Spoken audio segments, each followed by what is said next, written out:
It's funny, darling, the people in their cars moving by my window like insects on the glass.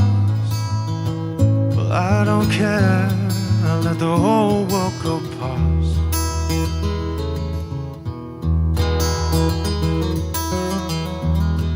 When you're living for the moments that happened long ago, just keep a healthy mind about you and let them go. We'll turn this thing around and we'll try to learn to live again.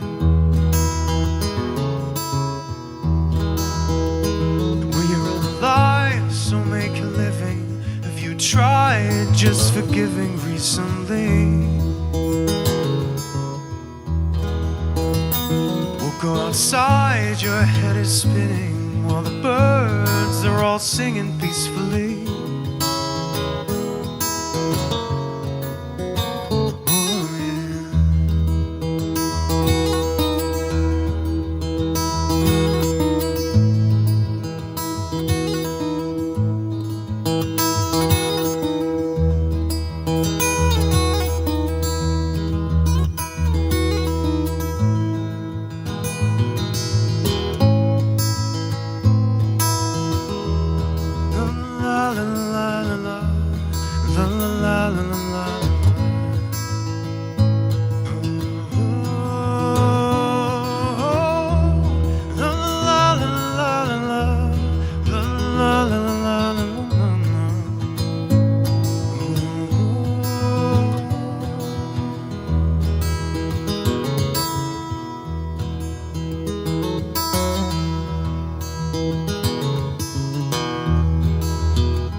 Wished to be a traveler, but I couldn't take the load. A thousand eyes upon me wherever I would go. Get your bags and find the good times on your own.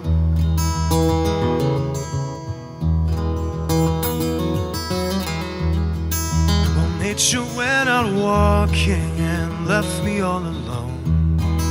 I haven't seen it since. Oh, but nurture never showed. Oh no, still out on the road. Well, you're alive, so make a living. Have you tried just forgiving recently? We'll go outside and your head is spinning while the birds are all singing peacefully.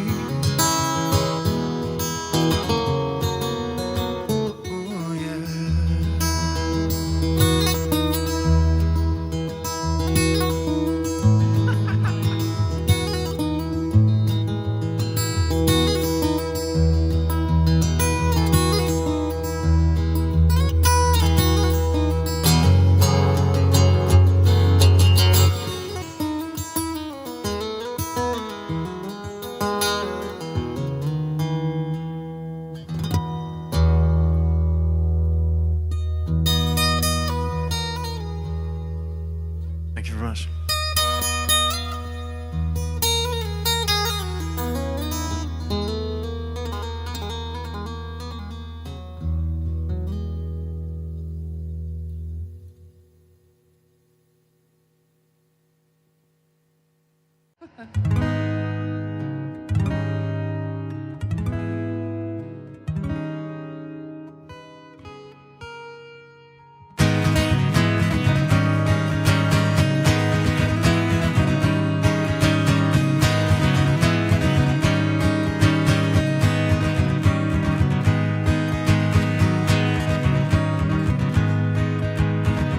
Where is love?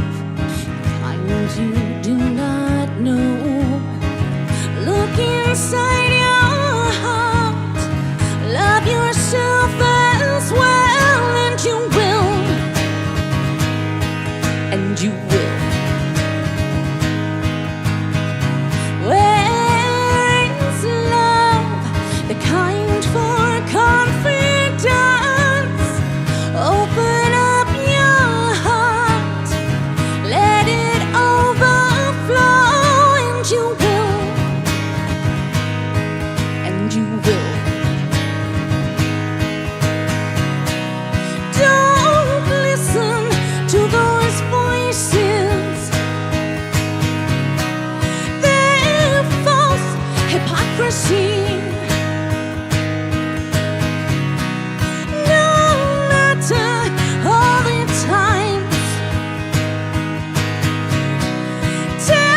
Where is love, the truth teller divine?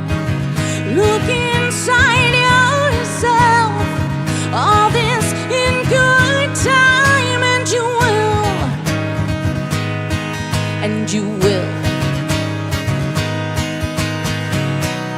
Don't listen to those voices. They're false hypocrisy. No matter all the times, tell those lies. No, no, no, no, no, no, no, no, no, no, no, no, no. And you will, and you will. Where is love? Where is love? Where is love? Where is love? It's in you. It's in you. It's in you. It's in you.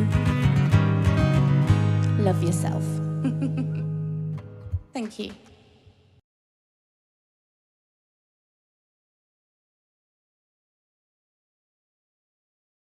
Hello, good evening, and welcome, ladies and gentlemen, to the Waking Lions podcast, episode 2. Yes, that's Indeed. right, episode Indeed. 2. I'm joined here by Steve. Good evening, how you doing? I think the first episode we did was lengthy.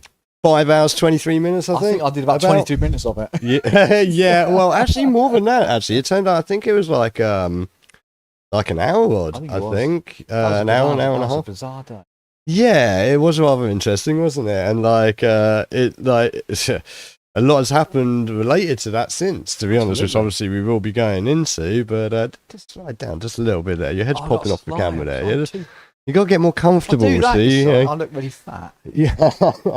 Nah, it's because it's because when you lay out in here, we've got this. Obviously, when you I'm very reclined. yeah, it's supposed to be a lot more relaxed. Yeah, and, well, and if I chilled nod out. off in a minute, you're like, Well, this is actually a sofa bed, so you know, can always whip it out. that's a different nice and sort hard. of, I beg your pardon. That's a different sort of show. We're verging onto the old radio show. We're trying to be a bit serious for a change. Well, yeah, I mean, this is here's a bit. Serious news. I mean, I'm coughing like I knew. I knew the minute we went live that I would end up coughing like crazy. But there you go. That tends to be how it is. But yeah, no, I mean, obviously, so we'll start off the podcast with a little bit of housekeeping, I guess, right? Like Yes. as we said, and I have notes, by the way. He has people. copious notes this evening, but I tell you what, We're doing it it's properly. like a school project. Yeah, well, He's Some of this giving will you seem some that way. margin. Yeah. Like you did margins since I was at school. yeah, well, yeah. I mean, I have used margins and everything. You're lucky. I was actually going to use coloured pens as well. Not because I'm highlighters. honestly, Post-it yeah. notes everywhere. Yeah. Well, you know, I'm looking out there. I'm seeing people like Candace Owens, Jimmy Dore, Asmongold, people like that. And it's like, man, we got to do more. Compete. We have. Raise that bar, raise the game. We got to compete with the Roach King, man. We absolutely. What's on your notes? They're taking a swig of Well, beer. yeah, I mean, so obviously, you know, we were talking about where we've been and a little update of where we're at right now. I mean, I don't know, you've been, I mean, It's been a while. yeah, it has been a while, and we'll freely admit that our last release, like formal release on the Patreon, which we literally just set up, I think was actually July.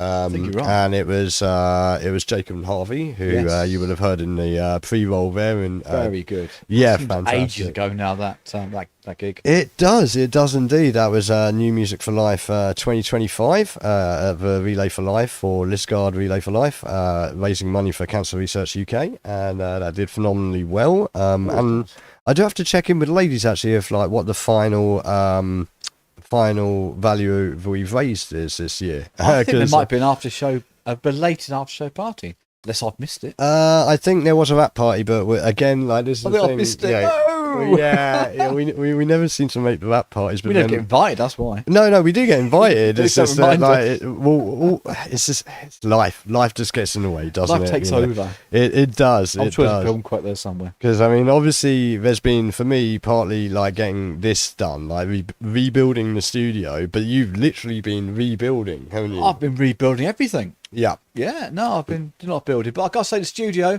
Well, we're in what was the green room, the original green room from your original show. Yeah. It's where we had Scarlett and Yes, and folks. crikey, Yeah. It's going Yeah, that's got to be about 3 years ago. dim and now. distant, that is. Yeah. It has been a while. A lot of water has passed under the bridge since then. We've got a bit older, a Yeah. bit wiser, possibly, and a lot more curmudgeonly, Oh, no doubt. grumpy, Yeah. and anti-woke. Yeah, well, I suppose for me, you say a lot of water passing. That's actually literally true for me because I've had. Yeah, what went past water? Yeah, like for me, I've had a resurgence of kidney stones, and like this was interesting because it's recurred over a period, and I didn't realise what it was. So obviously I did a July release, and I was fully like intending to carry on doing our monthly releases. Oh, talk about music releases, not any. Well, else being released. this is the thing. I was trying desperately to make another release, but unfortunately, it wasn't quite getting there. No, I went on a little holiday with the family, and we went to Legoland, and I had really bad abdominal pains then. And I came back, went to a doctor, and they thought it was IBS. So I ate differently and avoided stuff for a little while, but then it came back again, and it's been repeatedly happening, and I'd end up passing some stones. And it's actually stuff that's still left over from my operation, which was like 8 years ago now. Blimey. Yeah, like it's stuff. But it was a laser therapy, that one. So it's just jamming a laser, a freaking laser beam right up your old datsy, you know. So that was not fun. It was 2 years of torture. But like I say, this time at least it hasn't been that bad. It has actually been. I'm glad I asked now. Yeah, Actually, I'm genuinely sure glad I you're all asked. so happy you tuned in to hear my health Absolutely. ailments. Yeah, no, but I mean that is partly explanatory of where I've been. Yeah. And working hard trying to get stuff done behind the scenes. We also had to have a quick look into the online safety bill stuff and all of that, and just make sure that nothing absolutely crucial was changing too far, so that I could be aware of all of the things, so we can absolutely immediately get ourselves banned off the web right now. Yeah, As we said yeah. in the last episode. Although, Speaking of someone that regularly got banned by Russia, I think, on my original shows. well, yes, if you say Music. that, okay. So obviously, like I've been, getting the channel sorted out. We've got new logo up and stuff like that, and obviously we're doing the show and all this stuff, and we've got other stuff to talk about. But in the midst of doing that, out of nowhere, what would you know it, but we get a message from YouTube saying that a whole bunch more videos have been blocked in various territories because of music copyright. So, I mean, that does actually segue quite nicely into where we're at right now, really, with the element of this new format, for example. And big question of why my screen keeps on going into... It's very distracting. Yeah, it keeps going into rest mode there. But anyway, so I mean, you can see here that like this is a slightly different layout. We've got a new format here, but also I've been doing new streams as well with the game streams and stuff like that. So this is basically a bit of a sort of sign of the way things will hopefully proceed. I'm not leaning. That's what I'm That's doing. what it is. I did it. Yeah. No, I knocked it. When I I'm sat down. leaning on the keyboard. That's why. Yeah. That's why. There you go. Yeah. Not leaning on a lamppost at Well, Corner Street. you know what? This is the downside of moving in here now. Like, it's so comfy and relaxing in the control room, which was designed for audio rather than video. Like, I was so cramped in, I couldn't possibly. No. But yeah, no. So yeah, we've got a new format. We've got this show, obviously, the Waking Lions podcast, which we did our last stream a month ago. That was 5 hours 23 minutes of glorious live coverage of the United Kingdom rally. And we've got this one tonight, and hopefully this is going to be weekly. Hopefully, I think so. Yeah, we can Maybe do some this shorts weekly. in between. Indeed, yes, we will be putting out shorts. We'll have some short form videos and also some like TikTok-y sort of shorts going out as well. That'd be good. So yeah, that's a good look. But it's not just this either. We've also got a few more shows like sort of trundling along.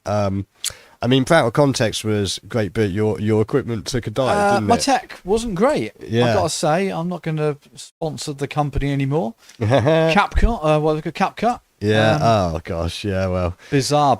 It's one of those weird things that it works in front of you until you decide to save it, and then decides to drop half the elements of it, and then I just wasted half an hour doing this. Yeah. No. I mean, we're going to try and get you sorted out with a proper OBS setup and stuff, so you can do some more remote stuff. But was very enjoyable doing that. I quite like adding it all together and putting the clips in it and being I mean, it was fun doing the memeage for it as well, like the Kathy Bates meme. That one just like, I don't know what it was about it, but as soon as I like rendered it out and watched it back, as soon as Kathy Bates pops up, and then what's her face from Carrie as well. Yeah, it's just like, it's good fun. Like, it's good memeage there. It's good for generating memes. But I mean, in the meantime, we'll be integrating some more of that into this show. Hopefully so.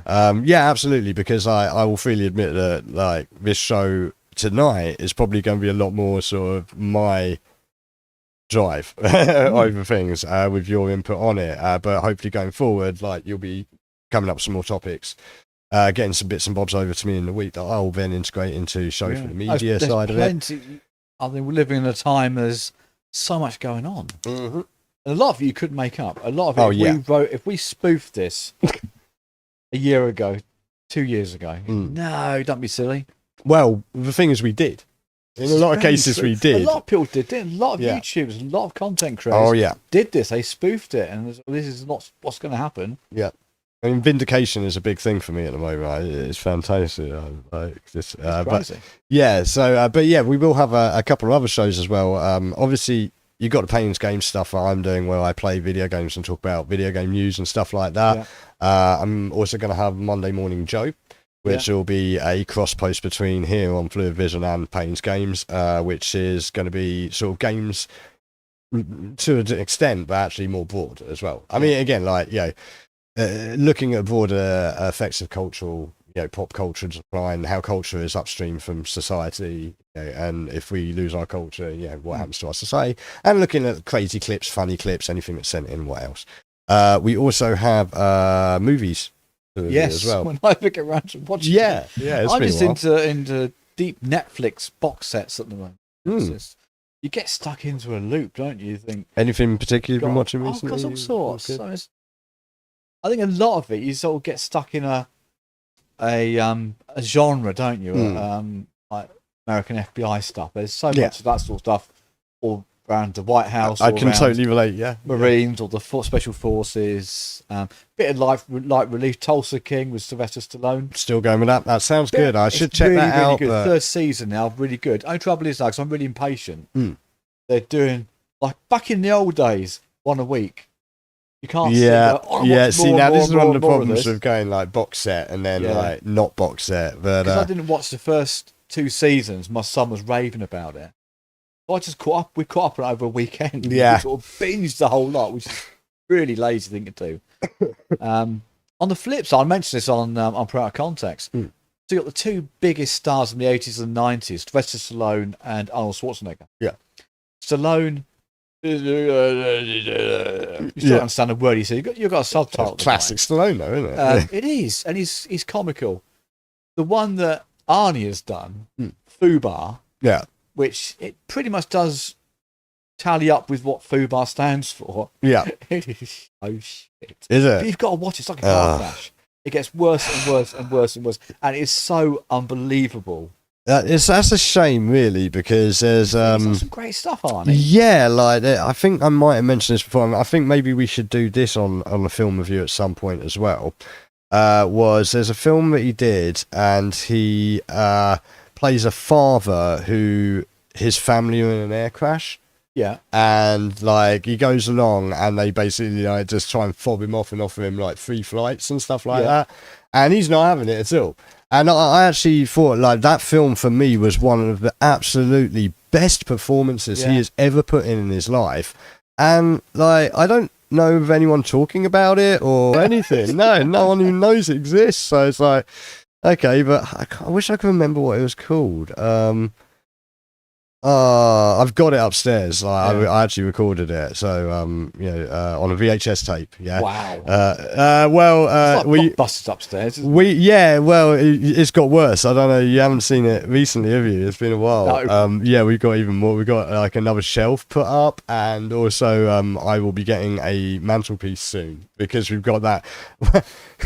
It's So crazy. you mentioned about like box sets and that. Yeah. I You've got actually the original boxed sets.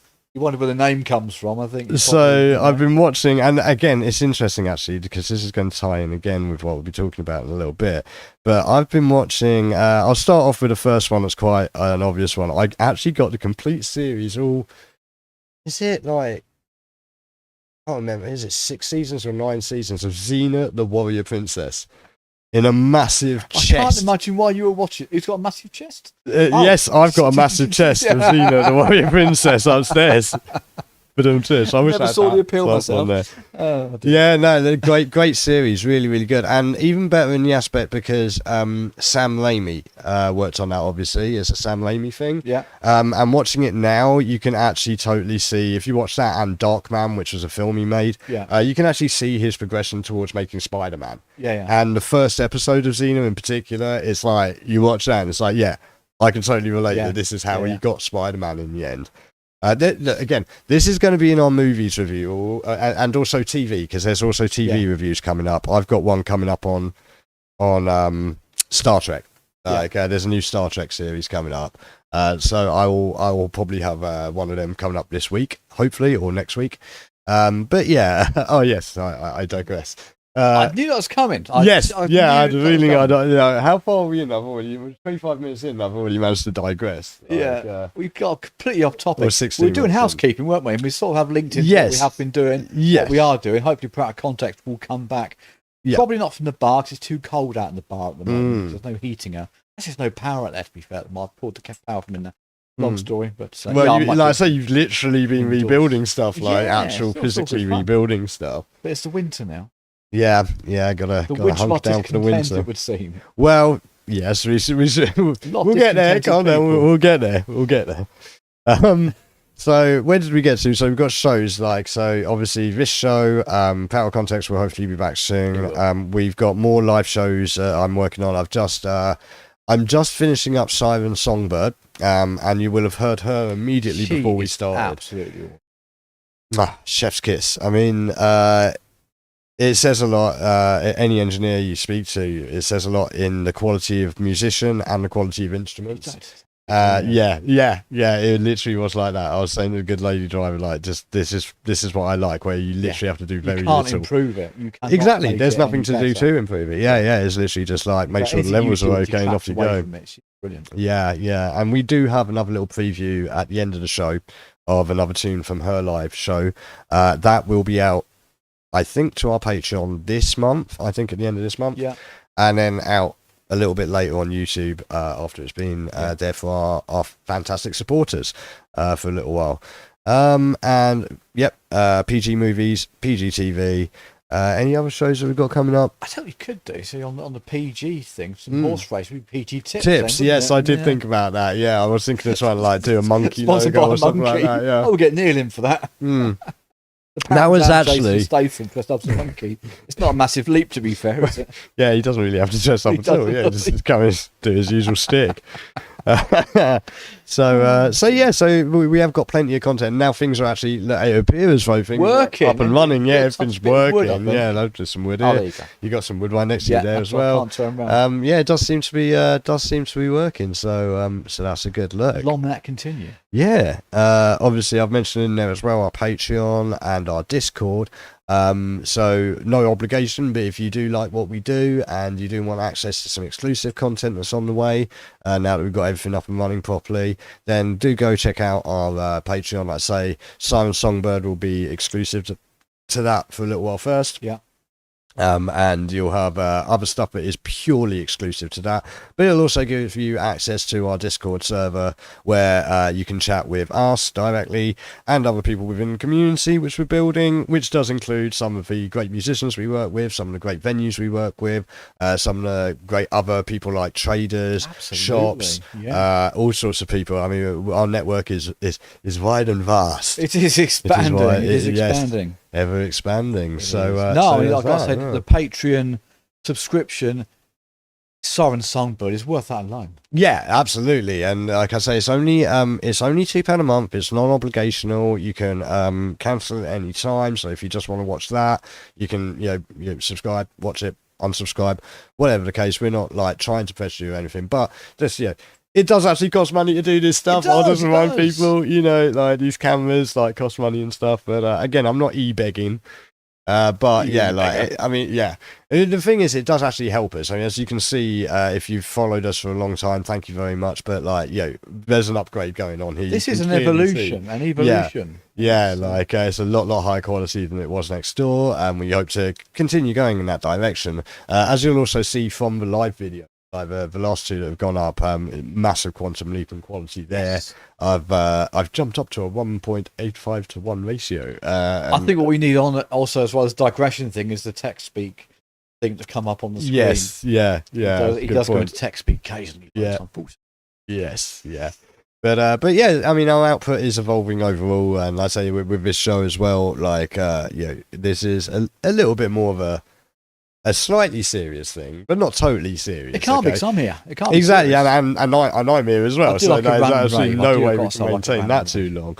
No, we do like to have like a cynical eye and a funny eye and a comical eye towards a lot of stuff. You've got to laugh. I was saying to someone today, if you didn't, you'd be in tears and depressed the whole time. And you've got to laugh. I've just pretty much got 9 speeding points on the bounce. And I thought, I don't care anymore. Yeah. There's a point you get to you just give up, right? Yeah. I'm not driving down, mowing down little kids. Mm-hmm. I get 12, I will, but no. Yeah. Oh dear. It's crazy. 12's the limit, is it? 12's the limit. Yeah. Under 12 you can't do. But we are. Someone tell that to Prince Andrew. Yeah, but you got there. Hey, you got there first. The non-formerly known as. Fantastic. Oh, brilliant. We'll come on to probably not this week, but we will come on. No, he does appear. I kind of wish that I'd with a bag of sweets. The problem is my phone's pretty old, right? Like, I'm still running this old Sony. And it doesn't transfer files as easily, but I was hoping I could grab that meme of Andrew you sent over earlier, because it would have tied in quite well with what you can't. I'm loving AI, Grok AI. I mean, people can complain and bitch about Grok and about ChatGTP, but literally put a photograph in, it knocks out. It's scary. Yeah, I mean, it's really. For someone's not been, you've been involved in this stuff for a long time.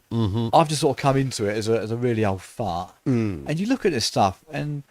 And my missus is the worst one, right? She's all over a late adopter of TikTok. And she just kills your brain. Yeah. And she'll go, look at this.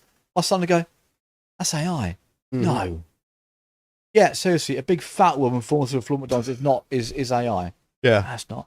It is scary. Yeah, well, I mean, this is one of the things I was debating whether we should do AI or 3i Atlas at the end of the show for the fun bit. But I was thinking AI is quite big a subject, and actually what we'll find with this show, we'll come back to that in a minute. We'll finish our housekeeping first, because we have got like one last little bit of housekeeping to do, because we do still obviously have some live events going on here and there, don't we? And one of which was obviously the Liscard Anime and Gaming Con. That was really good. I've got to say, I've not been involved with cosplay, with furries, with any of that stuff ever.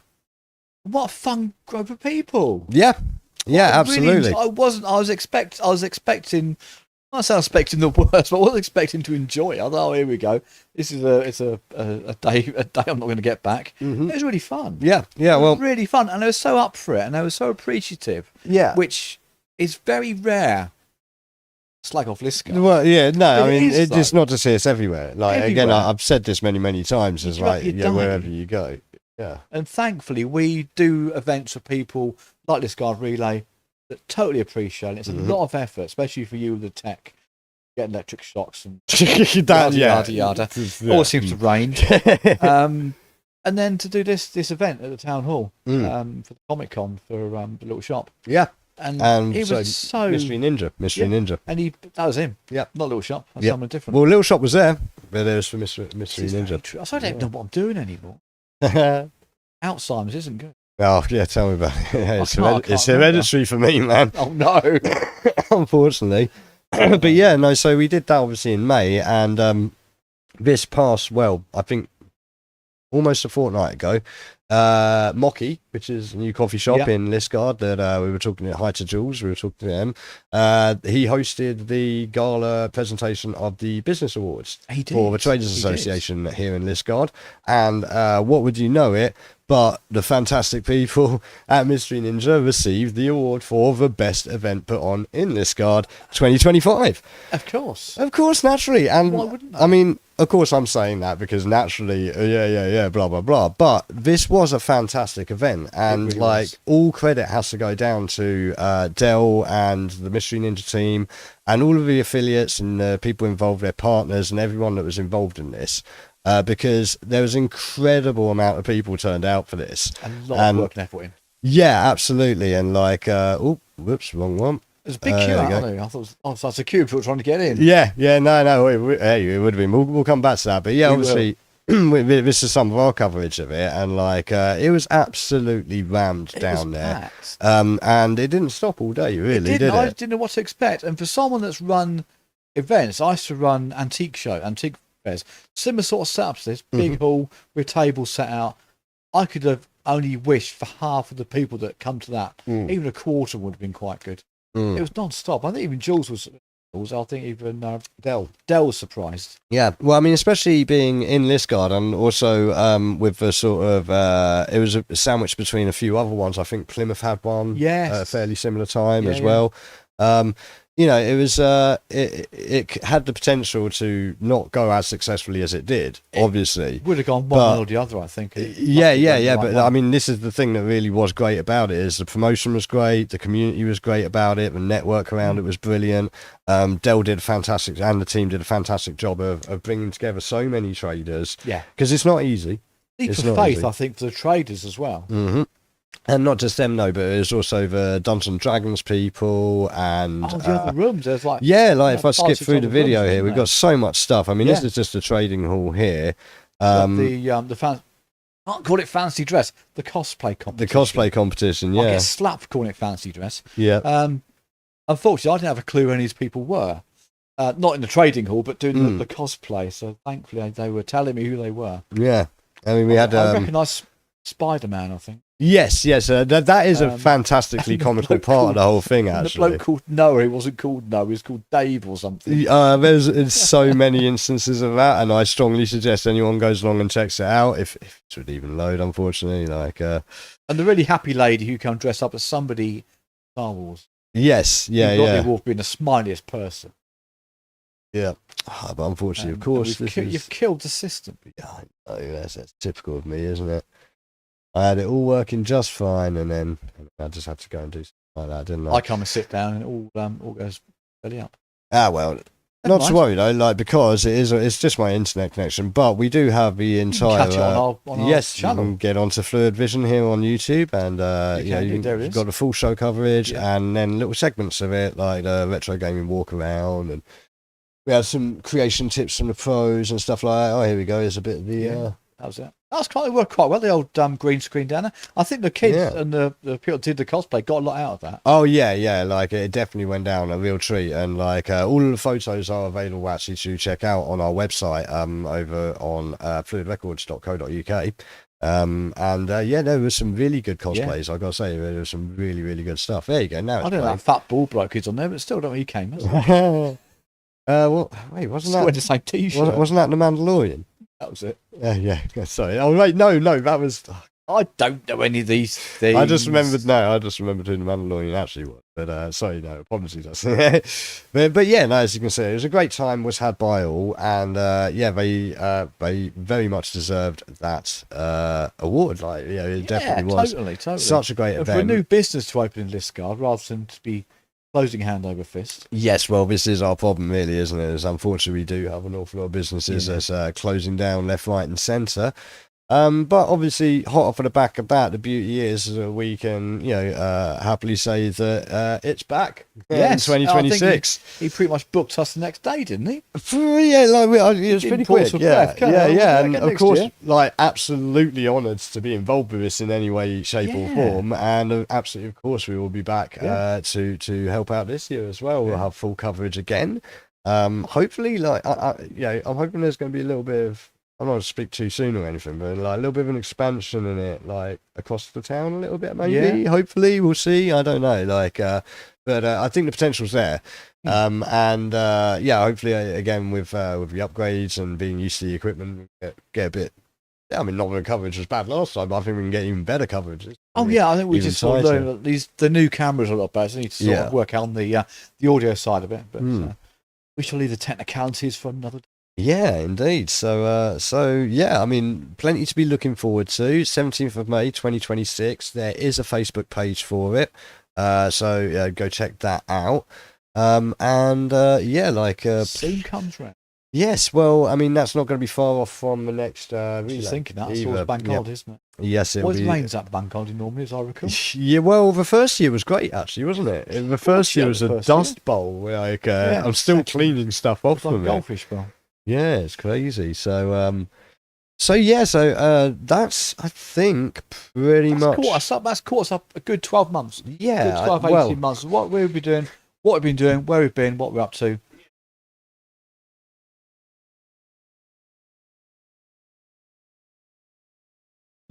Okay, I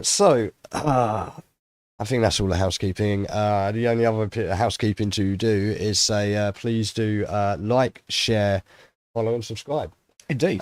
Because it will help us in the algorithm, which obviously our algorithmic performance is probably utter garbage. I would imagine it is. I'd imagine there's little kids on a home. Well, to be honest, we've done a good job in the past of making sure that we're content that wouldn't necessarily always get into the algorithm. But if it gets put on air. To be honest, but yeah, we had that spike actually, with the Doctor Who reviews and stuff like that a little while ago. Those shorts were quite popular, like almost 2,000 views on some of those. Wow. So it's pretty good. Yeah, so hopefully we'll have a few more. The Whovians, I say. Yes, well, I mean, like I say, there's more TV to do, like review-wise. Doctor Who in particular, I've gone back and watched Patrick Troughton with Mini Driver.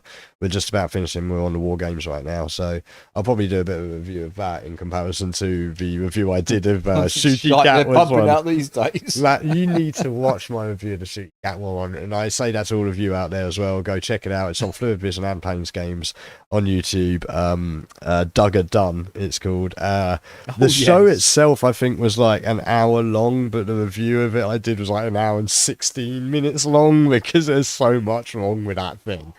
It was so bad. How does it get past? Well, again, we'll get into that on the TV show at some point. We'll digress no more. Yeah, well, I mean, I think that's probably the first segment there, rounded up with the housekeeping. Is there anything else you can think of? Yeah. No. Alrighty, great. So the notes have served you well. Yes, yeah. Well, I mean, that was the first 4 lines. Now we get into the real. Now we get into the real. 4 lines, practically 10 minutes per line. Yeah, pretty good going. Yeah. That's not bad. So, we used to do a 2-hour live show every week, and always overrun, didn't we? We tried. Yeah. Well, I mean, that's again one of the things we were trying to do, a little bit more sort of free and open, and not too crazy bang bang bang on There's no quizzes involved in this one either. Yeah, well, I mean, there could be. If you're out there watching, check out the chat and join us in the chat, as you can see us on the screen there, and we'll chat with you about some of the subjects. So, our last stream, we mentioned it in that first segment. So our last stream was, of course, covering the United Kingdom Valley. Yeah. And that was Tommy Robinson primarily. And we did 5 hours 23 minutes, as I've mentioned, and we followed the sort of official stream from the main stage. Yeah, you got to wonder, haven't you, the official stream? Well, I say unofficial. It's not really we tried to. We went to the second guy that was in the same position. Yeah, but you'll get a better feel of that than the official stream, the official Well, news, which is that's the thing. So that's the lead in for this, isn't it? Right. So, well, I don't know, like, if you remember as well as I do. What was our general opinion of how was this going to get reported the next day? well, this is it. I mean, they were lining up for a riot and looting and all sorts. Mhm. Yeah, I dare say it's supposed to be a free country. It's supposed to be do what you like and say what you like, but you ain't do that until Hey, you upset people. Keir Starmer told Trump to his face, and we have a great history, twice no less. Actually, Yeah. once in American, once here. We have a long history of freedom of speech, but obviously, yeah, like this is the thing, and again, this is kind of there's going to be a thread here, okay, and it's going to run through this. So I'm going to try and break this up into pieces that we can understand as best as possible. But there's a lot of information here, I'll admit that. But it is very interesting how that moment there where we said, well, wait till we see tomorrow morning the newspapers will be saying it was like 4 men with a whippet and flat caps waving a flag around and lobbing bottles, right? Yeah. So this is part of what seems to be a snowballing effect of misinformation in the media. Totally. And it's not just the mainstream media as well. Got to be very honest, there's an awful lot of it in the alternative media too. But it's about where to look, because as we've mentioned on the shows before, the alternative media in an awful lot of cases is not people like you and me doing this off our own dime.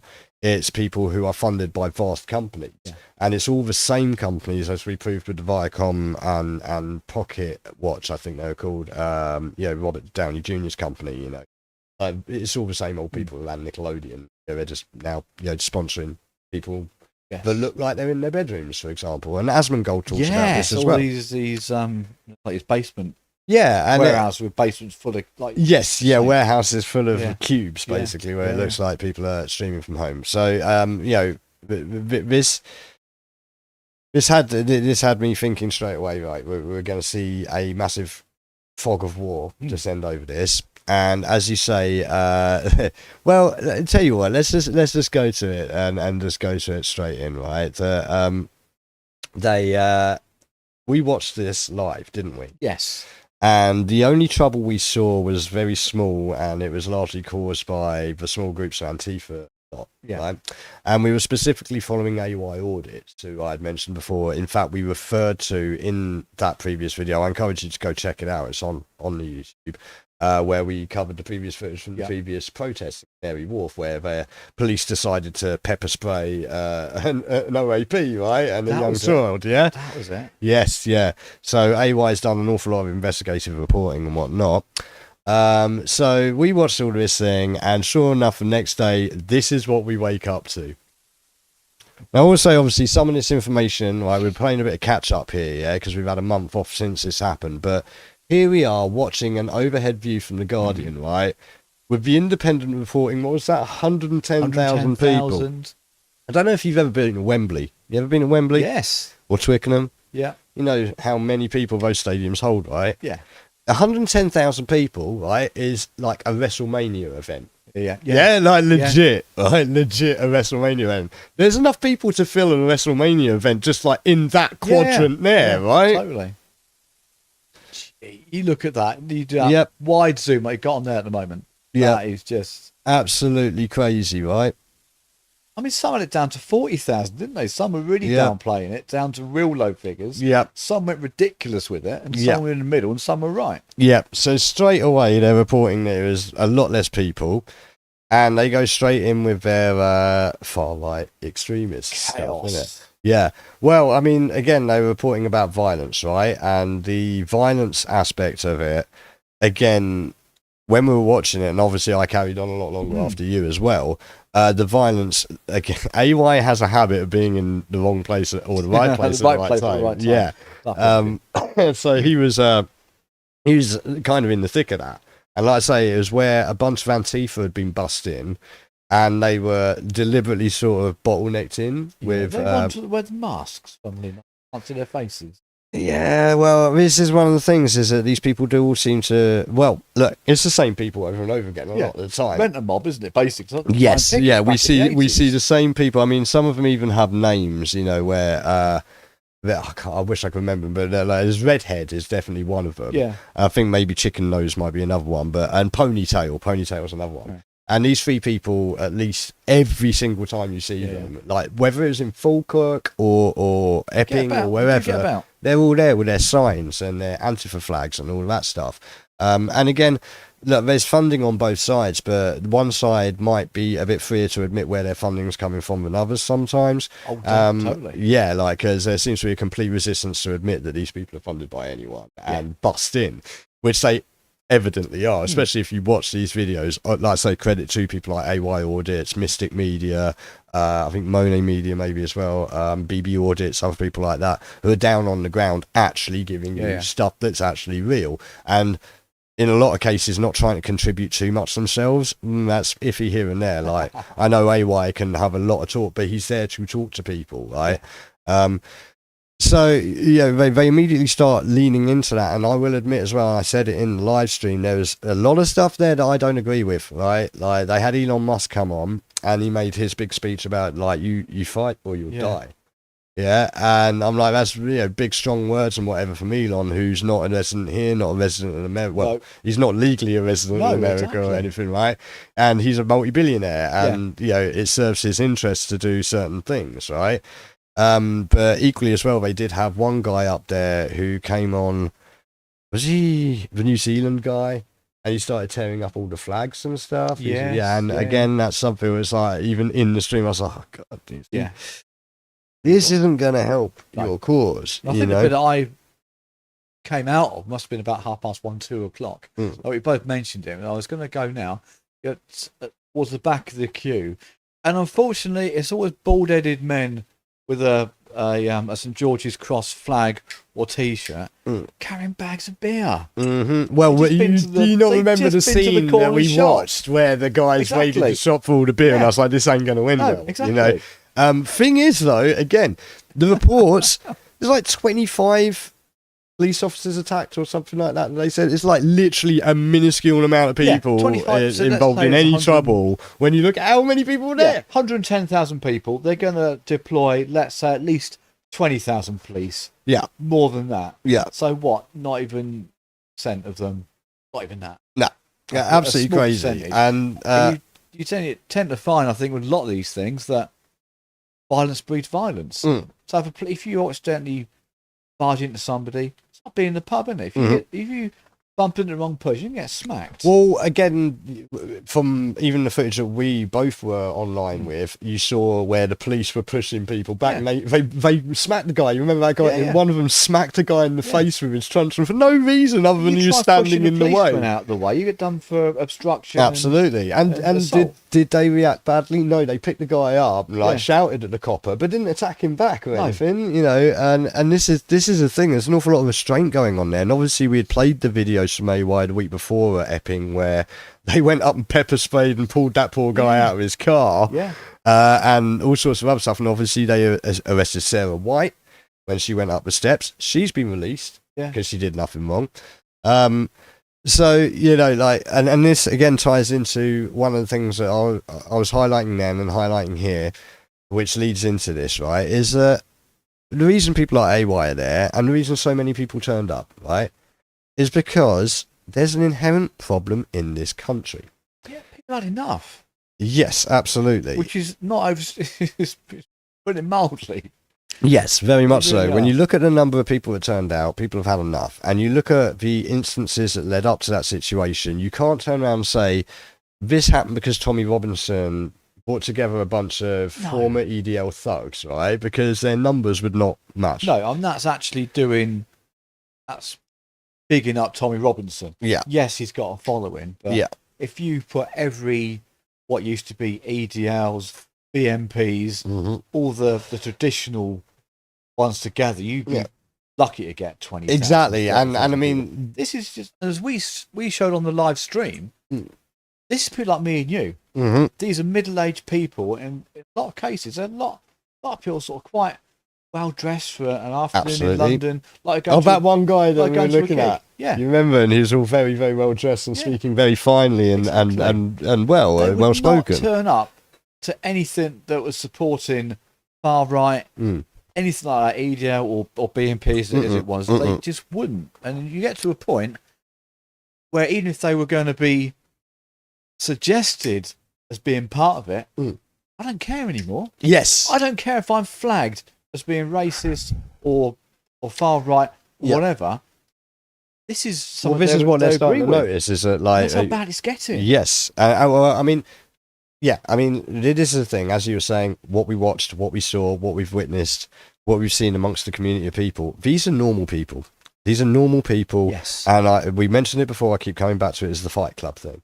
Yeah, we're the people who wash your clothes, that repair your water and your toilets, that cook your food. We watch you while you sleep. Yeah. Do not fuck with us, right? Like, this is very simple, okay? And again, we're talking about people ranging from younger people who are disaffected with the fact that opportunity for them does not exist in this current situation, all the way up to older people who are absolutely disaffected with the fact that they can't get heating over a winter because of this. And again, the massive snowball of people to lead to those millions of people, between 1 and 2 million easily, of those marches, has come out of, and then people have even been saying it today with what's happened in the last 24 hours, which we will have a breaking news update on that in a way, is this is stemmed from Epping. This is stemmed from the Bell and Falkirk and all of the others, and it's stemmed from that core issue, okay? And the reason all those numbers turned up was because of that. Not because Tommy Robinson put out a call saying, Patriots unite behind me, or so-called Patriots, as people would say, and I've had someone say that to me literally in the last day, so-called Patriots. So-called. And it's things like that. We're moving away from, because they know calling people fascist doesn't work anymore. No. And so they're trying to use racist, but they know racist is kind of like failing as well. So now it's going to be so-called Patriots. They'll just keep going. I love the so-called bit. Anything slightly, so-called. Yes, the so-called paedophile Jeffrey Epstein. Yes, exactly. So bloody cool. He was arrested for it and he hung himself. Absolutely, or didn't, as the case may be. Yeah, but we'll get onto that at some point. Probably. We will do an episode on that. Well, we'll be mentioning him later. Well, don't worry, we'll get there. Prince Andrew. Yeah, allegedly. Yeah, allegedly. And like, so an awful lot of these people are there mainly because of this core issue, and the core issue of the hotels is a big, big chunk of that. It takes a lot to get people to march. Yeah. It gets a lot of people. I always remember my mum, God bless her, in the 80s. We lived in Berkshire, Greenham Common, was 3 miles up the road from us. Yeah. And this is in the mid 80s. So she was like in her 30s. Oh, well, I'm going to go up there. And that takes a lot for any, like a housewife, like I say, they every walk of life, for her to want to go up there and associate with these the typical soap dodgers that are up at the time protesting about. It worked. They got you can walk across that whole place up there now. It's amazing. Well, it's interesting actually, because it worked, right? It worked.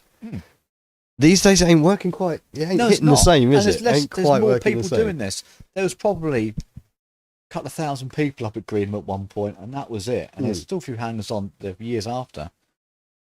And that made such a change, but I think that was all pre-internet, pre-web, anything. It's the old-fashioned analog days, and now I don't know. It's just I think we have too much news, we have too much stuff. There's too many causes, possibly. There's a lot of quote Donald Trump fake news. Well, this is the problem. This is why we'll go into as well. Yeah, that's why this episode is called the Factual Vacuum, and isn't it's it? bomb, bomb, bomb, bomb, bomb, bomb, bomb. It's a sausage machine. Yes, it's a sausage machine of causes and of creation.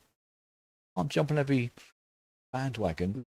You can't jump on every cause. But I think this one particularly, your common man was out there. Yeah. Literally everyone, from your common man to people who are pretty well off, The flags everywhere.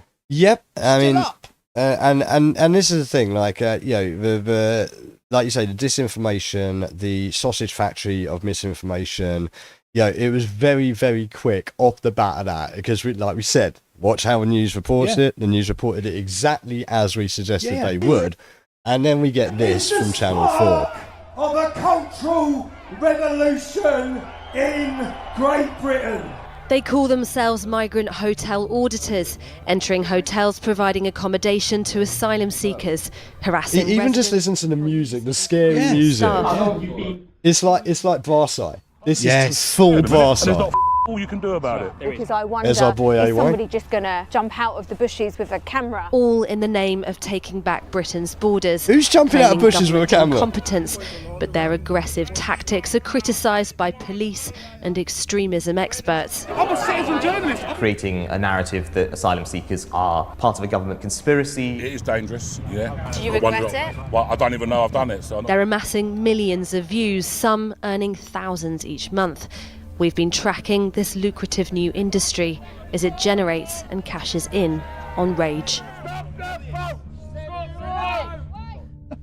Well, I'm sure if they can tax it, they'd be quite happy. Now, like the good You can't lady have it both driver ways. agreed with, it's like, wait, cashing in on rage? Yeah. Isn't that exactly what you do? Exactly. Like, that's And literally- misery, absolute literally misery. what the BBC and Channel 4 and all the others do, right? I'm sure. And we'd do if we'd do this next year. We'd do a couple of live events, right? We do relay. We'll do the ninja event, and I'm sure we could probably do a snapshot and put up a 10-second video of showing massive aggression, taken out of context, of one of the singers snarling, of one of you can spin anything, can't you, to make it look aggressive? Well, you may remember, this has happened to us before. You remember when someone sent some lovely person out there hacked together a video and Yes. sent it to like this guy council? So I can't And- who were allegedly slacking off. It was probably you and Neil, wasn't it? Yeah, it was me and Neil, obviously. Yeah, Well, no, yeah, of course it was. But like the question was, they What was contacted that? You us. shouldn't smoke. Yeah, I know. I really Don't do. smoke, kids. Bad for Yeah, you. no, they contacted us and they're like, we got this email like, we have absolutely no clue who it's from or what it's about. Yeah. And it was hodgepodge together so badly. It was shocking. But yeah, like, this is the thing, like, things are full of half truths. I mean, I do encourage people to go watch that. There will be links in the comments once this is posted, and all of the resources will be in the credits at the end as well. But go check out the full hit piece. I watched it. AY is featured prominently in it, which was for him brilliant because all they've done is boost Make a his. lot of money out of it, people. Mate, they boost his figures so much out of it. And again, it's because they're on the wrong side of this story. And you can just see the apparatchik of the machine going into hyperdrive, like from that all the way through, constantly going on. And there's a lot of people out there, right, that are saying it's localized or it's just epic. Obviously, it's protests all over the place, right? And one of the biggest complaints that people have is there's this massive disconnect between the people that are supporting all of it, right, and where people actually live. Yes. The majority of people supporting it are alleged to be basically awfuls, affluent white female liberals, okay? And that does seem to often be the case, and they don't live anywhere near the places where this is actually a situational hazard of going out your front door every day. Yeah, it's thingy by proxy, isn't it? It's, What, Munchausen by proxy or something? no, it's I can't. It'll come to me in a minute. Well, it's victimhood by proxy, one sense. It does feed into the permanence of like victimhood, and if you're not a victim yourself, you need to take on the plight of other victims. That's it. So I mean, it brought me to think about this because this is really close to me anyway, right? And hopefully I've got this in the right order. Okay, so if wait, I'll just go here for a second. So I want to tell you a little bit of a story here. Okay, so I was born in northwest London. Well, I was born, sort of northwest London. Lived in North for a while, and then we moved to this lovely place, Hounslow. Note the sense of irony in his. You know where I'm going with this. Everyone out there watching that knows. Okay. Okay. So back then. Oh my God! Look at this idyllic little town, right? I've got a friend that keeps sending these. He was born in St Austell, and he keeps sending across these sepia tinted, have a lovely time. Yeah, beautiful. This is it. Look. Yeah, I mean, full attribution, obviously, in the photo there. This is Hounslow High Street by Colin Tait. Good lady London going transport shopping. museum. She wasn't working. She was going shopping for the husband. Yeah, and Look at like the sexism there. it's funny you say that. It's funny you say that. She wasn't working. She was going shopping. Like I mean, and again, like you know, it's funny you say how that would be regarded as a sexist opinion in this day and age. Again, we've got so many things to talk about. We could digress for hours, right? But that is a feature in some of movements of today. Right? It's like what constitutes being a woman these days. It's a big problem for them. Don't start on that one. Even Keir Starmer's know what a woman is. Well, I mean, not from like the physical sense, which is the obvious one, but I mean the aspect of the proliferation of hatefulness towards women who are stay-at-home mums or trad wives, and the massive resurgence. Sort of trad jazz. Trad wives, yeah, traditional Tragic. wives, yeah. But we digress. Let's get back to this. So we're in Hounslow High Street here, and this is actually not far from when I moved there. Actually, I believe this photo is from '86 itself. Yeah. And, you know, we had a Mini Tesco's Traveller on the with high mini club in street. there. Yeah, loads of great things. There used to be a tram system here and everything, you know. And I'd love to see if they do the same picture of that now as an overlay. I was looking to try and do that. Hairdressers. I was looking to try and do that, right? But unfortunately, I couldn't find one of this particular It's not there angle. anymore. They've flattened it. Don't worry, we'll get there. They put another Stop runway jumping in. the gun, bro. No, We'll get there. We'll get there, right? We'll get I've there. had no prep at all to see. Yeah, no, we'll get there. No spoilers. I was hoping to surprise you and stuff, but yeah. So obviously, I lived there for many years, and it was a great place to grow up in many ways, right? Because back when we first moved there, certainly for the first let's say 8 to 10 years, it was great. It was a really nice place. Out towards where we were living near Osterley, it was a nice little village there. There was a bakery, and all the great things that you would want. And it was such a great place that my wife and I got married there. Yeah. Right. And we had our wedding reception at this place, which is the Master Robert Hotel. And this is going. This is a great hotel, this one. Yeah, you probably do. This is a great hotel. It had a brilliant reputation for high quality rooms and good service. Luckily, it wasn't twin with the Bates Motel, really. was Well, it? no, yeah, absolutely. Not Yeah. the Master Bates Hotel, really. Yeah, well, hey, ba-boom. I've got to get that ba-dum tish on here. I don't know why I don't have that button right here. Anyway, so we had our wedding reception here, and we had the dubious pleasure of being the last people to have our wedding reception there because the place was getting bulldozed a week later. We were the very last people in there. It's that bad, was it? You trashed it that much? Well, I mean, they went all out for us. Like, we still will give mad props to them. It was a fantastic night. Didn't charge bottling fee and everything. It was really, really, really great. And didn't they? No, and like George's flag up looked very. Yes, yep. This was back in the day, and it also has the interesting auspiciousness or auspicity, whatever it is. The Amy Winehouse got engaged and had her engagement party. Wow. Here. Yeah. So obviously, we had that, and it was last thing there, and everyone, was great, and all the staff were brilliant, and we said our goodbyes, and so sorry you're closing, and it got knocked down and turned into an abyss. Yeah. Hotel Abyss. Oh, I thought just physically a hole in the ground. No, it got turned into an abyss, a hotel ibis. Okay, so let's fast forward to today. They in.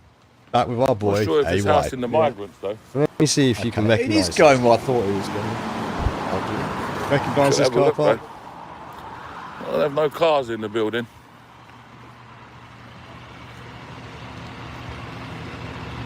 Yeah, it's house in migrants.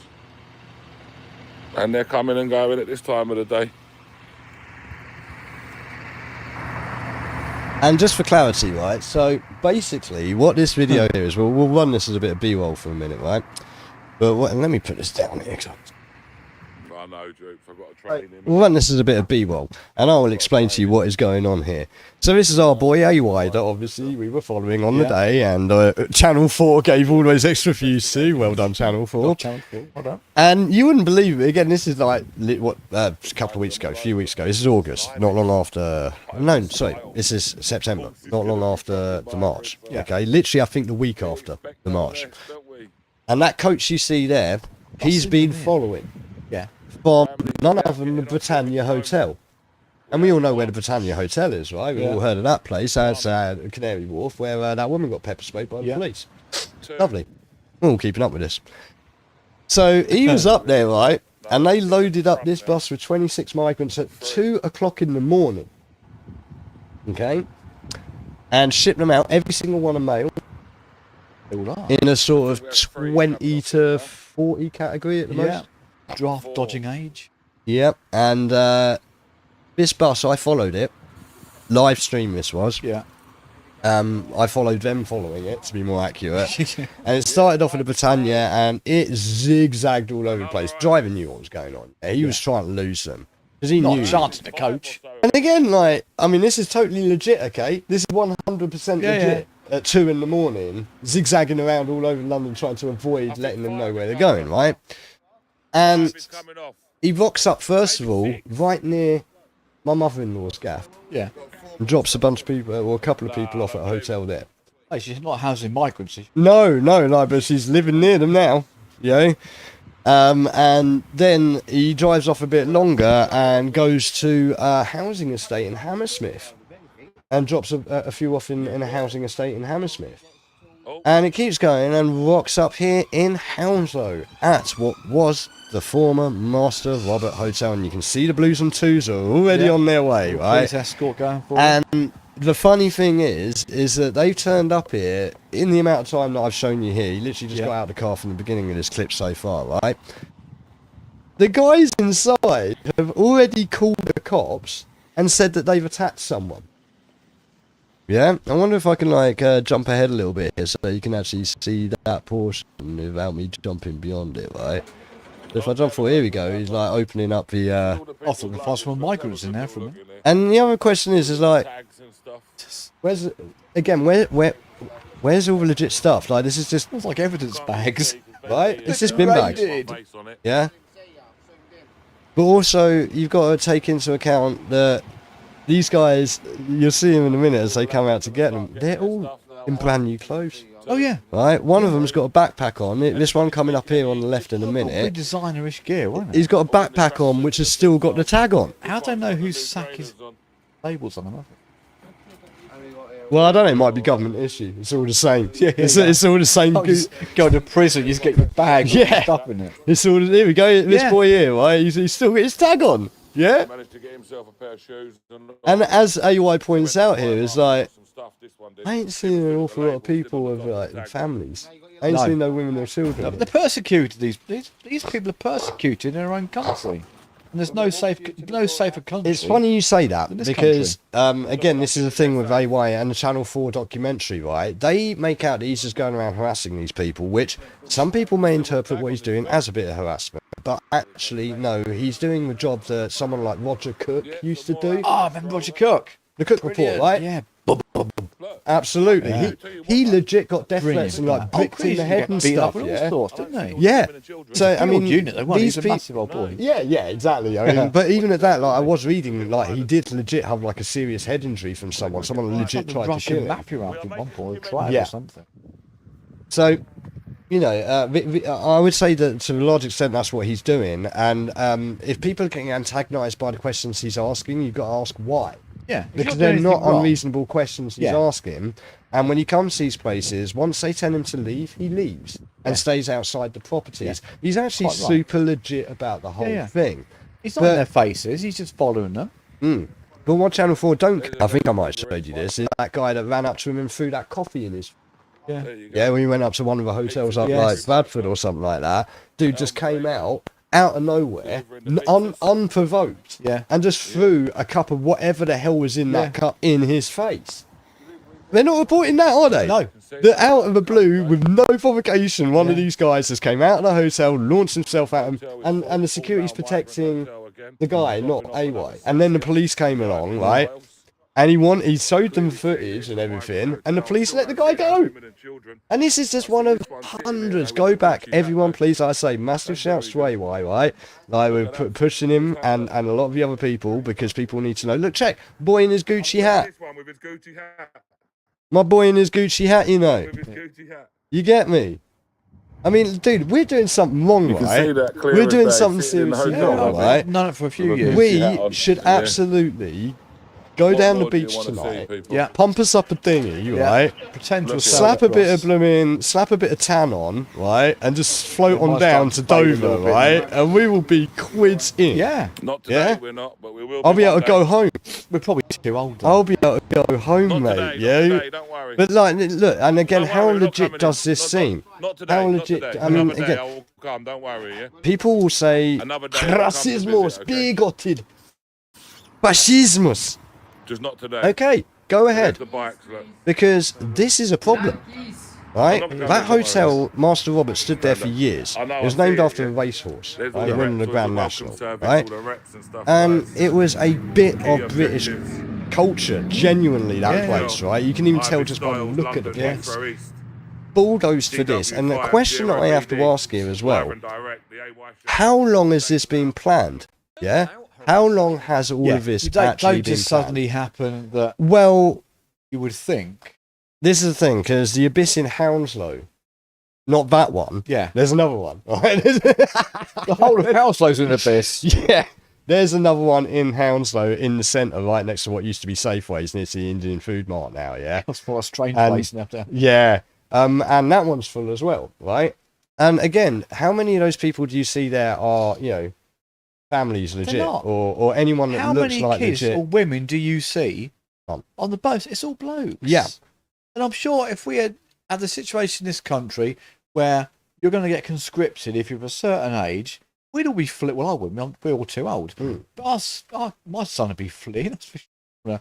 Fight for The thing his is, government. though, a lot of these people are actually fleeing being criminals, and having fought on the wrong side in battles that have now been lost. I mean, look at the Eritrean situation, which is something we're going to have to do a whole episode on, because the Eritrea, look at the statistics of the number of crimes being committed, violent sexual crimes being, and how the number one, I believe, was Afghani, and number two is Eritrean. Yeah. Okay. In this country, people go look it up.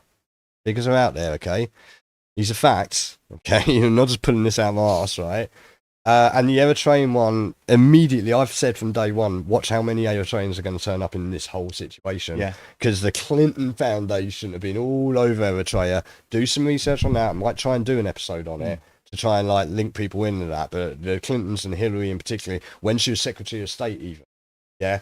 And we're getting the fallout of that. Yeah. These people, like the guy in Epping who was from Eritrea. Absolutely. And, what was he sentenced with as well?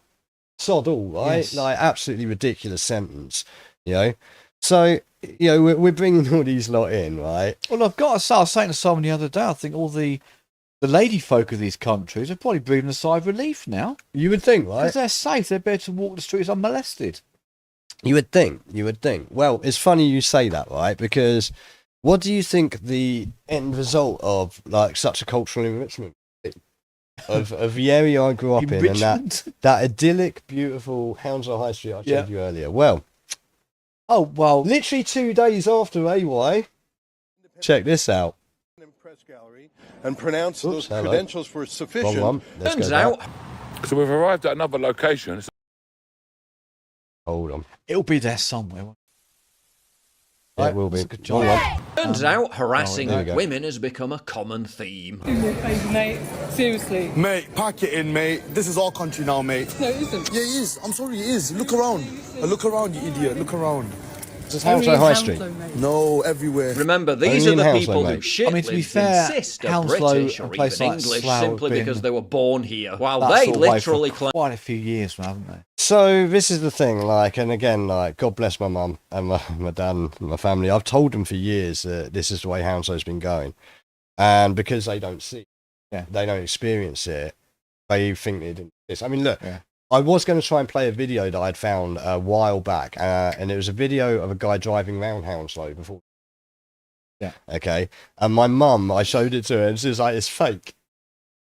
And this is before AI was actually a thing at all. And I'm like, do you know the amount of extremes you'd have to go to fake driving around in an 80s car with an 80s radio station playing with 80s music and the building not built? Yeah. And it's because to her memory, that building was there already. Yeah. When we moved there, but it wasn't.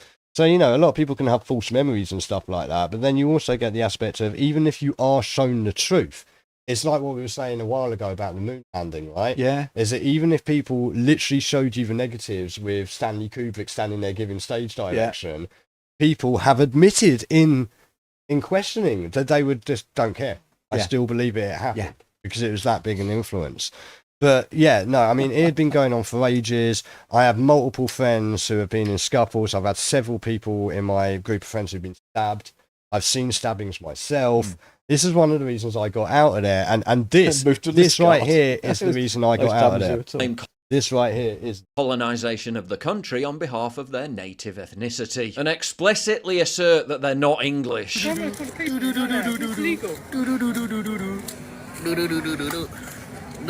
you think you're English? I don't want to be English. I don't want to wipe my do with the dry tissues. Oh, wiping your arse with toilet roll is apparently some backward custom that only English people do. He then proceeds to insult exactly the what my thought was. Like, wait a minute, is it better I just sling it out my left hand and just fling it against the wall like fucking... And again, I'm not trying to fucking, like... This is the thing. You can't stop people having these impressions when this is the shit you do, bruv. It's ridiculous. Yeah. It's fact that ridiculous. she's taking a bus to work. I don't want. I don't. Fucking live here for the money, though, don't you? I don't want to have dried up do. She's I going don't want to to have work. dried up do. Yeah. I don't want to drive up to in my two cheeks every day. Not shopping like That's woman what early. you do. No. Fucking prick, look at you. And that's the angle that woman was walking down. So we are. You haven't we got are much years actually, left, have you? 20 How years old are you? later. Or How 40 old years are later, you? sorry. How old are you? Yeah, take that boss while I drive an Audi. Oh, yeah, And what did listen. he get listen. for harassing Take that that boss. innocent woman? Nothing as far as I'm aware. No, this that guy innocent woman is was not. harassing him. Some shit Audi that's Apparently. only 10 No, years she- old yeah. by Motability scheme. Andrew Tate, eat your heart out. Audi It's bus crazy. stop benefits living. You're going to work. You're so English, aren't you? Going to work. Get a car then. Going to Save work. up, get a car. Going to You're on the work. boss. Bye. Going to Bye. work. You're on the flipping boss. Bye, English. This is the English life. Alright, this is the English life. Bus stop every day. Come on, I'm in my Audi. Come on, brother. Go, sit on that boss. Sit on that boss. Choke, man. You can't touch me, man. He's a real Yeah. It's the sort of we want to cross it. Right, Need wait. more of them across it. Don't There's more. There's more. This is what you get. Yeah. August 22nd. Treaty centre cordoned off after a man in 30s stabbed in broad daylight. Culturally enriched. Absolutely. But then there's more. Yeah. I'm not joking. Police officer stabbed in neck in West London. And this one was September 10th. How's that cultural enrichment doing for you, Hounslow? Absolutely. Give us a shout in the comments, yeah, or in the chat, if you're still there. And you're wondering why you don't see me walking the streets of Hounslow no more. What? Why? Anyone walks the do streets you of think? Hounslow anymore. Yeah? The sad thing is, you could transpose that headline most cities in the country. Yeah, yeah, And yeah. that MP the other day, and I'm not alive to any political party, they said he didn't see a single white face in Birmingham. yeah, yeah. It's true, wasn't it? Well, unfortunately, yes, again, there's another thing that in the last 24 hours someone has mentioned to me. And I'm like, again, when was the last time you were in Birmingham? Yeah. I've got to make a trip soon that goes via Birmingham. I'm going the hell round it. Oh, yeah. I'm taking, was it the M42 round it or whatever it is, which I'm not going through Birmingham. No. Yeah, especially, and there are other clips that I could have put in actually about what's going on in Birmingham. But again, look at even how it's reported. 3 men, aged 19, 28 and 34, right? The 34-year-old's been arrested as well. Additional charges of robbery, aggravated assault and robbery as well. Multiple burglaries, right? But no, we just get 3 men, aged 19, 28 and 34. And what did they look like? Yeah. Who were they? What were their names and where were they from? You can't, it's racist. You can't mention they were probably Well, yeah, you a can't be doing certain that. colour. You can't be doing that, especially doing because we live in the age of this. We call it new truth. It's up to 10 times better than old truth. This is wonderful. But how much will it cost us? Well, we're looking at about £5 million. That's terrible. Only under old truth. Under new truth, I think you'll find it's of enormous benefit to everyone. Yeah. Absolutely, right? And I mean, again, that was Monkey Dust from 2005. There's so much stuff we were saying before we went on air. So much stuff that, I mean, they sort of say the Simpsons predict stuff. And they do. And they did, and they have. Yes. Yeah. All of it. You can't parody. You cannot spoof it. If we did this 10, well, we probably did 5 years ago. Yeah. You could not spoof it because it wouldn't be believable. That's why Chris Morris doesn't do anything anymore. Even Armando Iannucci's pretty quiet these days. You know, like unfortunately, parody and satire are dead because you can't parody real life. Yes, and if you do, you're in trouble, right? There's no Like, that's the other satire thing anymore because Keir Starmer's sewn it all up. Yeah. So I mean, like, you know, thank you for indulging me. That was my little story about what happened to my beautiful hometown of Hounslow. There's any of them. We could pick one every week, and I bet you could. I mean, you could pick the sleepiest village in the country. Even I come from Berkshire, so Newbury is all Vodafone City, racecourse, fairly popular, fairly affluent area. But it's what I've read. A friend of mine brought the papers up the other week with them. There's a local guy in a little sleepy village nearby was done for being a cannibal. I kid you not, this doesn't surprise me. He was a chef. It doesn't surprise me. He was a chef. Well, of course he was. You'd have to be. Who'd be a cannibal and not be a chef? Trust me, you do not want sinewy bits of bicep. He had a kill list. He had ropes. He had gags. He had gaffer tape, cable ties, and obviously all the chef knives because he was a chef. And I want to kill people. You've seen Hannibal, the TV series, right? Yeah. Like, what I'm getting in my head, the image I'm getting in my head is Eddie Izzard from Hannibal. You remember that scene? Yeah, he feeds him to himself. Before we went full woman, went really, really weird. That was so good. I need to rewatch that. So we should do a that was TV good. I on like that. They're not doing it again, are they? I don't think. Okay, so I mean, I'll very briefly digress for a second here. It's by Brian Fuller. Yeah, this guy never finishes it. I love Brian Fuller's stuff. He's done some brilliant things, including Hannibal. That was really good. He was supposed to do Star Trek Discovery, right? And they booted him off, and look what happened to that. But probably for the best because he wouldn't have finished that either. Yeah. It's something. We are digressing a tad, but something like Hannibal. So they always say you shouldn't try and mess with perfection. They're on about remaking Highlander. Can't be done. Well, I don't know. Henry Cavill. Oh yeah, fair enough. Right, bad example. But things like Silence of the Lambs, Hannibal, you can't improve on that. You really can't. No. He's a crap job at that. He really did. Yeah. The series was surprisingly really good. Yeah, no, the series was surprisingly good. I'm a Dr. Pepper. But yeah, I mean, to get back to this, that's happened there. That was lively. So for anyone that's saying that this is a localized issue, this is, it's not a bigger problem as it seems. That's happened in my home. Yeah. And that was in London. Yes. And Epping's in Essex. And again, Monkey Dust predicted this with this. Bloody asylum seekers. Can't bloody move for them in Essex. Yeah, well, the same down our way. Trip over bloody Afghans and Kurds in London. I think there's more in Essex. Nah. London. Essex. London. Essex. London. Essex. London. Essex. So, yeah. I mean, shooting up with a scrap route to most, that'd be more authentic, wouldn't it? Yeah. Not a fight. Yeah. Not a bar brawl. So, it's interesting as well because we've come out here, right? Both of us are out here now. We're far out in the West Country. We're far out. We're in Cornwall. You wouldn't think that this might just be on our doorstep as well. I was waiting for a clip from Liscard.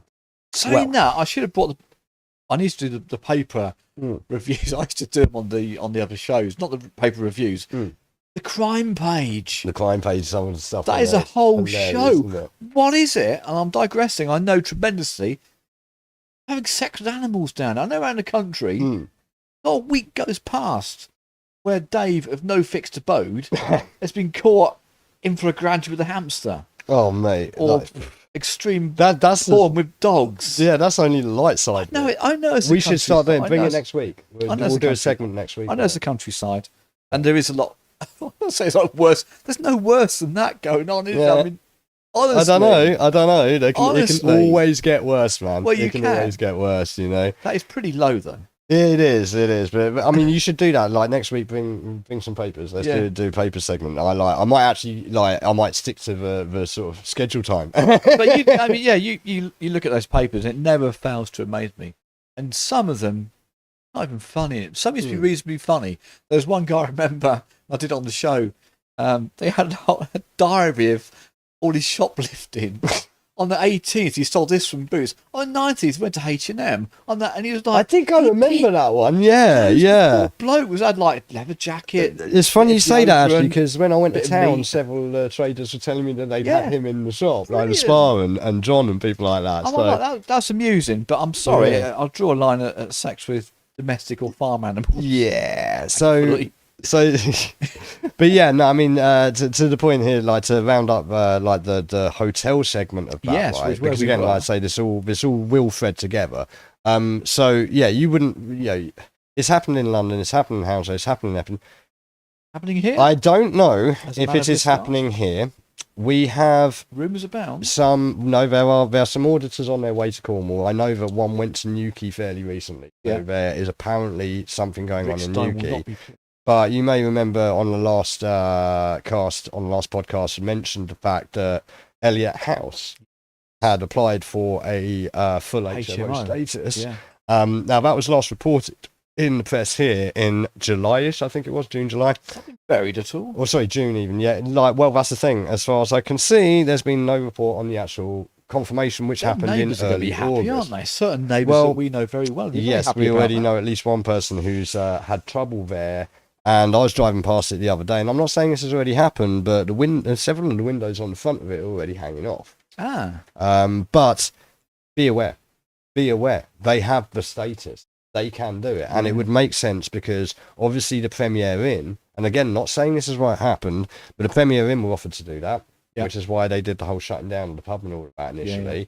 But then that got reversed, so they ended up like just being like the sort of pub being private to the hotel.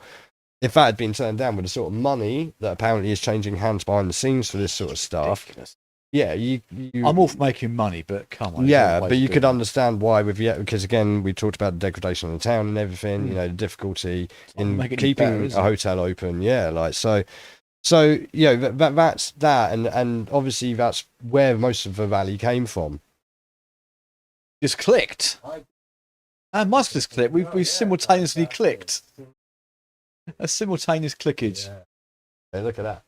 I've got a microphone in the way. Going off that very slightly, I was talking to, and I won't mention any names, a local councillor. He's not one of the, he's probably one of the leading political parties these days in the neck of the woods. Very nice chap indeed. Was down near Minions, Crow's Nest, Dorate sort of way. And there's an old folks home there. Totally boarded up, been fenced around, security guards on the front, and he went out there. What's going on? Can't tell him, mate. Yeah, so this is the other thing I've been worried about because hasn't one of ours just round the corner here in Lisgard been done as well? I think there's someone taking over, an Indian family's taking over old people's home near here. And again, my suspicion went up straight away because we know that they've been doing this as well. What's that big old white house as you drive up past JJ's towards... Oh, that's part of Wilderness, or at least used to be part of Wilderness. Yeah, because that's a big old house there, isn't it? Watch this space, people. Yeah, again, Wilderness, aren't, from what I've heard, aren't exactly in the best of financial states. No, so again, there could be an big old, opportunity for them there. House, though. Really nice house. So, I mean, that does kind of like tie back into... everywhere. Yeah. Happening more and more. It ties back into like just the lack of reporting, complete lack of reporting. Back in the day, there would be reports on this stuff. Like you were saying about back in your day and going up there, I would have seen that on the news. Yes. Yeah, like and like when you had the newspaper marches and the coal miners' strikes and the poll tax and all that. Yeah. There was actual verifiable coverage going on back then, and that was by the mainstream. Yeah. Now it's completely gone. It's all been bought, hasn't it? That's the thing. You got Sly News, you got BBC. Absolutely. You can't believe the word they say. And they've closed ranks. They've all closed ranks because, to tie it back to bloody the bloody move in Essex. Yeah, the not the same, Dan, are we?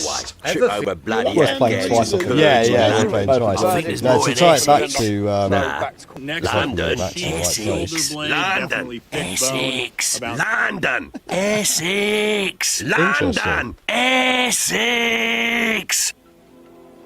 Yeah, it did need repeating that. Yeah. Totally. Sorry, wrong one. Yep. And I want to ask you a few questions. You don't have to answer the questions. I'll do my best. I went upstairs. I'll just give a little bit of earlier on free to text go- here. So Tommy was obviously straight back into court.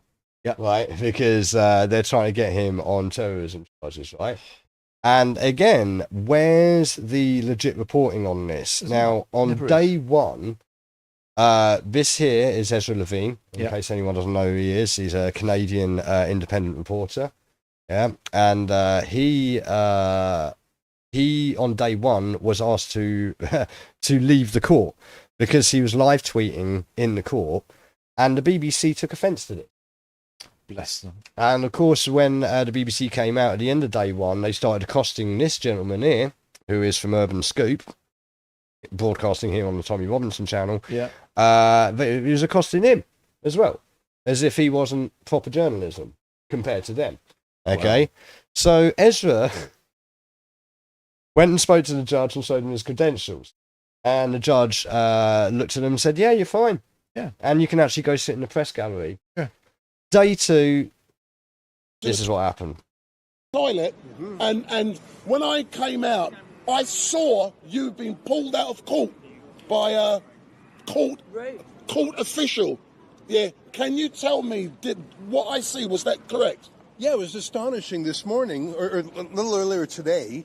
The judge reviewed my credentials with the independent press gallery and pronounced that those credentials were sufficient for me to act as a journalist in the UK. That they were similar to UK credentials. The judge told me that I should be a little less spicy when talking about officers of the court, and I told them I would agree. So I sat down in the court next to the other accredited journalists, and that was helpful to me because it was much easier to hear the proceedings. But then when the judge was not in the room, one of the clerks said, you got to get out of here. You're not allowed to sit in these empty chairs. It's not like it was over full or anything. And I said, did the BBC complain again? And one of the clerks said something like, all the press did. I have trouble believing that, although it is plausible. And I said, no, I want to hear from the judge. It was the judge who granted me my credentials, and I don't know who you are. And did the judge hear this? And they said no. Like they admitted that the judge was not behind this. And I said, well, I want to hear the judge. And then the security started physically pulling me, and I thought, you know what? I don't need to be ejected from this court over where I'm sitting, but it shows how entrenched the snobbery, the elitism, the discrimination is. You know, I'm from Canada. We don't really have the class system, but you had these prestige journalists on the inside. Wait. Hold on a second. Hold on. I need just to wait. I'm from Canada. We don't have the class system. Mate, you're an Anglophone, right? Oh, have you tried going to Francophone Canada? Jeez. You see how in Canada you're not allowed to have English signs? And menus and everything. It all has to be in French. Like Quebecians have like changed the law, so all of the shops have to have all their stuff in French. Crazy. Yeah, Ezra, like, I don't know, he's speaking a little out of turn there. Just a little bit. One of the citizen journalists gets credentialed, the mean girls gang up and push you out. And it was so gross that the BBC snitched on the first place that I was saying some pointed things in my tweets. Imagine being a government journalist and you call some government hotline to get your rival, I don't know, I mean, in the past... He's not wrong, right? No, totally right. I thought that was very illuminating, and it shows the larger problem. Tommy is being treated as an enemy of the state. Anyway, I'm looking forward to hearing what he has to say. As you probably heard, they're not releasing the judgment today. That won't be for about 2.5 weeks, 3 weeks. And I was shocked. I don't know if you remember seeing me. I actually went upstairs to use the bathroom. Just so you know, he was using the toilet. Okay, that's the second time he's mentioned it, right? If you were being yanked out, and you asked him, "What is your name?" I want your name. You know what? I like asking people their names because it personalizes things. Oh, here comes It's Tommy now. It's Tommy now. Okay, so it's Tommy now, right? So just to clarify that, the judges said it's fine. Yeah. The He's in BBC charge. complained the day before. Yeah. Then today, my man, just out to Urban Scoop, goes to the toilet, just so you know, he's trying to go to the toilet, and sees him getting literally physically, like, pulled out, like, aggressively by the sounds of it. And apparently all of the mainstream media didn't want him then. And again, what is going on here? Like, you can't possibly claim that we have any form of independent media in this country that is on mainstream broadcasting television. It is absolutely ludicrous, right? And the ones that do, so you go to your GB News and your Piers Morgans and your as was Talk TV, they're all far right and extreme. Well, that's the other thing. The great James Whale, God bless him, was far right and extreme. Mm-hmm. What a guy he was! What a broadcaster! Yeah. But even those as well, like even GB News, like crikey, that thing seemed like such a massive shutdown on an awful lot of what they're allowed to talk about and whatnot. But yeah, I mean, just from we'll come back to Ezra in a minute, but like, just that on its own shows you what we're talking about here. Is that there's a complete lockdown on actual proper information. Proper news, proper reporting. Yeah. And they moaned about the cartel years ago of Murdoch having control of too much media. It was going a bit James Bond, the world's not enough malarkey, and Maxwell back in the day. You can't have these big conglomerates controlling the news. Well, you better reporting in those days in the Sun and the Mirror. Again, and the this Star is the News thing, of the world. Broke a lot of scoops. Well, the thing is, again, Not back in allowed the anymore. day, like, because again, one of the box sets that I bought was Superman: The Adventures of Lois and Clark. Yeah. Which again will tie into segment 2. And like again, watching that, like just the way press worked back in the days, locally operated press was a lot better. And people could go to the local press, and the local pressman would be like, "Hey, I like your moxie, I like your style." Yeah. There's a lot of different opinions, a lot of different politicized acts or whatever. Nowadays, it's all homogenized. Yeah, completely homogenized and controlled by 6 people. Very much like radio's going these days. Our media. Yeah, and the fundamental problem here is that he's reporting things as they are in the court. Yeah. So this case was Tommy Robinson. They're trying to charge him on terrorism, right? So here he is talking about the verdict. So back to court, which again is more fees because they just said now we're going to have another bill for another day in court. It's just insane, isn't it? Another bill for another day in court. We heard all the evidence. There was no evidence, So they arrested me under terrorism legislation, which is where they're meant to find out if I'm a terrorist. All they asked me about was my political beliefs. All they asked me about. So they didn't ask me about anything to do with violence, terrorism. In the end, they threw in something about far-right extremism. They didn't ask me anything about that. They just asked me about my legal, lawful, legitimate political beliefs, which is what this was about. This was about detaining me because I'm Tommy Robinson and because I'm outspoken on subjects such as Islam. You heard it from the final officer, Islamophobia. So what even is Islamophobia? What, you can't have an opinion of Islam without getting detained under the Terrorism Act now in Great Britain? But that's it. So I'm 4th November, which is a good thing because it means I get to go on a state visit to Israel tomorrow to form friendships and allegiances with a government that actually understands Islamic jihad and doesn't just understand them, a government that will stand in the face and fight them rather than bow and pander to them. Because unfortunately, this government bows and panders to Islamic jihad. They've lost, they've surrendered already. Surrendered, recognised a terrorist state. So yeah, I'm happy because I thought they may try and lock me up today to prevent that. But yeah, I'm off tomorrow, and then I'm back in court now on the 4th of November for my verdict. And my final point, I went upstairs earlier on to use the toilet. I then went into court one. Has he got a slight bladder problem? He's trying to get a tenner advert or something out of it. I was sitting in there, and the judge had said, Ezra, after fighting, recognised, because he had to recognise that he is a legitimate journalist that's come from Canada. Then when the judge went out of the back room, the staff come in and said to Ezra, you need to get out of here. And he said, well, the judge, I heard you saying, well, the judge has just said I can stay in here. Nope, you need to leave. Then they brought security in to forcefully eject. And I was there. You saw it? Yeah. I was there. Okay, I was sitting in the dock to forcefully eject you from court. Mad. As I said, there's a war against citizen journalism being fought by the state. It was shocking to me. I mean, the judge gave me the green light. And then the staff wouldn't have it. They done it when the judge was out in the back. Right. So we don't know if the judge was on side or not. Yeah, we don't know. You're right. Very strange. So the judge may have gone out the back and forcefully had you removed. We don't know. And that's only 1% of what you face here all the time. Yeah. Not even 1% of the deep state, if you can call it that. They don't want any challengers. You're a challenger to it. I'm a challenger in a smaller way. They don't want anyone telling the other side. What's insane has been their reporting on this case. So let's see what happens on the 4th of November. Yeah. And then we can dissect, if we win this case, which I hope we do, we can then dissect the absolute embarrassment of journalism from the entire row of mainstream journalists, as well as all the ones online. None of them reported any of the unlawful activities of the police officers, which have been proven as unlawful in court. You know, the judge asked me to go easy on the cops and the prosecutors. That's what he asked me to. But why don't you ask him to go easy on me? I was going to say he didn't ask anyone to go easy on you. It's sort of normal that you defame Tommy in your mainstream coverage. Or didn't pick up on any of the lies they told either, or the way they twisted stories. Yeah. But yeah, I'm grateful for everyone who supported me. I'm grateful for Elon Musk for giving me the opportunity to have my King's Counsel in there. So Carson Kay, my solicitor firm, and the King's Counsel, Alistair Williamson, was unbelievable. He absolutely tore those 3 police officers a new arsehole. Right, just that last bit there. But yeah, I mean, so there you go. Like, it's obvious that there's a shutdown on the information being put out, and like, obviously, what we've covered with AY and stuff like that as well. There's the Section 17 of the Public Order Act that he's been quoting everywhere, and various other sections of it.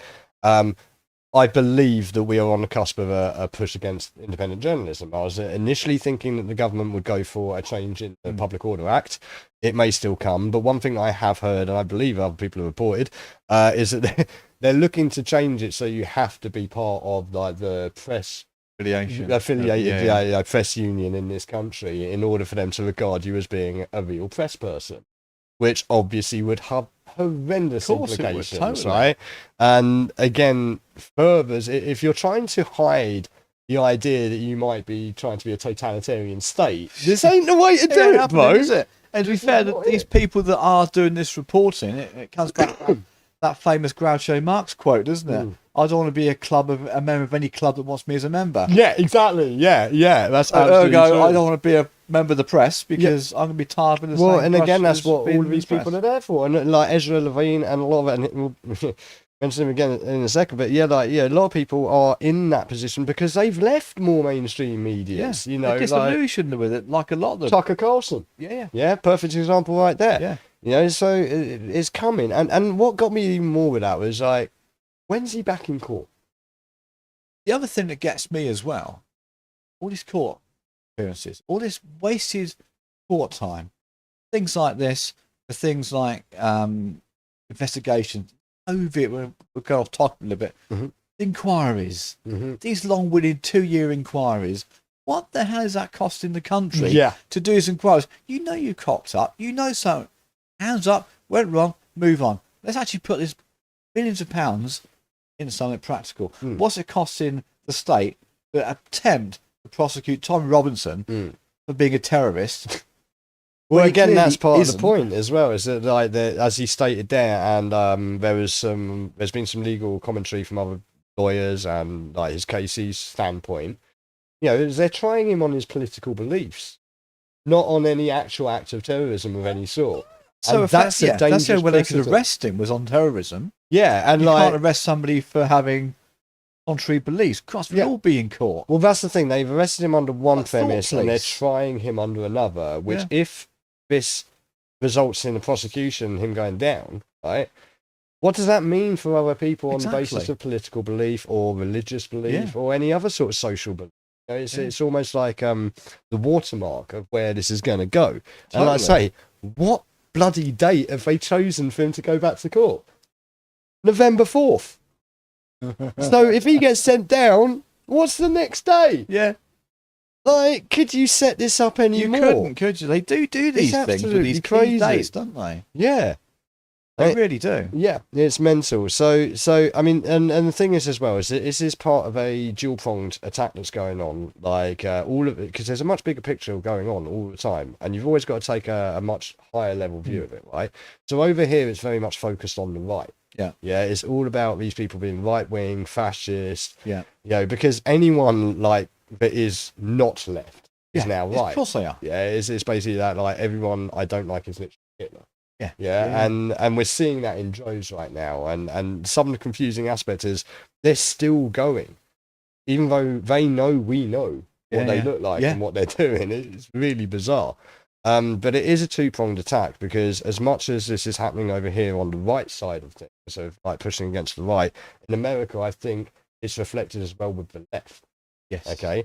And I actually really need a quick pee. So if you want to quickly tell people where they can get hold of us online. Absolutely, yeah. Hit the keyboard again. You're good at doing that, the keyboard.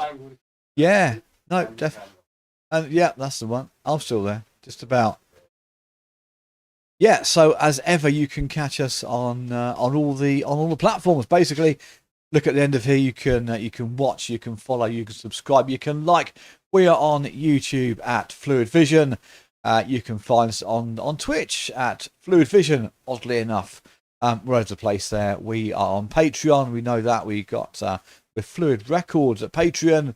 We're on X, the social media network formerly known as Twitter. That is at FM Phluid. And if you like your face ache, we are on /Phluid Records. Again, get on there, tell your friends, and yeah, for sure, catch up. It's a long episode this evening. There's a lot of ground to cover.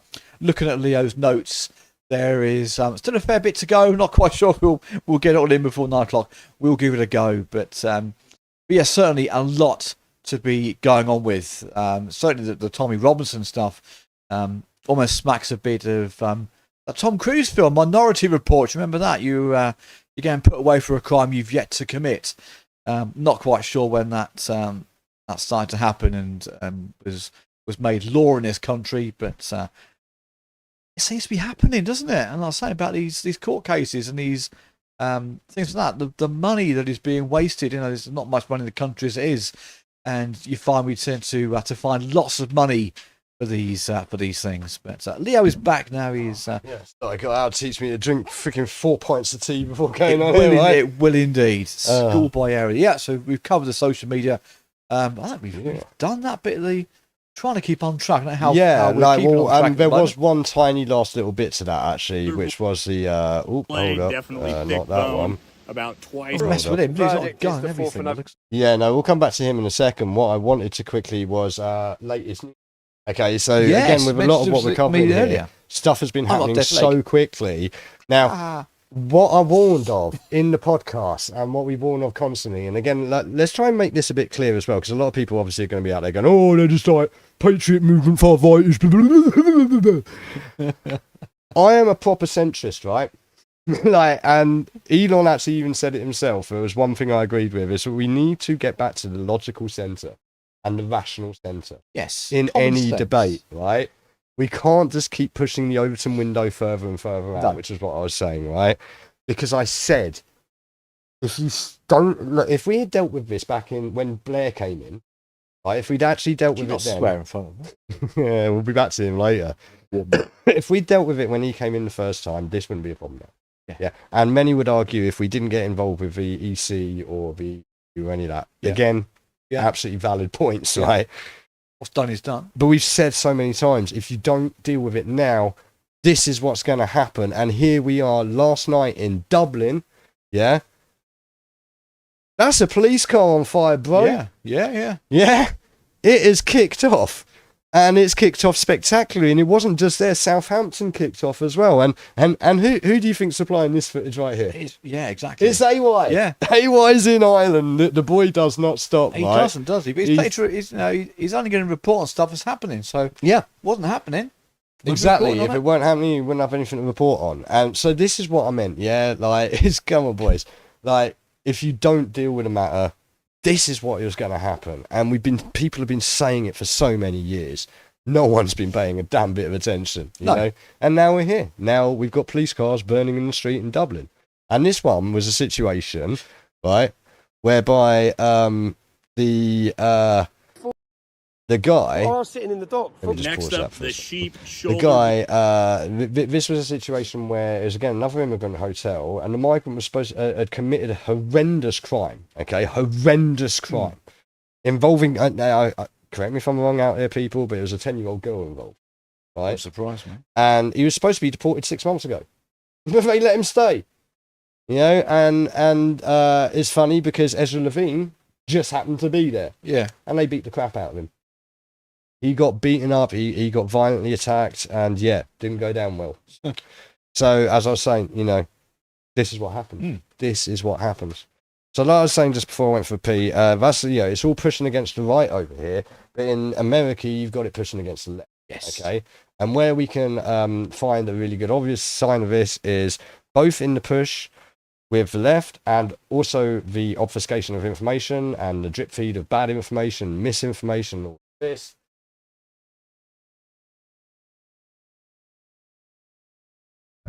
So like, I'm going to try and get through this one quick. So, Charlie Kirk murder. Yes. What do you know about that? Oh, what we've been shown, what we've been told, which you've got to wonder. It's almost, you're almost having a grassy knoll moment with this. It's sort of very reminiscent to the JFK in a lot of respects. On the face of it, he's been assassinated. Quite why? Well, this is it. So quite why he's been assassinated. We don't want to go over the whole Trump shot in the ear debacle. No.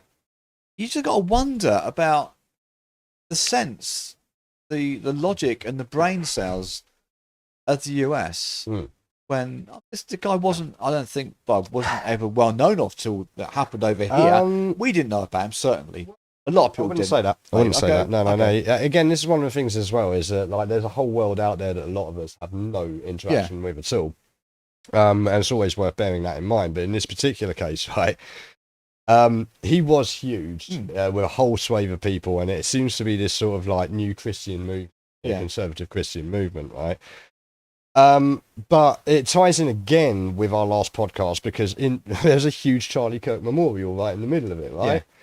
And they were kind of linking in with him and this freedom of speech and all this sort of stuff, right? So let's just break it down a little bit, okay? So we've got our obvious broad stroke observations about the Charlie Kirk situation. Have you got any broad stroke observations that you can make from the story that we've been? Open and shut. Wow, open and shut case. They seem to find the perpetrator pretty quickly. Mm-hmm.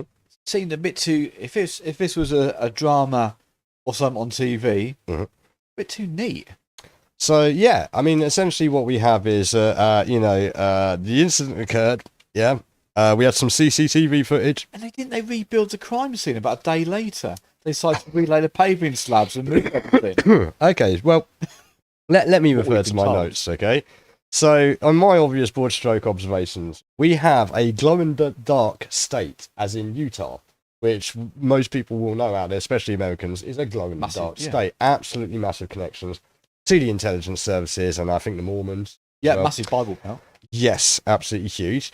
And it's also a glow-in-the-dark university as well, with Utah Valley University. Oh, he's a lover of guns, I'd imagine, as well. Yes, an interesting point of note. Whoops. Oh, he's lost his bottle. Point of note, it's also where Roseanne Barr's from. Oh, right. And again, that's another box set that I got the other week, was Roseanne. Fantastic show, well worth watching.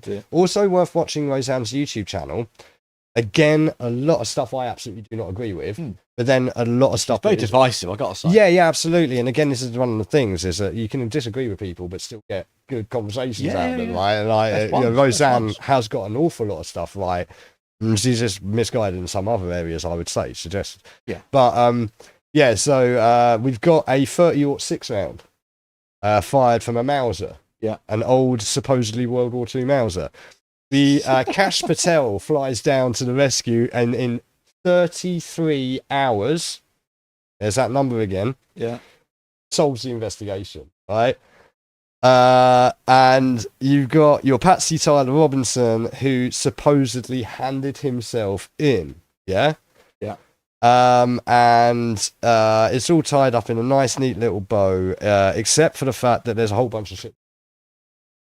Yes, how far was that shot taken from? 200? 200 yards, I believe it was, 200 yards. Crosswind. Right.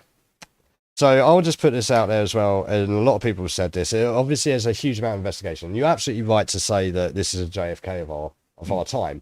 The difference now is the access to information is so much greater, and we have way more Multiple awesome professional camera people angles. out there. Yeah. So I've done a lot of shooting in my time in the Scouts, and I've shot both air rifles and full weapons. Yeah. Up to automatics. I've shot SA-80s and stuff. And when they told us that it was like a 200-yard shot with a Mauser, which again, another thing was how quickly the fog of war landed over this one. Was originally it was a Mauser with a 30-06 round, which they said was bolt loader with a top loading magazine. And immediately I'm like, I don't know any Mauser on earth that has a bolt action and a top load. Why would you have a magazine on a top load with a bolt action? Yeah. All right, and then they showed the photo of it, and it's obviously not an old rifle. It's like uses polycarbonates and stuff that wouldn't have ever been used back in the day. Yeah. So, and I was looking, it's like he's got that distance. It's through it's at an elevation. It's at an angle. It's through the eye line of two trees, over the heads of a bunch of people into a tent. Now, okay, it's a big white tent with a black dot or like a big white tent, but he was wearing a white shirt. But again, to take that shot that quickly, that instantaneously, without prepping the gun, because they said that he broke the gun down And to to get get up the there. neck as well. Go for a body shot. That's going to do as much damage. We probably won't kill him outright, but So this is one we should probably do a full episode on. But I'm gonna try and keep it like fairly light for this one, right? it's always light people being shot. Let's start with just that right. This shot, this 30-06 round. Okay. Now there's been so many people talking about, was it actually that? Was he shot from the left? Was he shot from the right? Was he shot from behind? Did he shoot himself? Was it was it a lapel mic that blew up? Was it a flechette that was shot from drones that were flying overhead at the time that still no one has explained? Okay, so let's just focus on the 30-06 round, okay? Because that, for me, again, was just like, dude, you've got to be a total incompetent moron to think that anyone would take a shot like that without it having the results of a 30-06. Now, we have some footage here from a guy who is a proper professional at this, okay? This is VFT, and he's on YouTube. And this is a guy who knows a lot about guns. I believe he's an ex-serviceman. I think he may even have been like right at the top of like in the SEALs or something like that. Yeah. And he's taken a range of different things to show you the comparison of what a 30-06 round will do at 200 yards to various objects. Okay. And I also want people while watching this to make note of the audio report. Because sound's kind of my thing. You know, like this is one of my things. And this was the other thing when I watched the video of Charlie Kirk. I was like, I don't sound like a 30-06, no way. So listen and watch what happens in this video. Thick bone, about twice the meat mass of a human neck. So this is a straight through a lump of meat. So that's the bone was going with twice the mass of a human neck. Yeah, so as we can see, pork leg the sheep shoulder blade, Sheep not shoulder. stopped at 30-06, basically ripped this entire thing in half, straight through, no bullet. Now we're going to attempt these beef vertebrae, which are, if you look at these things, So this is like a spine, incredibly thick. beef spine, 2-3 basically. inches thick at some of the bigger And you parts. can imagine the weight of a cow. Brian was telling me that Imagine how butchers dense can that use stuff has to be, concrete right? saws to saw through this. So a little bit stronger than a human neck. We're going to check that out next. A little bit stronger. I'd imagine it's Next considerably test, stronger. Cow neck vertebrae. So, as you can see, the cow neck vertebrae stood no chance. Ripped in half, and as you can see, Dude. even clean through, damage. Hold tight, my brethren. We'll get there, okay? Hold tight, my brethren. You keep preempting me tonight. I don't need to send you notes. You know what's coming, right? It's almost 2-inch thick. Straight through. No problems. So, next, we're going to up the ante. I'll grab it. Got it. Cow femur. I don't know. But to be clear, this is the same caliber. This cow femur is. To be absolutely clear, right, they are shooting a 30-06 caliber. Yeah. And if I remember correctly from my notes, this is a Mauser he is using. Right. So this from is the pretty distance. much recreating it. This is recreating it, but I will, as BFT would point out as well, this is flat ground in controlled conditions, Yeah, right? yeah. With time to set up and everything, right? Yeah. And this guy right here, he's An a open badass sniper. Wait till we get to the Yeah. end. This guy's a badass, right? Yeah. And you got to take into account all the other things, the wind. Yeah. These everything guys else. got military training as well. This guy, Yeah. this kid, allegedly is student or whatever he is. Yeah, like, again, Well, I the said patsy. straight away, I would struggle to get that shot, bro. And I've done a lot of shooting. This Yeah. kid's probably done more shooting than me, and he would struggle. But this guy here, Yeah. like, this guy's the is freaking elite at All this right, so stuff. He's what we're hitting nailed that thing All right, beautifully. so here is the real test. This is a cow femur. Let's give it a shot. They're going to take a lot of pressure. Yeah, that's a little different. Okay. And the size of the hole in the cardboard, Yeah. let alone anything else, right? Yeah, you see, and again, can I pause it just there? Look at the size of the hole in the cardboard, right? That was clean before he shot, right? Yeah. That's pressure dispersal there. Yeah. That's not the bullet causing that. It's Yeah. the pressure Yeah. of the air. Yeah. So bear that in mind, right? Like, it's not just the bullet; it's all, right, of that so, pressure. let's see the The damage. gases and stuff that would be released as well. Really in pieces. I mean, I feel sorry for any animals in the bushes behind it, or here or we go. even moles in the They're ground. gonna Try get and it. get that But direct yeah, in the because center. that round will gonna go keep straight going, through that into the ground. round's still Yeah. going probably. Exploded 16 that foot in the cow ground, femur probably. Yeah. in half. Blew straight through. Cow femur. 30-06 round. Now think Straight about a human through, neck. man. Okay, but we're going to up the ante even more. A lot thicker than a human neck. Now, right? we're not only going to take a cow femur, but for anybody that says, wow, there's Well, no okay, so meat. people were saying, oh, there's no Let's meat slap around it. on He's going to strap a pound of meat fat 4 to a inches cow of beef femur. in front of the cow femur and see what happens. And then give him thick skin like Nate.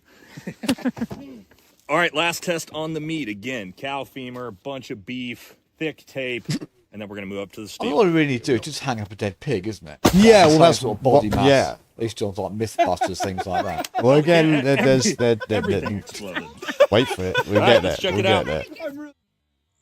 See that one? The power of the impact, like, knocked the camera over. Like, Yes. stuff just went all over the place.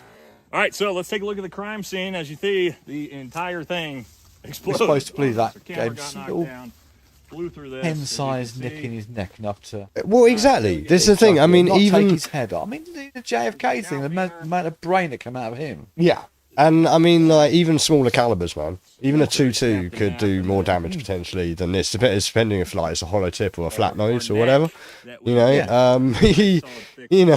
So it's just a run-of-the-mill bullet you get. Look from at the anywhere. state of this stuff that they're picking up. It's just absolutely shredded, right? And again, half of this is not even the bullet damage. Half of it is just pressure damage and such.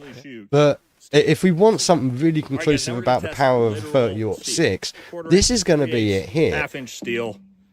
Let's see what it can do. So I think it's 1/4 inch, 1/8 inch, and 1/2 inch steel. Bang! Straight through like butter. How badass is this guy? Look how small that plate is. He's Yeah. like, He's like, he I knows got that. it. He knows it. Yeah. The middle one, yeah, that's fairly easy. Like straight through again, right? And now I think this last one's, I think the 1/2 inch steel at the end here.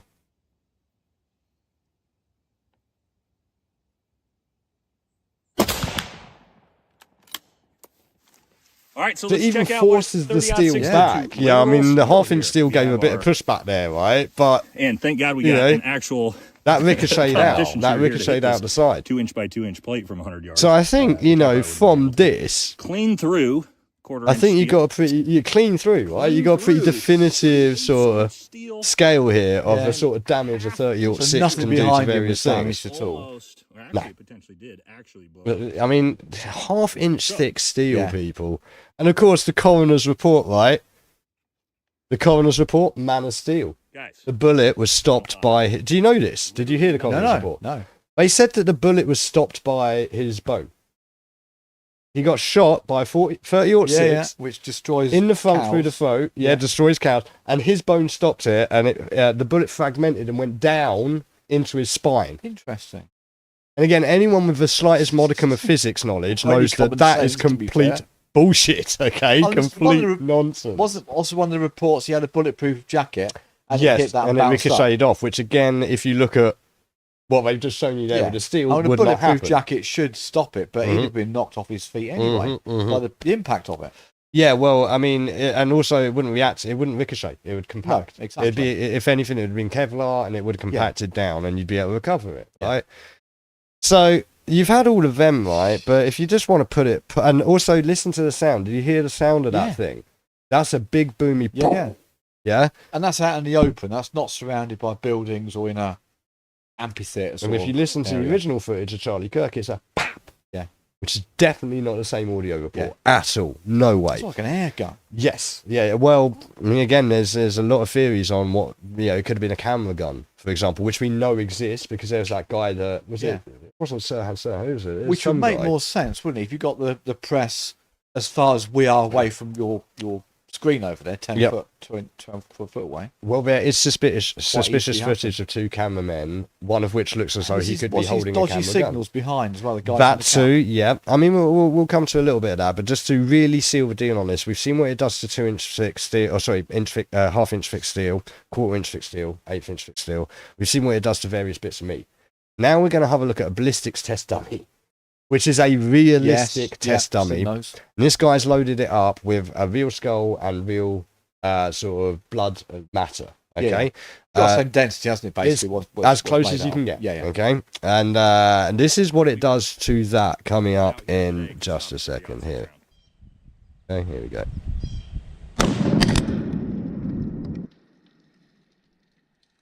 Pretty definitive, I would say so. Right, and he's got it from multiple angles and in slow-mo, right?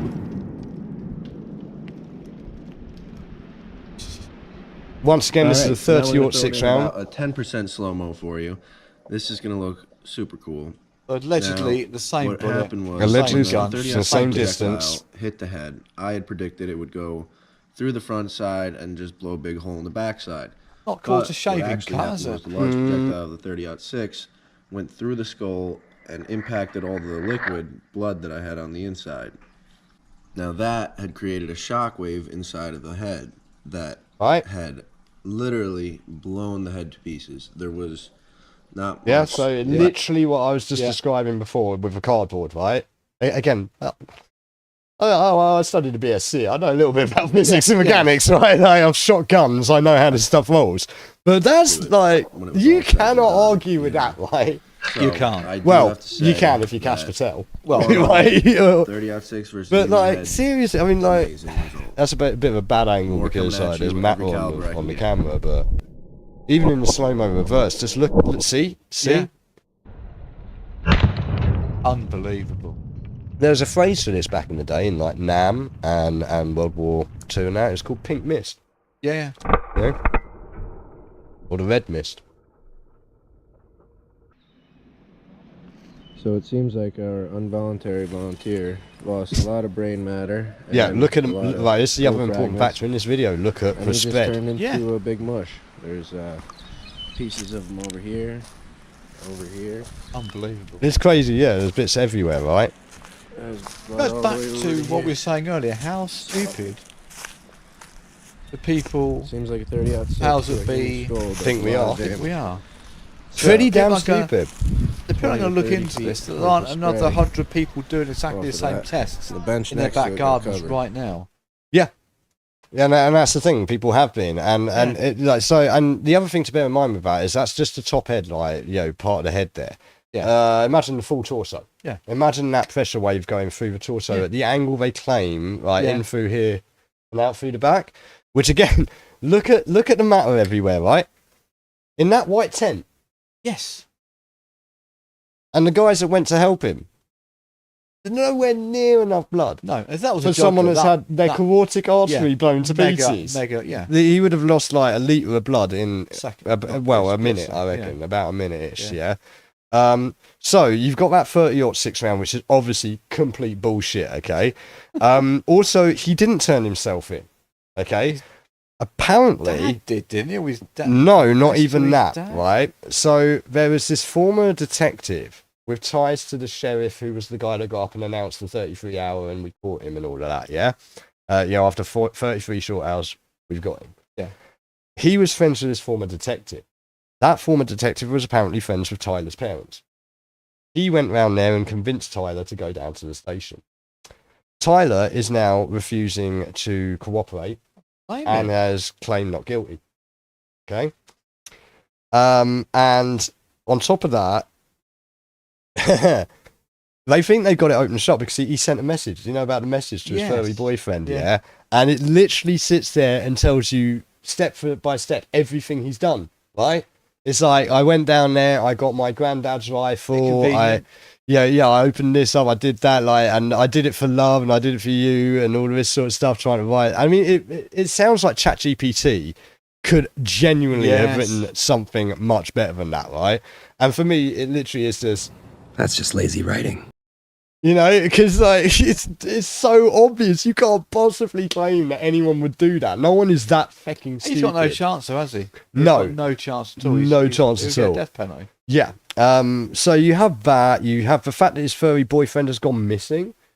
And as far as I've seen, again, correct me if you're out there, you know better. There's no sign of it. He's just disappeared. No follow-up. No. Again, so what I probably before the broadcast we mentioned about the news. Disappears. Yes, absolutely. It will just floats away into the ether, right? The helicopter into the Brooklyn. Mm-hmm. The boat that crashed into the bridge. Yep. All in America. The guy that drove into the Liverpool supporters. Mm-hmm. Had a little bit of cover, not as much as it did at the time. All buried information, right? There's also the fact that there's a private jet that flew out shortly after the incident from there, going, I think it was to Provo or something. And it turned off its transponder. And there's been no real satisfactory follow-up to that other than, it went below some mountain range or something. That usually happens. Or it's perfectly normal operational behaviour to turn your transponder off. So that's suspicious, right? He was also apparently not taken to the nearest hospital. He was actually taken to a different hospital and a fairly specific hospital. Okay, we'll come back to that in just a second, because again, the whole narrative of this has been him and his furry boyfriend, far leftists. Yeah, they attacked Discord, didn't they? They jumped on Discord and were forcing Discord to give up all of the chats and everything. And it was this really strong push on after the Luigi Mangione thing and this, and now all these threats to supposed conservatives and right wings. Apparently Tucker Carlson's being told that he's next and all this sort of stuff. You can see how they've actually just the same way here in America on the left using this. Yeah. Okay. I had this down already, but again, more breaking news overnight. Okay, as I was writing for this script for today, but all of this gets even more interesting. Actually, you know what? We'll root back around to this point in a second, right? Because it ties in. There's one person who's not letting go of this. And that is longtime collaborator and best friend of Charlie Kirk, Candace Owens. Yes. You ever heard of Candace Owens? No.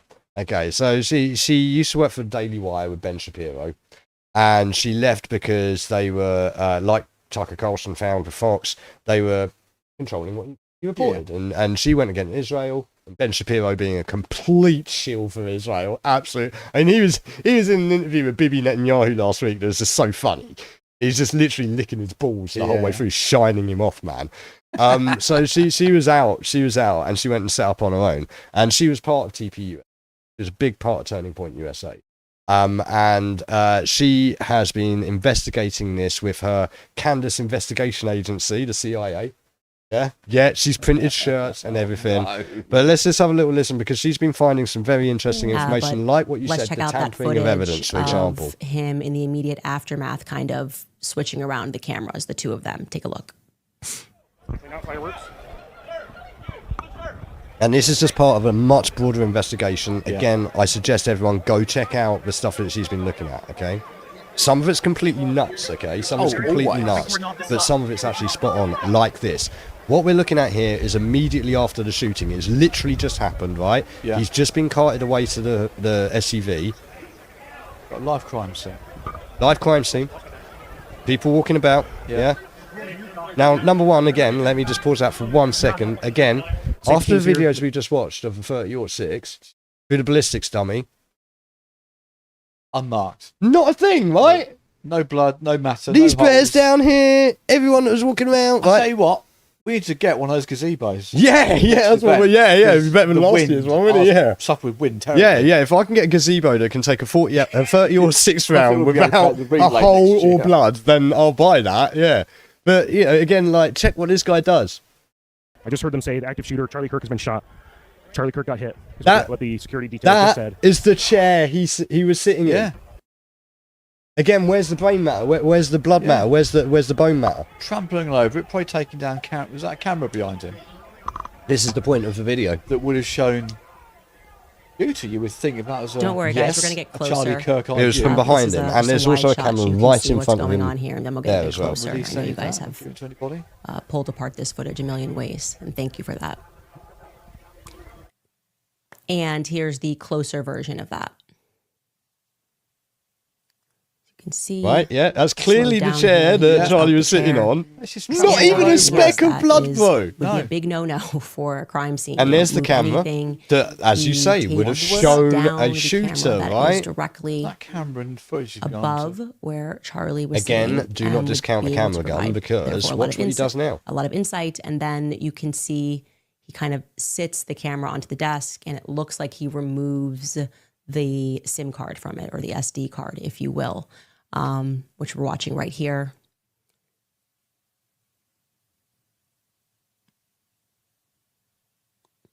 Totally not sus, right? No.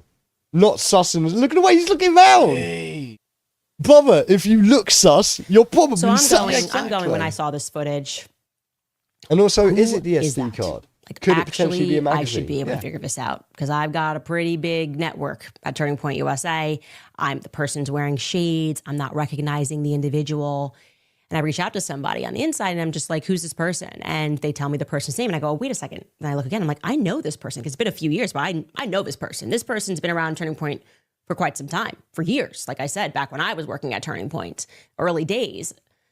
So I'm like, I'm just going to reach out. Obviously, I know this individual. I'm going to reach out and I'm going to say, hey, what's up with this? Where is this footage? Why did you do this? What were you doing up there on the rocks?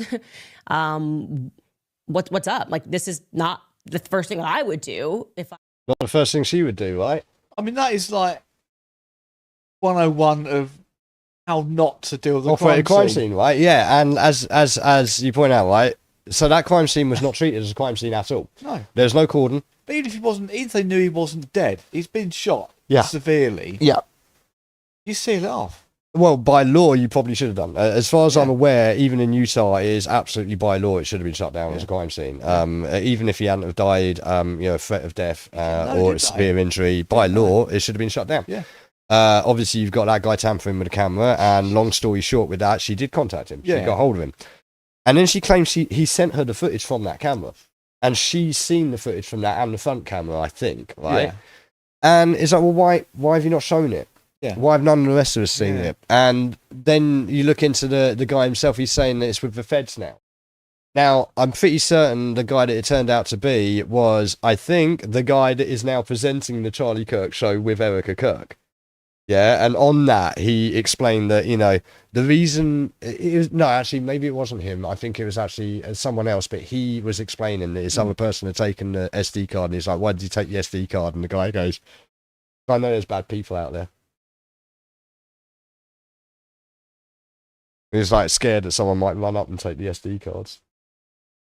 Because you've got an active shooter, right? Someone's first thought is going to be run out. Of course it is. Of course it is. Let alone you got George Zinn.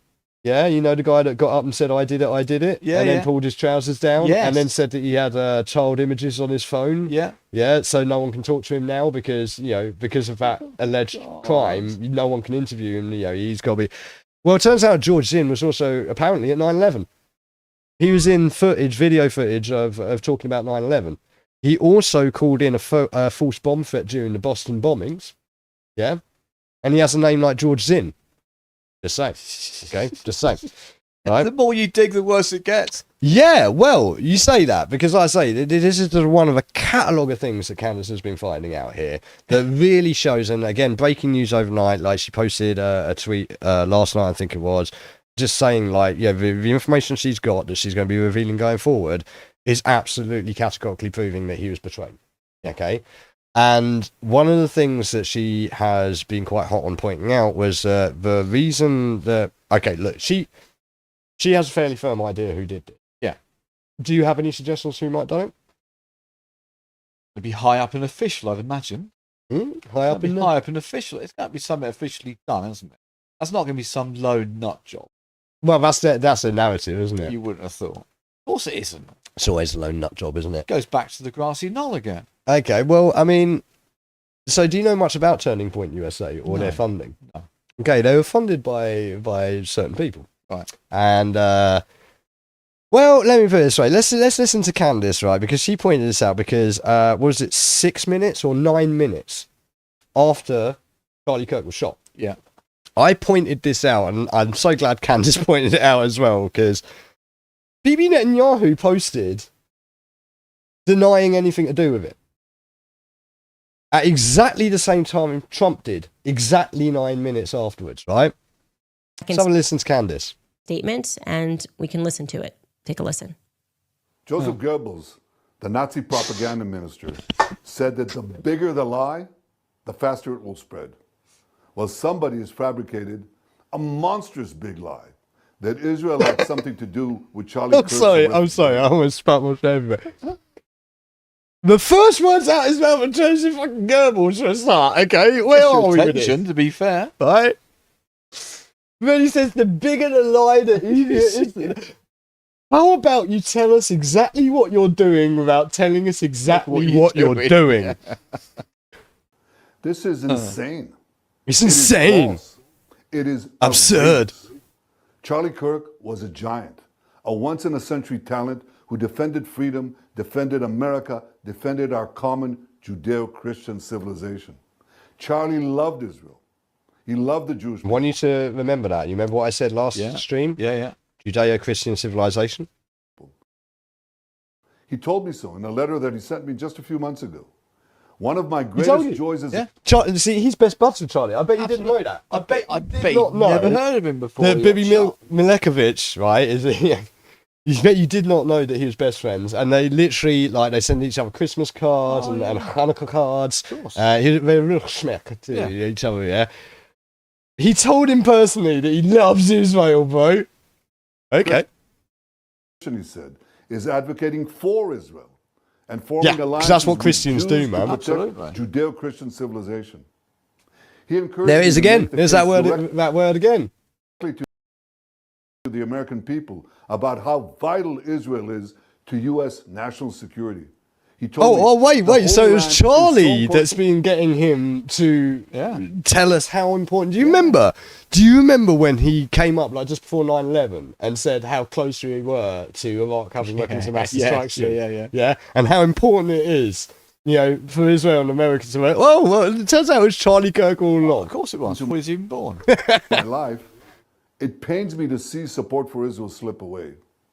Now, if Charlie disagreed with a policy of mine or a decision here and there, not only did I not mind, I welcomed it. This is the essence of Charlie. This is the essence of a free country. It's exactly what Charlie stood for. And I knew that his suggestions always came from the heart, from his love for Israel and from his love for the Jewish people. A few weeks before his death, I spoke to Charlie. Her face says it all as well. Her face is exactly the same as mine while I was watching this night. Happened. Now some are peddling these disgusting rumors, perhaps out of obsession, perhaps with Qatari funding. What I do know is this. Charlie Kirk perhaps with Qatari, even Candice can't that. Again, I was creasing up. I'm surprised Starmer didn't jump on the back of it and claim he had a conversation. I wish I had that clip. Did you see when Trump got up with to announce the peace deal? And he was like, "Why?" He thanked everyone. Yes. And then at the end said, "Where's England? Where's the UK? Where's the UK? Oh, hi, yeah, fuck off." He went, just like, get the fuck out of here, Starmer, approaching the mic. Absolutely classic. The look on his face as well, just like, I guess I'm just a twat. Nothing to see. Yeah, absolutely brilliant. But yeah, Candice is not. I mean, talking about stuff that doesn't need to be deserves said. Honor, not lies. This didn't need to happen. Well, again. Why would you deny? He posted this 9 minute. Yeah, like basically, it's just like, right, mate. It's like when someone's walking down the street, yeah, and someone comes out of nowhere and runs them over, right? Yeah. And I just turn around and say, yeah, I didn't do that. Yeah. Well, we know obviously, you did. It's bloody right? obvious you didn't do it. What the fuck? Like, seriously. BB doth protest too much, which I think is even what the title it wasn't is. me, innit? Yeah, Rest in literally. peace, Charlie Kirk. May your memory be a blessing. Jesus. I don't know, guys. That Israeli propaganda just ain't hitting the same. It's just not hitting the same. I feel like it was hitting in 2018, but like this is just not hitting. Gaza's not helpful. Okay, so you have that, right? About jump on a bandwagon. Yeah, That's yeah. ridiculous, isn't it? Well, I mean, that does so I think that kind of points you in the direction of where I'm going, right? Absolutely. Candace absolutely believes this was an Israeli hit. Okay, and unfortunately, given my knowledge and research and experience over the years, I wouldn't be at all freaking surprised because we know the CIA and Mossad are hand in hand with each other, and there's a massive network and there's so much going on there, right? So, like, for him to come out and say that, like, really implicates himself pretty badly, right? But then she's got a whole bunch of other stuff there, including the fact that his donors were Israelis, right? And 2 days before he was killed, he was called up to a meeting with a whole bunch of other influencers by one of his Jewish donors, who literally, he claims he felt threatened by him, saying that they'd stopped the funding because he was starting to pull his support because of Gaza. Yeah, because of the genocide.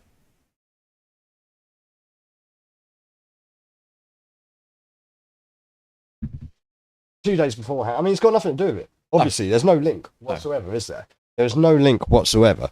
And the thing is, though, none of these things happen for one reason. There's a multitude of reasons. And one of the other reasons is this whole anti-left like propaganda they've pushed into the story of a narrative, right? Helps a great deal. Absolutely. But also, there's deeper things like Trump's association with Charlie Kirk's wife. Erica Kirk was Miss Arizona in right, get this, right? Miss America 2012. Which, I don't know if people remember this, but we had the Olympics in 2012. Yes. Yeah. I worked with Frank Turner. Well. Frank Turner opened the London Olympics, which we worked with Frank Turner on that, okay? And that same year, they played the Miss America contest that she was in. Now, she didn't win it. Yeah. But again, we've never had it since. And we hadn't had it much before either. No. Why? Why did they suddenly have that there, right? There's a couple of films to look into. One is Snake Eyes, which people have pointed out the storyline of Snake Eyes matches this one-to-one. I also watched Miss Congeniality 1 and 2.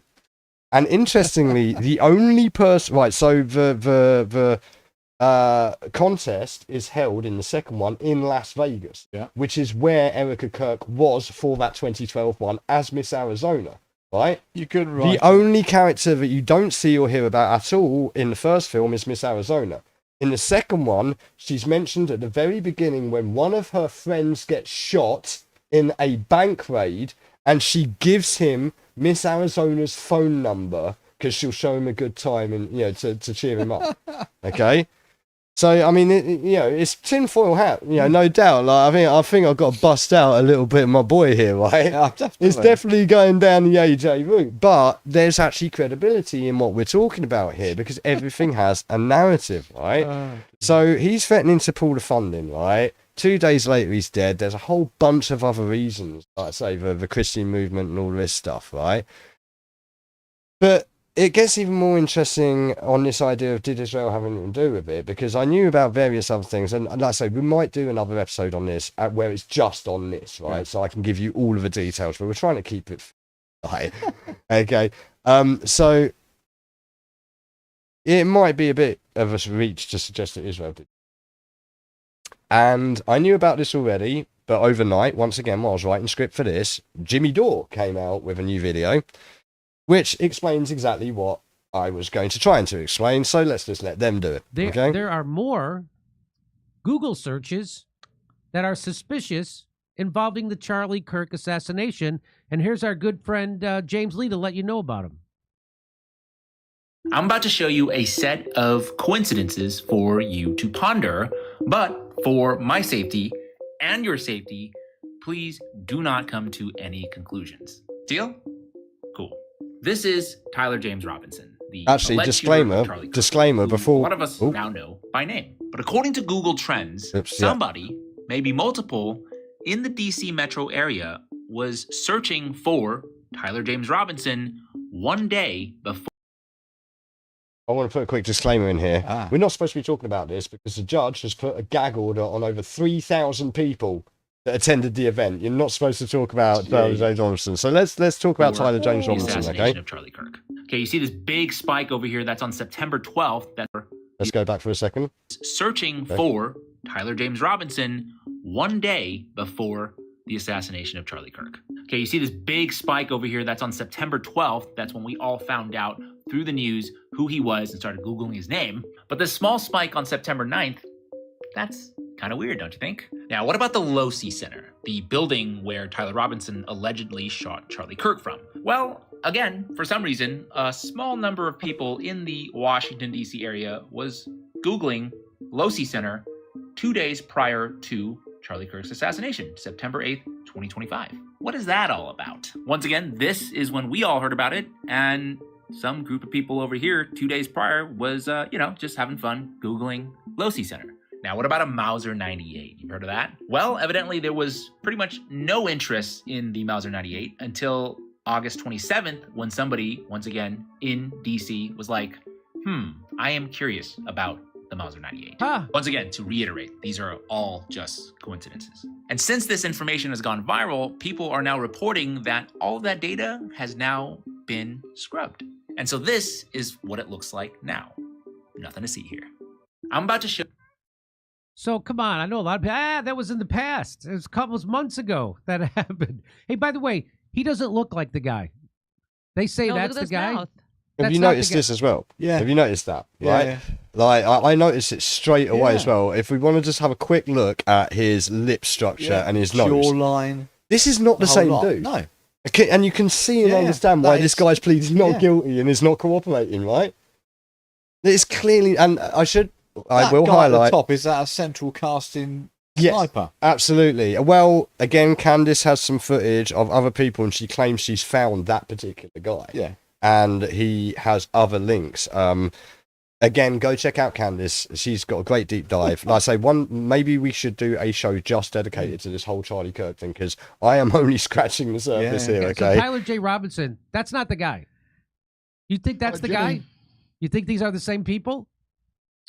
Do you still have the file of when last time we showed this and I said someone should check into all the shootings? And somebody did and sent the files of all the searches. And guess what? Guess what repeating pattern happens of trending before the shooting, someone searching the shooter. Every single one since 2007 you ever heard of. It's in that file I sent you. Not only that, the New Jersey drones, same thing. Sudden surge in searches of the shooter and whatever. Yeah, before. What happens a lot. Before. Dude, So, Audrey Hale, I'd name a shooting.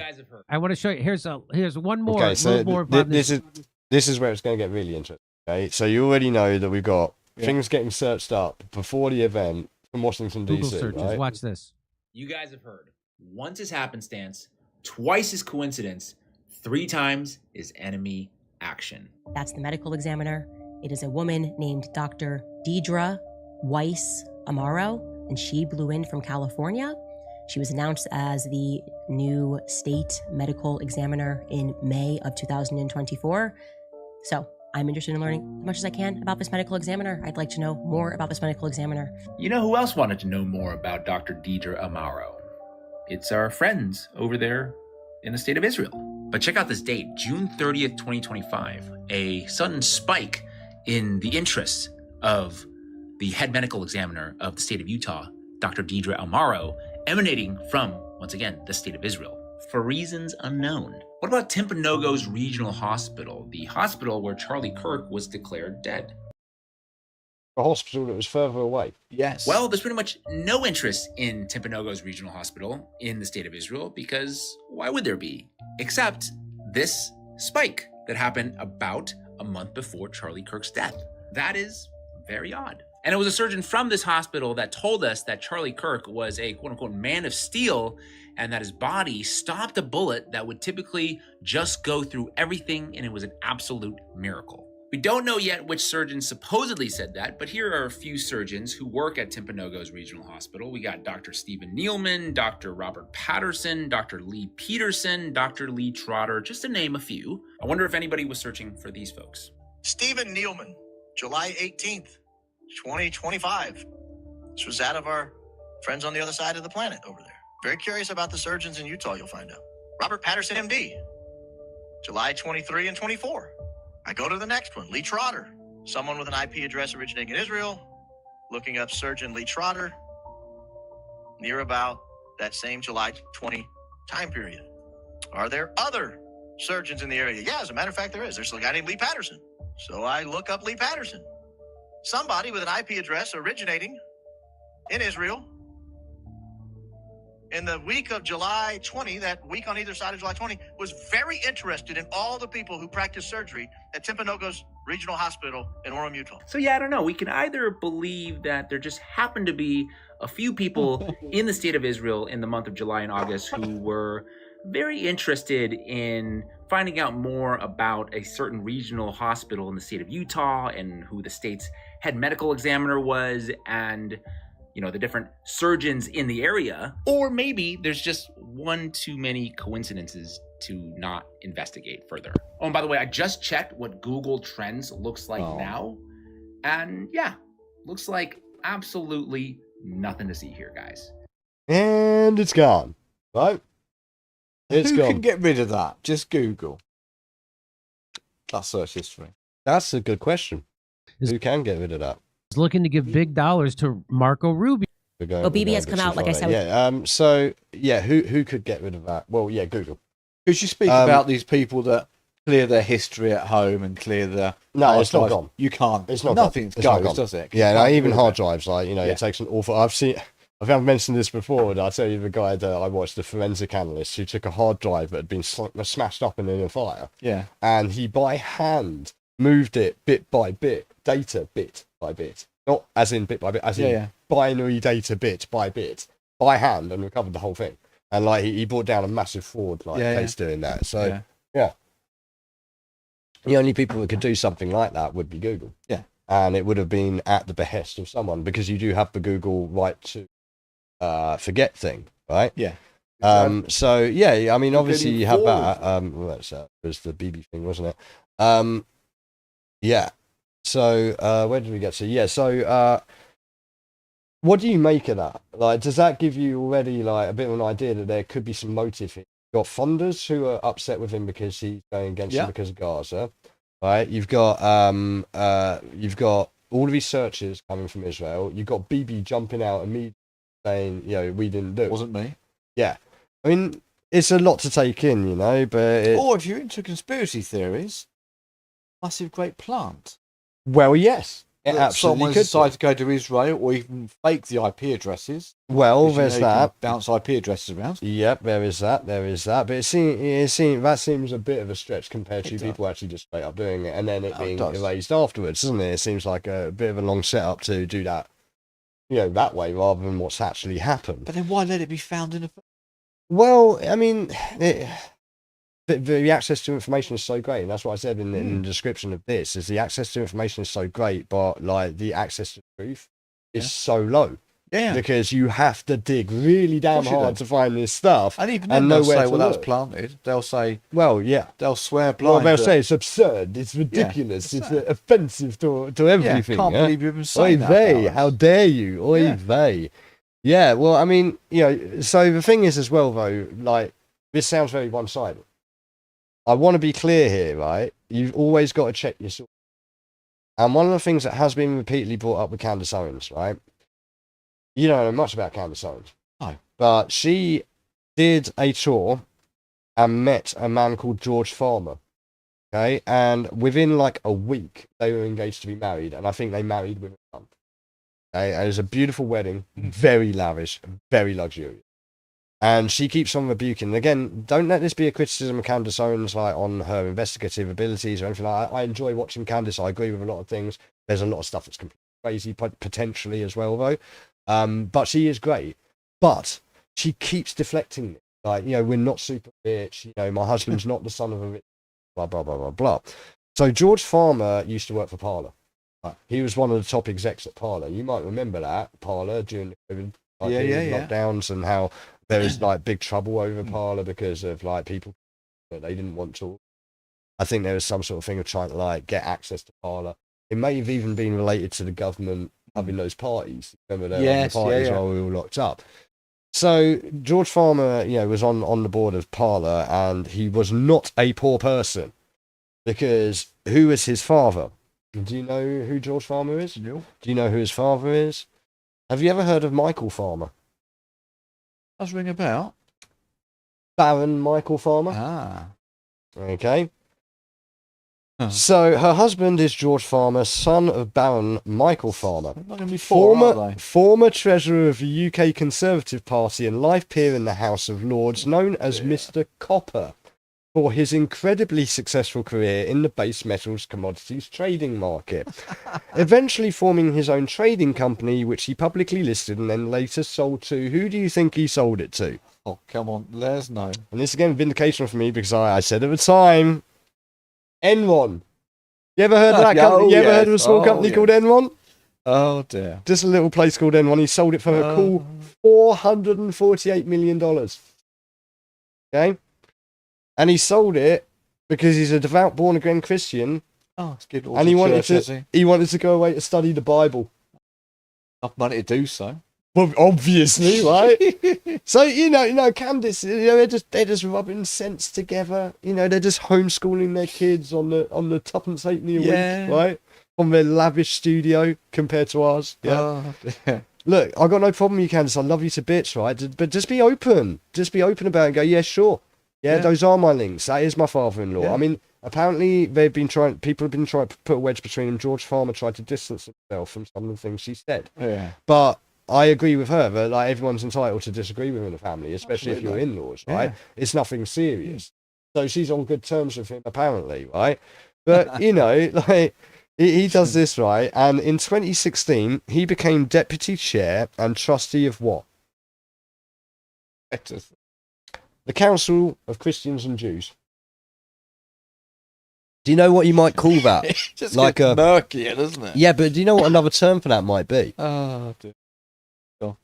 Well, it'd be like a Judeo-Christian alliance, right? Of course it would. That thing that BB mentioned about 5 times, right? And it was mentioned many times in the last podcast, right? And it's curious. And again, I'm just noticing things here, right? It's just curious. Just curious. Not implicating anything, implying anything, right? It's just curious. Piquing our curiosity. But who do you think was also a member of the International Council of Christians and Jews prior to their death? Any guesses? Prior to their... Go on. Recognise this woman? You don't recognise her. You might recognise her husband. What was it that Judy Dench said? Tell the papers he fell off of his boat during a pleasure cruise. Elizabeth Maxwell. Prominent writer of all of our Holocaust history, I might add. The Maxwells keep propping up. You don't say. You don't say. Because they own Persimmon Press, obviously. And one of her daughters claims to have invented the search engine, which is obviously complete bollocks. Yeah. And her other daughter is currently serving time because she was helping out someone that, again, is of passing interest. Because how does this whole Charlie Kirk thing do a great... What does it do a great job of covering up and distracting from? Release of the Epstein files. Yeah. Right? A lot of stuff happened around then, didn't it? A lot of stuff happened. That and the government shut down in the US, but what was about to happen just before Charlie Kirk's assassination and the government shutdown? The release of the Epstein files. They were pushing for it, and it was about, I think there was only one person left that needed to tip the balance, and she was saying, yeah, I'm going to do it. So they did government shutdown, and this Charlie Kirk thing just happened to happen. And here you have Candace Owens running what mainstream media would call disinformation. But again, this is why I urge caution to people, okay? It's not one side or the other. It's all of it. Yeah, it seems to be. This is all clouding judgment one way or the other. And Candace Owens, no matter how much she protests against it, has links directly to the Maxwell family via method of association of being her father-in-law was on the Council of Christians and Jews, which is intrinsically linked with the International Council of Christians. Okay, now admittedly, he joined it in 2016. Okay, and if I remember correctly, and it says it here, 2013, Maxwell died. Yeah. But if we learn anything from Epstein not killing himself, is that the network continued, didn't it? Yes. The network's still going. There is still stuff going on in his island. His account was still active. It's still active now. There's still stuff going on at Zorro Ranch. It's all still going on, right? So again, who's in the infrastructure now? I'm not suggesting in any way that it's George Farmer's dad, but you've got to ask some questions and like, again, the funding. Yeah, where's Candace getting her money from? Okay. Probably not Israel. Probably not Israel, probably right? Not. But you know, that's fairly interesting, right? I'm just making a few connections, right? That's fairly interesting. But again, throughout all of this, who has been up front and center with it? Who's been key in this, like a real key part of all? Donald J. Trump, right? Yes, yeah, of course. Straight away, Air Force 2 picks up Charlie, and off they go. And like my mum said, they put on the funeral for him. My mum's like, have you ever seen a faker-looking corpse in your life? Have you seen the footage of Erica crying over the corpse? Yeah. And the hands are literally like yellow like this wood. Yeah. Again, my father passed, my uncle passed, my aunt passed, all in the last 12 months. I've seen enough corpses in this time. No, that ain't nothing like a proper corpse, right? So all of the bells and whistles on, and then they have the memorial and the Charlie Kirk Day. And she's coming out, like Erica's coming out to bloody fireworks and pyros. Yeah. And Trump's coming out doing his little dance and everything, right? And again, reiterating this like crazy leftism and like how out of control it is, and how us Christians together and again pushing the rhetoric, the same rhetoric that's going on over here. Okay. So Trump's right at the center of this, right? And where was he last week? He was in the Knesset, wasn't he? Yes. Okay. Very important. Let me And just. secondly- Hello. We've gone a bit too far. Hold up. Well, first of all, you remember when Donald Trump tweeted this out? Sheldon Adelson is looking to give big dollars to Marco Rubio because he feels he And can I'll just mold him. preface this, okay? So Donald Trump was just at the Knesset this week, okay? And obviously there was the announcement that I'd sealed the deal, I'd done a great deal. I just went down there and I said, Bibi, I love you, but if you don't stop this war, I'm just going to have to kick your ass. And he said, sure, okay. So he's over there, he's talking in the Knesset. He's making a big speech, okay? Into his perfect little puppet. I agree. When was this? That was from October 13th, 2015, when Trump was running against Marco Rubio for the Republican nomination. And he said that Sheldon Adelson was giving all this money to Marco Rubio so he could be his puppet. Well, now Sheldon Adelson is dead, but his widow is still alive, and she gave Trump a couple $100 million. So now he's the puppet, right? First of all, okay, follow it. Now, this war was very convenient for Netanyahu, was it not? Indeed. Why was that? Corruption charges, right? Yep. Okay. So he's just mentioned the good widow Adelson, Miriam Adelson, wife of Sheldon Adelson, right? Yeah. This is a corruption case that extended to Miriam Adelson, who was interviewed in relation to attempted bribery by Sarah Netanyahu, right? And yes, that's the same Miriam Adelson that Trump personally singled out during his speech we were about to watch, yeah? And it's the same Miriam Adelson who donated over $100 million to Trump's campaign. And the same Miriam Adelson and Sheldon Adelson for I used to work personally. Oh. Because in that corruption interview, she said to Sarah, I can't take it because I run a gambling company. So again, this is quite close to me. This is, well, again, I knew what was going on at the time. I have inside information and experience with this. Right? I guess that's the reason why Rubio looks like he just got fisted. But anyway, Trump looks like he just got fisted. So listen to this, and we'll talk about it at the end. Broken promises from many other American presidents. You know that they kept promising. I never understood it until I got there. They There was a lot of pressure put on these presidents. It was put on me too, but I didn't yield to the pressure. But every president for decades said, we're going to do it. You didn't yield to the pressure. You didn't yield to the... Let's just keep listening. The difference is I kept my promise and officially recognized the capital of Israel and moved the American embassy to Jerusalem. Okay, and I need to preface or suffix this with a little bit. I had another clip that I did want to put in, but I didn't have time to grab it because I was aware of Sheldon Adelson having exactly that. He wanted it moved from Tel Aviv to Jerusalem, and it was absolutely no. And Netanyahu himself was absolutely no on that because he knew the repercussions of what would go on. And I think this is something like 8 years ago plus, 8-ish years ago plus, that this was coming up, and there was a big news report on it, especially because of the corruption trial. Yeah. So Sheldon Adelson had been pushing for this for years. Okay, and Trump said he would do it in his first term. And that was the problem with Sheldon Adelson, was that he didn't do it in his first time, so Sheldon got pissed with him. Okay?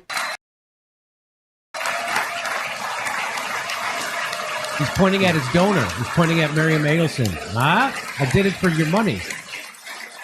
I did it for your money. Isn't that right, Miriam? Yeah. Look at Miriam. She's back there. Stand up, Miriam. Stand up. I don't know if you've seen this woman, but mate, so she's this is the president of the United States of Israel describing how he does not want the world to know about his time on the island. Yeah, you get that. I hope this is the president of Israel telling us he doesn't want you to know about his time on the island, right? I'm not the only one thinking this, clearly, right? Yeah. I'm not the only one putting links together here. He's not just protecting Israel. And he didn't even engage in that, because that's worse. Because that would be worse. It's for money. Here we go. It's for money, that's fine. As long as it's for money. Yeah, fine. Miriam and Sheldon would come into the office. They'd call me. He'd call me. I think they had more trips to the White House than anybody else I can think of. Look at her sitting there so innocently. She's got $60 billion in the bank. $60 billion. And 60 billion. 60 billion. 60 billion. Yeah?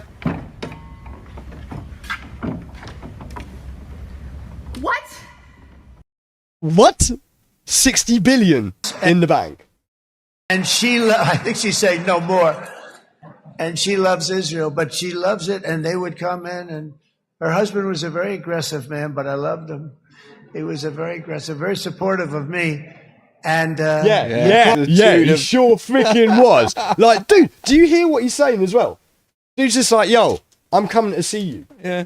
He's like, I'm the president of the United States. You can't just turn up. He's like, no, I'm coming to see. Yeah. Do you remember a while ago there was like that footage of Bill Gates and some other politician over there, over in Israel, and there's just a bunch of rabbis just counting out dollars on the table in front of them. There's like, yeah, here's your paymasters. Don't forget who's paying your fucking wage, mate. Yeah. Can I come over and see you? I say, Sheldon, I'm the president of the United States. It doesn't work that way. He'd come in with the... But they no. You don't understand. You're my bitch. Yeah. You do what I tell you to, because I'm paying the bills, right? So much, including getting me thinking about Golan Heights, which is probably one of the greatest things to ever happen to Israel. So there he is admitting he gave the Golan Heights to Israel because of his donors. What? That's who runs your foreign policy, ladies and gentlemen. Wealthy Jewish donors. Miriam, stand up, please. She really is. I mean, she loves this country.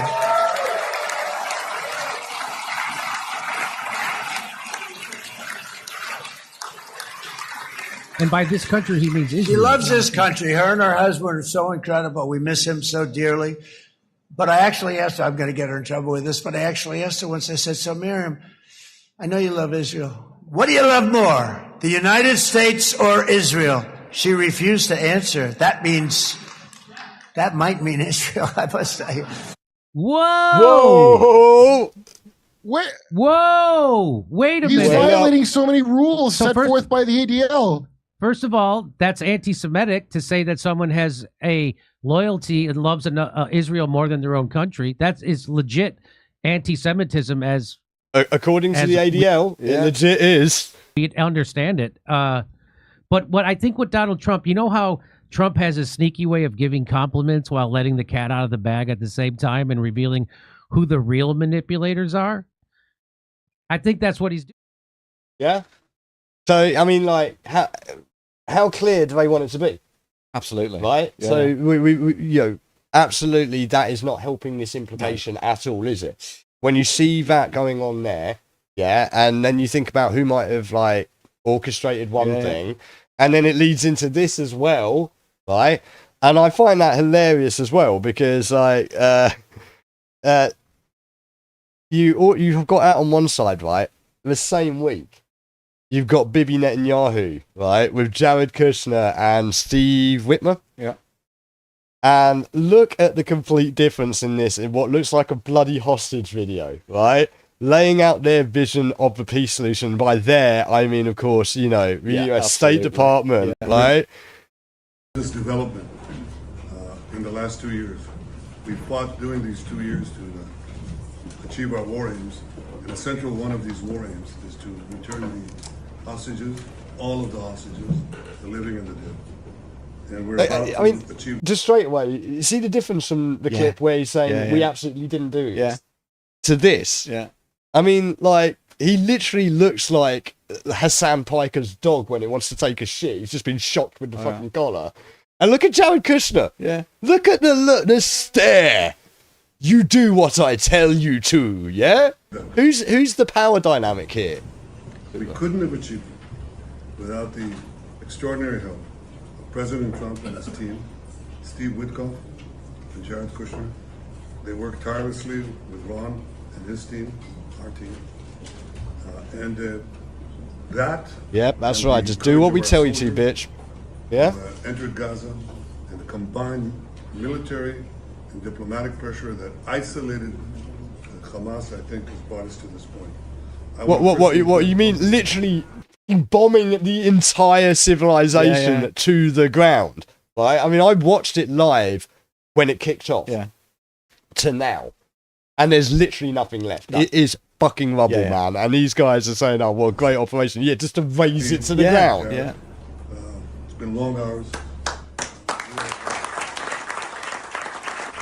Obviously, bringing the hostages home it's been a priority for President Trump.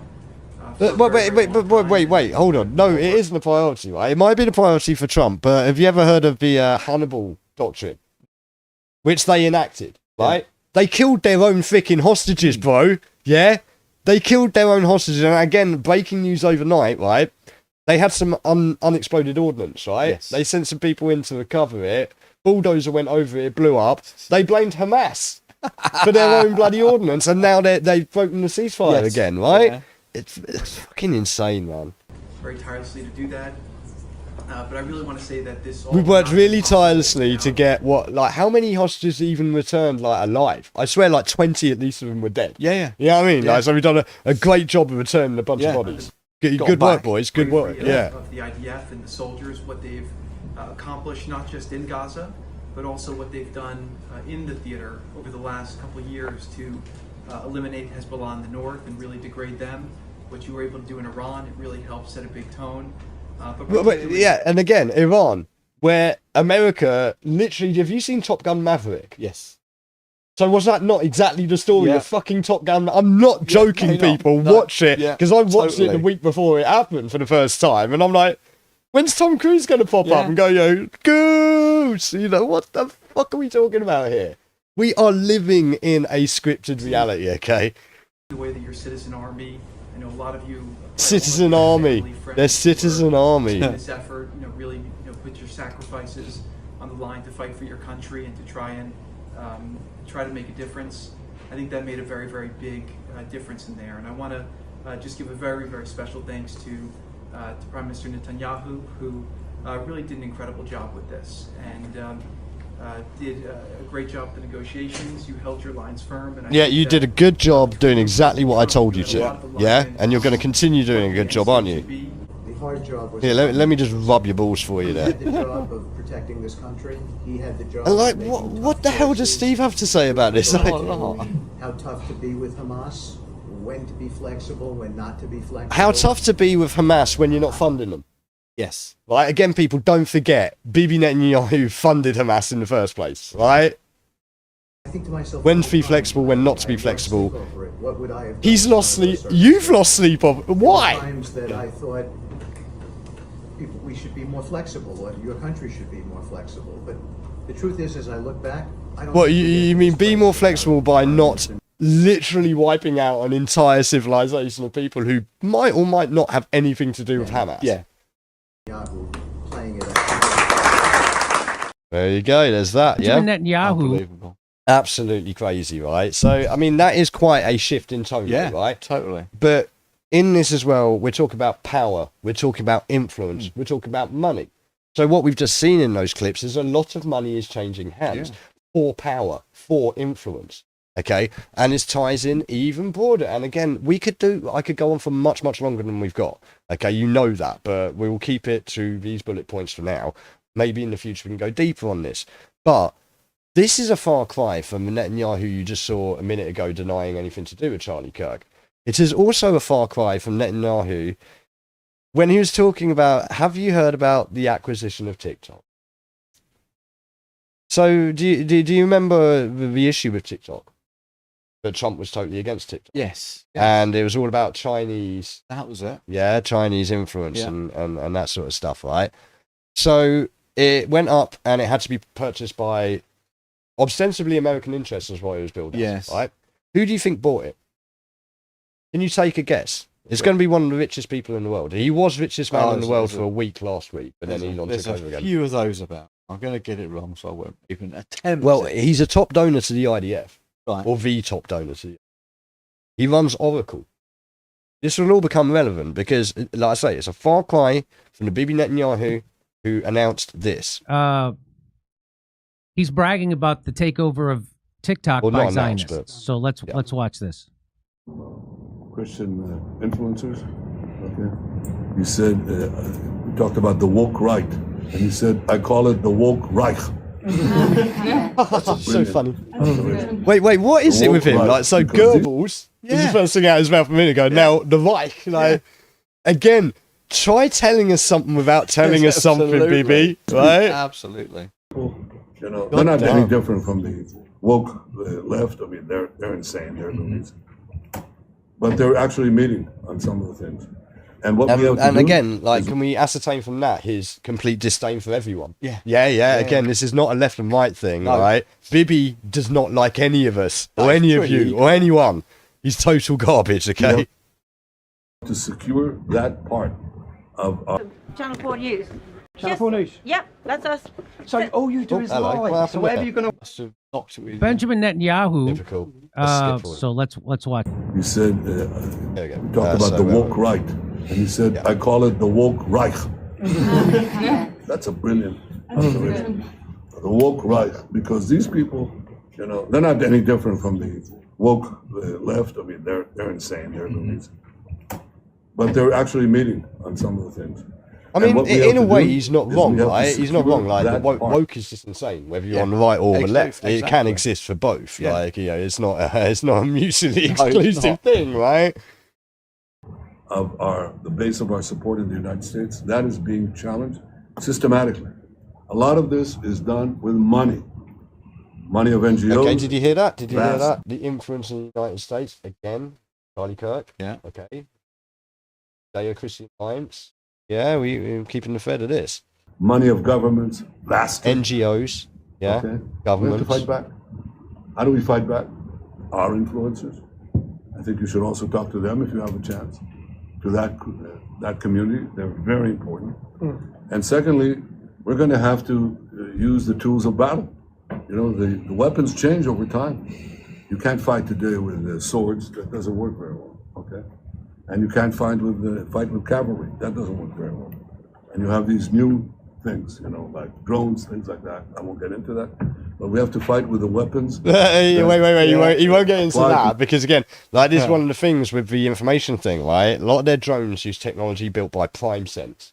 Okay, I went to do some research on PrimeSense to give you some information. Scrubbed, wiki completely scrubbed, cleaned up. Because people might not know this, but PrimeSense shopped around their camera technology, 3D depth camera technology, all of this stuff that they use on the drones, the IDF used to kill people in Gaza, legit, right? And they shopped it around games companies. And Sony didn't want anything to do with it, obvious reasons, right? Who do you think bought it? Microsoft. It's what you call Connect.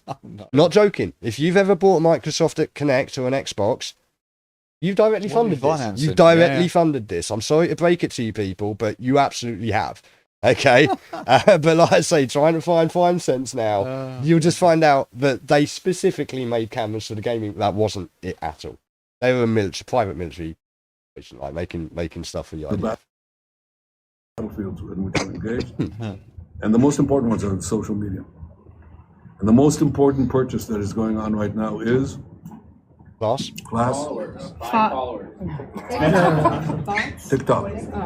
TikTok, number one. And I hope it goes through because it can be consequential. And the other one, what's the other one that's most important? X. That's very good. And so we have to talk to Elon. He's not an enemy. He's a friend.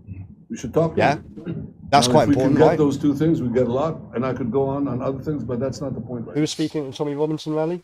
Yes. Who said you fight or you die? Musk. We have to fight the fight. Okay?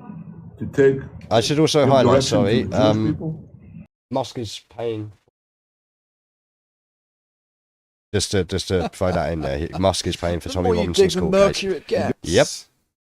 Give direction to our non-Jewish friends, or those who could be our Jewish our friends. Are we going to succeed with everyone? No. Will there be a strong counterpoint? Yes. So just imagine, as Khalid says, I want you to just imagine if the Chinese President Xi Jinping met up with U.S. influencers to discuss how to capture the American mind to support China. There's nothing normal about what he just... Nothing normal about that, is there? Okay, I mean, let's be very honest about that. What did you just hear? Tell me what you just heard in your own words. Like, what did you take from that video? They totally want to support it, don't they? So Larry Ellison bought TikTok. Yeah. Biggest funder of the IDF. Great friends with Bibi. Yeah. And within hours, I should have got the clip. There was a pair of influencers that were paid like $7,000 each to start walking down the street, filming, and they're totally, yeah, one of them's like totally gay black guy with blonde hair, because that's not totally a cliche. Compulsory. Yeah. And like they're just banging on about like, oh, who would accuse like this and that, and who would like say genocide? And like, at one point, like they literally say, Jews own most of the media, so you best get used to it. And again, what we just watched there, and those comments from the influencers that were paid to them, again by ADL standards, is that not anti-Semitic? Yeah. What even Bibi is suggesting? Yeah. We've got to get TikTok. We've got to use the power of our influence of media. Are we hearing worrying simile of a particular group of people having a disproportionate control over a certain again, tell me you are doing something without telling me you're doing something, except he's not. He's actually now given up, and he's now just straight up telling you what the fuck they are doing. Exactly. It's insane behavior. It worked before, didn't it, of course? Yeah. There you are. He's bragging about it because Larry Ellison's bought TikTok and they shut that down. Like, it's all going, pro-Zionism, and again, let's be very clear here again. This is not Jewishness. This is Zionism. There is a very clear definition down the line there, right? Bear in mind as well, I do have Jewish heritage, right? So it's not in my interest to be in any way anti-Semitic, right? This is interesting because he's acquired TikTok and they're going after X. They said Elon's a friend, and he's right behind Tommy, right? And this is also within weeks, incidentally, of Jared Kushner, sat right next to Bibi there, who's just partially acquired EA Games, right? Electronic Arts, you know who they are, right? Big games, right? Massive, multi-billion-dollar. And there's a lot of controversy, which I will be covering on Payne's Games at some point about this, because everyone's up in arms. They're all like, oh no, Jared Kushner and a bunch of Saudis have bought it. Okay, and all the wokies have gone, oh no, it means that games can't be gay and like pro-trans and all this. And it's just like, for God's sake, that's a whole new show. Oh yeah, we will. Like I say, I will cover that on Payne's Games. We'll mention that. But these are not insignificant acquisitions, either of them, and both of them have vast political and social sway and influence. Yeah. Whether you've got the TikTok for all of the Gen Zers, or you've got EA for all of the gamers, right? It's gonna be blanket, right? It's going to be blanket, and if they get Discord as well in on this, like, look, the gaming market is a big place for doing this. Yeah, we're talking millions and millions of people potentially, right? If they stop destroying it, this is the problem: is they've actually crippled the market already. Again, do you see how all of this floods together? Yeah, all the thing is almost to go around in a circle where we started. Well, we're getting there, right? We're almost there. Hold tight, because we're almost there. Because this is obviously down to a peace deal, right? Yes. And this peace deal paves the way for a Palestinian state to be founded under a Palestinian authority, right? And who have they proposed to be involved, if not the leader of that state? Tony Blair has been Tony fucking Blair. Rooted? Yes. Now, Hamas have clearly said absolutely fucking not. But yeah, it's former... I'd imagine anyone in common sense absolutely fucking not as well, personally. Yeah, well, it's former Prime Minister, for anyone that doesn't know, UK Prime Minister. Yeah, peace envoy to the Middle East, war criminal, and master of the dark Fabian arts. Blair himself had a raging hard-on for digital IDs when he came in. Do you remember the bit card? Yeah. And he had absolutely really wanted it so bad. And obviously the public said, nah, absolutely not, right?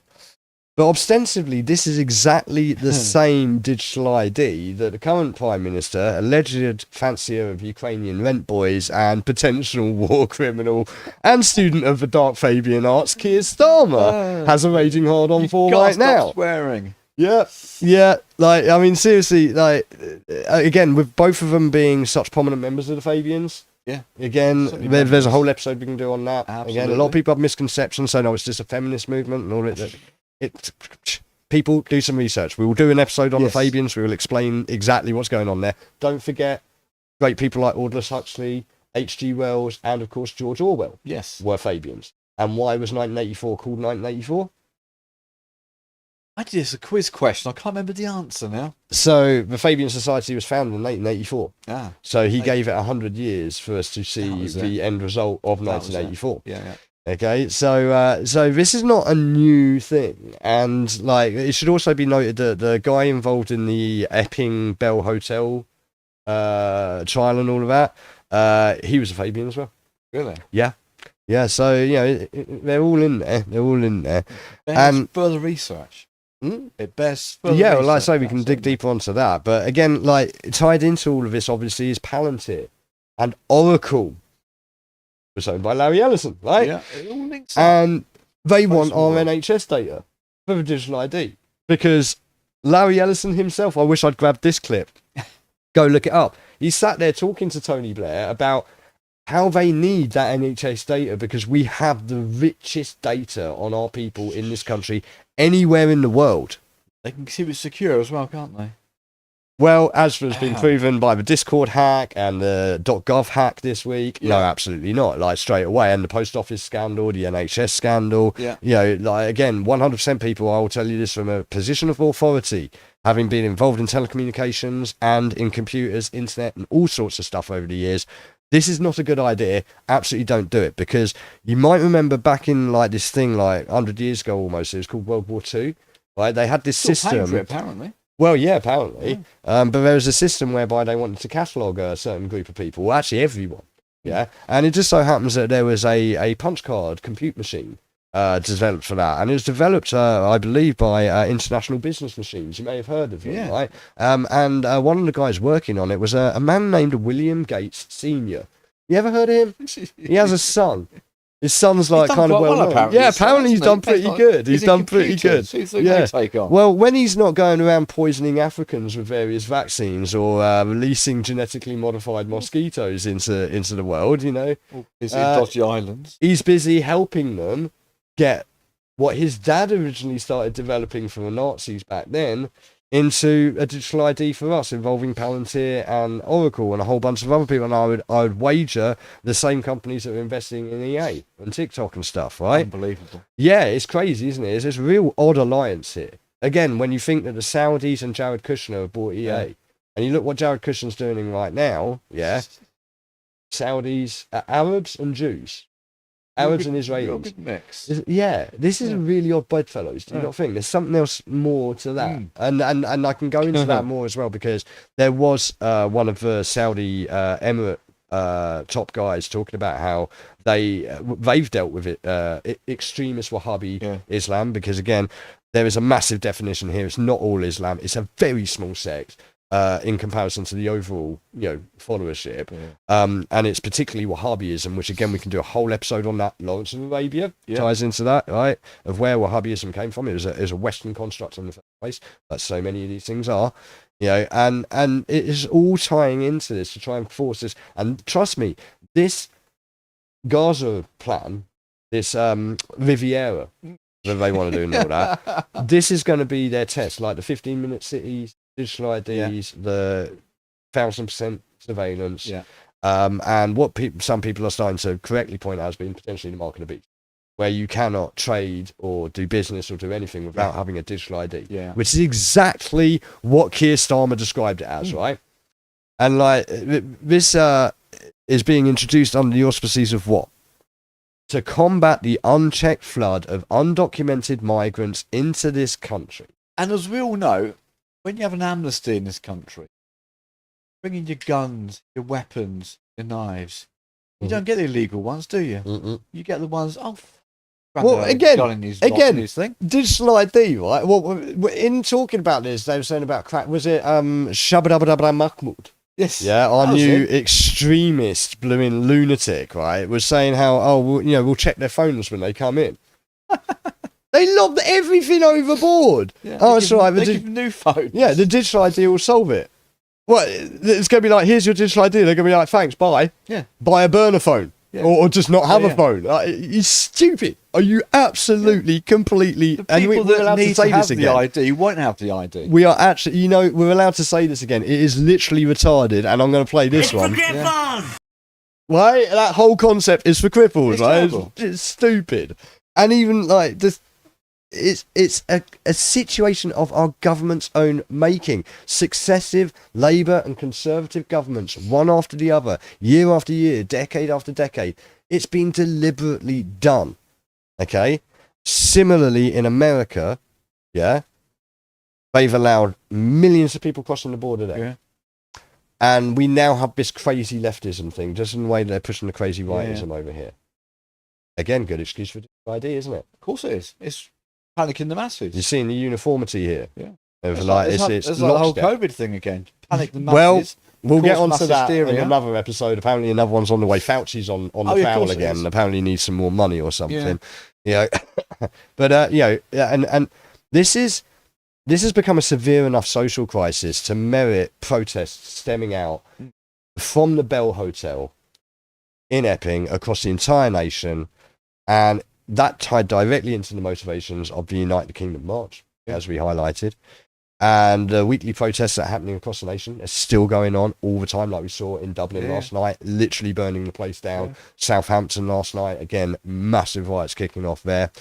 And the explosion in citizen journalism is definitely related to this as well, specifically targeting this problem and the broader support for Tommy Robinson and more broadly advanced UK and reform case causes.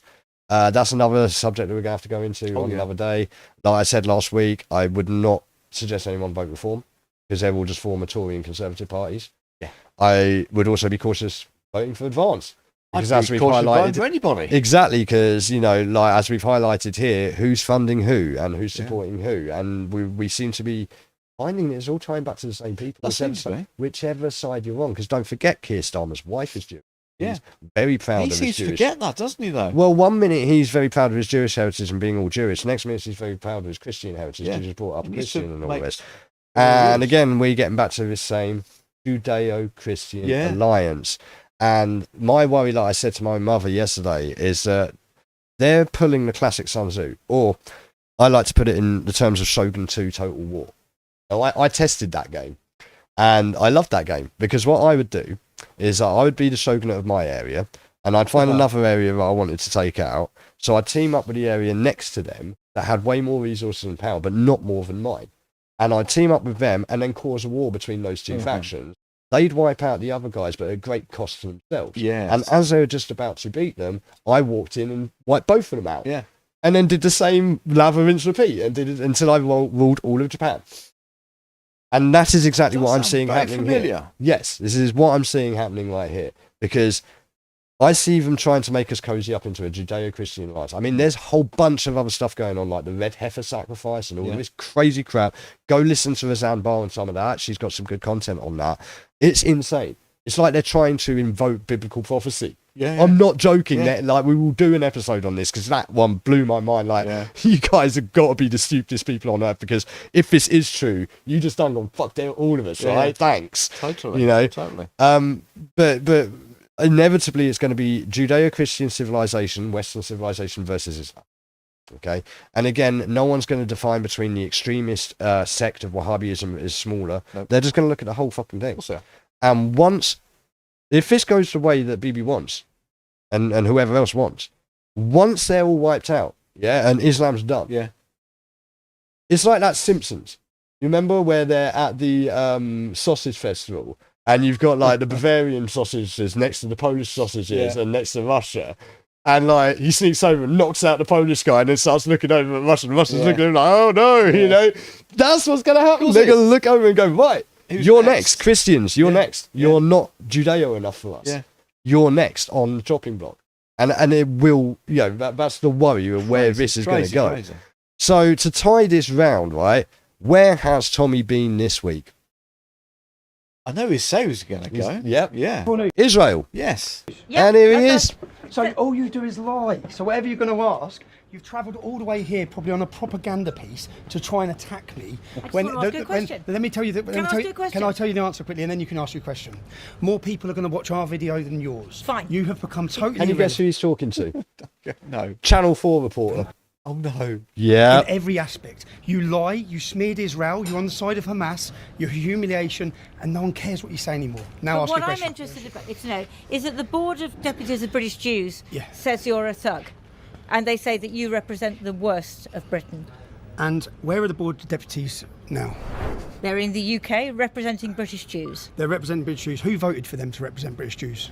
Did you vote for them? You're not even Jewish. No, Are you Jewish? I'm Jewish. You're in our country. He is actually Jewish, by the way. I don't think that's He is relevant. quite Jewish. So, can I ask you something? Because I'm asking you because I'm a journalist. This works both. I'm a journalist. This works both ways. So what Do you support Palestinian state being recognised? I'll answer your question once you answer one of mine. I'll answer your question once you answer one of mine. I am not giving my opinion because I am a neutral reporter for You're a neutral reporter. What I would like to know. What I would like to know is, do you support the state of Palestine being recognised under the Palestinian Authority? And what I would like to know. Will you answer that question? No, wait. You support a terrorist state. Come on. You support Israel. Yeah, for me, this is the thing. Jewish community. This is the thing with Tommy, right? Again, like, I'm not a Tommy Robinson supporter. Let me make that clear, right? I'm interested in reporting on him, and I'm interested in the movement that's building behind him. Listen, chap. Yeah, but the problem is the movement needs to not be attached to him. Yes. The movement's way bigger than Tommy Robinson. Yes, it is. He's just someone who is really capitalising on this opportunity.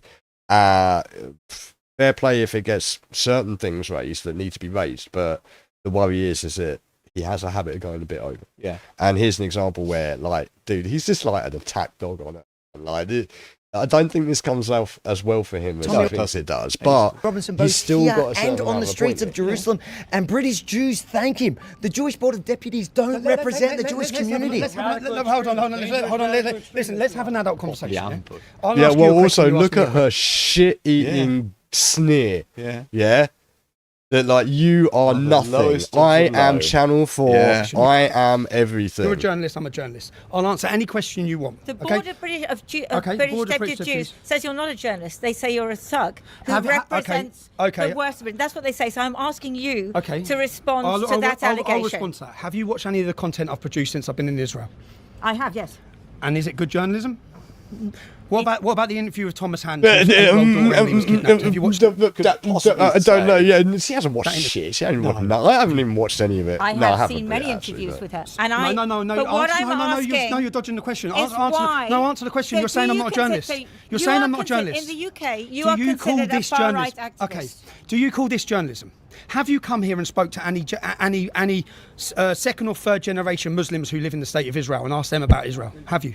I've been coming here for 30 years. Answer the question. Okay. Yes. Answer the question. Do you recognise the British government recognising a Palestinian state under the Palestinian Authority? Do you? I have reported it because I have reporting it for 30 years. I'm asking you a question. Without ever do you giving support my it? opinion. What's your opinion? I'm not giving my opinion. Why not? Because I am a journalist who's been reporting from here. Shall I answer this? I'm not giving my opinion. Now, look, I'm just going to pause for a second there, right? Like, do you see what she's doing? Politicians answer the bloody questions that they normally don't do. Possibly the way I'm looking at it, right? The way I took that. She's not giving her opinion because she's a journalist, and journalists are supposed to be objective, right? Yeah. Show me one objective journalist. Come on. Oh, look, I'm not going to pretend that I'm objective. I try to be as much as possible. You can't be. I look at the facts as they're presented to me, or the evidence is presented to me, and I try to discern the facts and the truth from that evidence. Because facts and truth are obviously different things, right?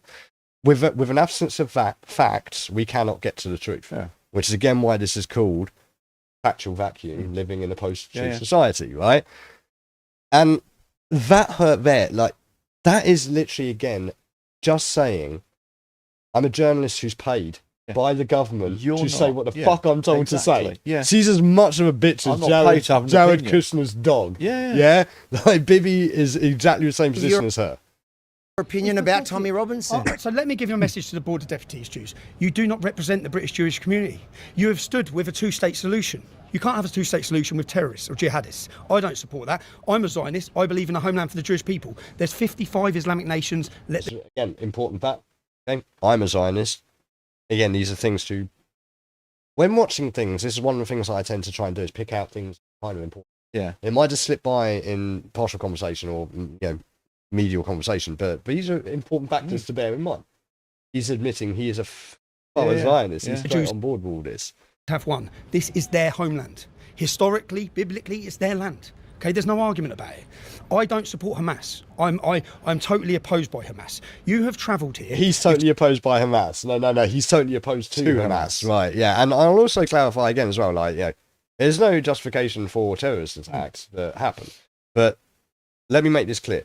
No one is the right people in this situation. Neither Hamas nor freaking Israel, right? They're both as bad as each other, especially when you take into account Hamas was funded by Israel and Netanyahu. And we were this close before. Do you remember when we were this close before? Yitzhak Rabin? Yeah? Anyone remember Yitzhak Rabin? I remember Yitzhak Rabin. I remember him sealing the deal with Yasser Arafat. Yeah. Or the day, or 2 days before, or something like that, wasn't it? Yeah. And he was murdered. And who was he murdered by? A group including Ben Gvir, who is the current, I think, Secretary of State for Bibi Netanyahu. He's in government right now. Hey, he got what he wanted in the end, didn't he? Didn't he just? Right? Your time. This is what you call journalism. Yeah, well, and I mean, now they're talking about peace and all of this. It's like, bro, you're the guy that stopped peace by murdering Yitzhak Rabin. Yeah. What the hell, man? Leave it. What I done in South Tel Aviv. Do you want what journalism is? What I done at the Nova Festival. Do you want what journalism is? What I've done since I've been here. And I guarantee you, British Jews and Jews around the world will watch my journalism and they'll applaud it, and they're going to watch your journalism and be ashamed of it. That's the reality. Man, the Jews are going to cheer for me, man. All the Jews are going to cheer for me. Say you've been a journalist for 30 years. How many people are watching your journalism? You don't understand it yet, but you are literally like dying with a terminal illness. You are finished. Then no one cares about the mainstream. That's kind of harsh, man, because she kind of looks like it. We are now the media. Now, you don't like that, I understand that. And that's why your producers and the government, they want you to fly here and they want you to come here and attack us. But what you don't understand is, when you come here to attack us like this, more people are going to support us. People hate you. They've had enough of your lies. What have your lies about Israel since the start of this conflict? And then you have the audacity to come to the state of Israel and stand here and attack me whilst I'm coming to tell the truth about Israel. That's you. You're Channel 4. Again, like, let's be careful about this as well. Tell the truth about Israel. Again, I'm going to say that he's going to be telling us exactly what they want him to tell us. Again, like, remember, people, impartiality is a bit of a myth. Really, it really is. And especially, again, what did we just hear BB say about Musk? Who's funding Robinson's court case? Who's funding this trip? It's a state visit. Apparently, he was invited on a state visit, right? How many people do you think watch, or actually, how many people do you think actually, generally, as you've seen when I've asked you some questions here today, I've simply asked you some simple questions which you won't give your opinion of. People know when I answer, I mean it. They know the work I do, I care about. You don't care. You will say whatever for your bosses. I won't. I will come, I will find the truth, and I will report it. That's what I do, okay? So unfortunately for Channel 4, which you've done hit piece after hit piece after hit piece, you haven't just done hit piece against me, you've done hit pieces against Israel. You've been pro-Palestine, pro-Hamas. That's your reporting, okay? That's your reporting. They've also done hit pieces against AY and all of the auditors, right? Stand on the side of freedom, democracy, equality. This is a Western civilization which is under threat and surrounded by jihadist nations. That's why I'm here. I'm here to show solidarity after October 7th, and I'm here on a fact-finding mission to give the British public the facts on what it's like in the state of Israel. That's it. Thank you very much. Tell the board of deputies I said hello. Channel 4, isn't that the one that Pakistani woman, Bushra, whatever her name is, the one on she was on that Channel 4. I know who he's talking about here, but I think this is like some show on Channel 4, I'm pretty sure, is it not? Do you know who I'm talking about, Bushra? I know who you're talking about. I don't watch Channel 4. She was Channel 4. I just want, do you know that? Bushra or something like what's her name? Let's look at it's funny because I just wonder if you ever confronted her. She's been no, she hasn't. She's going to come back for more. The board of deputies support the Islamophobia bill being passed. Yeah, the board of deputies are on record trying to pass the Islamophobia bill. If the Islamophobia bill was important, right, and it's another thing that we could extend this whole investigation into, but not for now. But again, ties into it. Yeah, digital ID, anti-Islamophobia bill, it's all tied in. It would make it illegal to tell the truth about Hamas, what happened on October 7th, and about Islamic rape gangs. That's the board of deputies. What do you think about the Islamophobia bill? Do you think we should have an Islamophobia bill which makes it illegal to criticise Islam? I don't report Britain. No, I'm asking. I report from Israel. You report from Israel. Okay, so you report from Israel. So do you think that we should recognise a Palestinian state under the control of the Palestinian Authority? Simple question, yes or no? I'm not going to answer it because I'm a journalist who doesn't give my opinion, unlike you. I'm a journalist who reports objectively. Reports objectively. You call this objective? Again, like, you can have an opinion. Yeah. You're not reporting right now, are you? No. You're kind of off the clock, right? This guy's harassing you in your free time, right? Answer the damn question. Why be so diversionary or evasive about it unless you're hiding something? I'm not giving my opinion, am I? You call this attack? You call this? What do you think of Tommy Robinson? I'm asking you a question. You've come here without, you've come here. You could have watched my journalism since I've been here and reported on that. You could have reported on what we found when we went into South Tel Aviv. You could have reported on what we found when we met Thomas Hand. You could have reported on any of these things. We've done lots of positive work since we've been here. You could have reported on that. You've come here with a preconceived article already written with an attack from the British Jews who hate Tommy Robinson, who says he doesn't represent us. You've already wrote your news piece. You've come here to get your little 2-second soundbite and then to go home. That is not journalism. The Qud party is hosting. And again, that is what we saw with them down at the reporting on the ground and before the previous stream, where people are coming along with a pre-written story. Of course they are. And they've just got to get the footage to match that story, which is why so many of these people are getting run away from these protests and whatnot, because people don't want them there. There's no point, because you are just coming to capture footage to serve a story you've already written. Mainstream party, and the Qud party is hosting it. This is extremist. How? The Qud party is hosting him in Tel Aviv, right? Well, I thought it was the minister. Hear that? Yeah. The Likud party is hosting him in Tel Aviv. So, again, I'm not pulling shit out of my arse here, right? Like, verifiably, the Likud party is putting him up. Verifiably, Elon Musk is paying for his KC. Okay, I think we're establishing some links here. Absolutely. From Mr. Chinkley. No, tonight's show. Tonight's event is a Likud party. The invitation. It doesn't matter. You didn't bother to check governing that. Party, correct? Yes. It's the governing party. Yes. So the Qud, I'm sorry. So the Qud Tel Aviv is hosting him. This sounds pretty mainstream in the center of Israel. The point is, you've come here with a preconceived article already written to get a sound point as an attack, as a headline, to say that attack me from mainstream establishment organisations who are not working on behalf of the British Jews. With respect. Yes. You don't know why I've come here, and I have been coming here for 30 years, and you are a very small story in a much bigger story. Here you are, though. There you go. There's where that shit-eating grin comes from, right? I'm bigger than you, and you're nothing. That is correct, yes. And here you are working for Channel 4.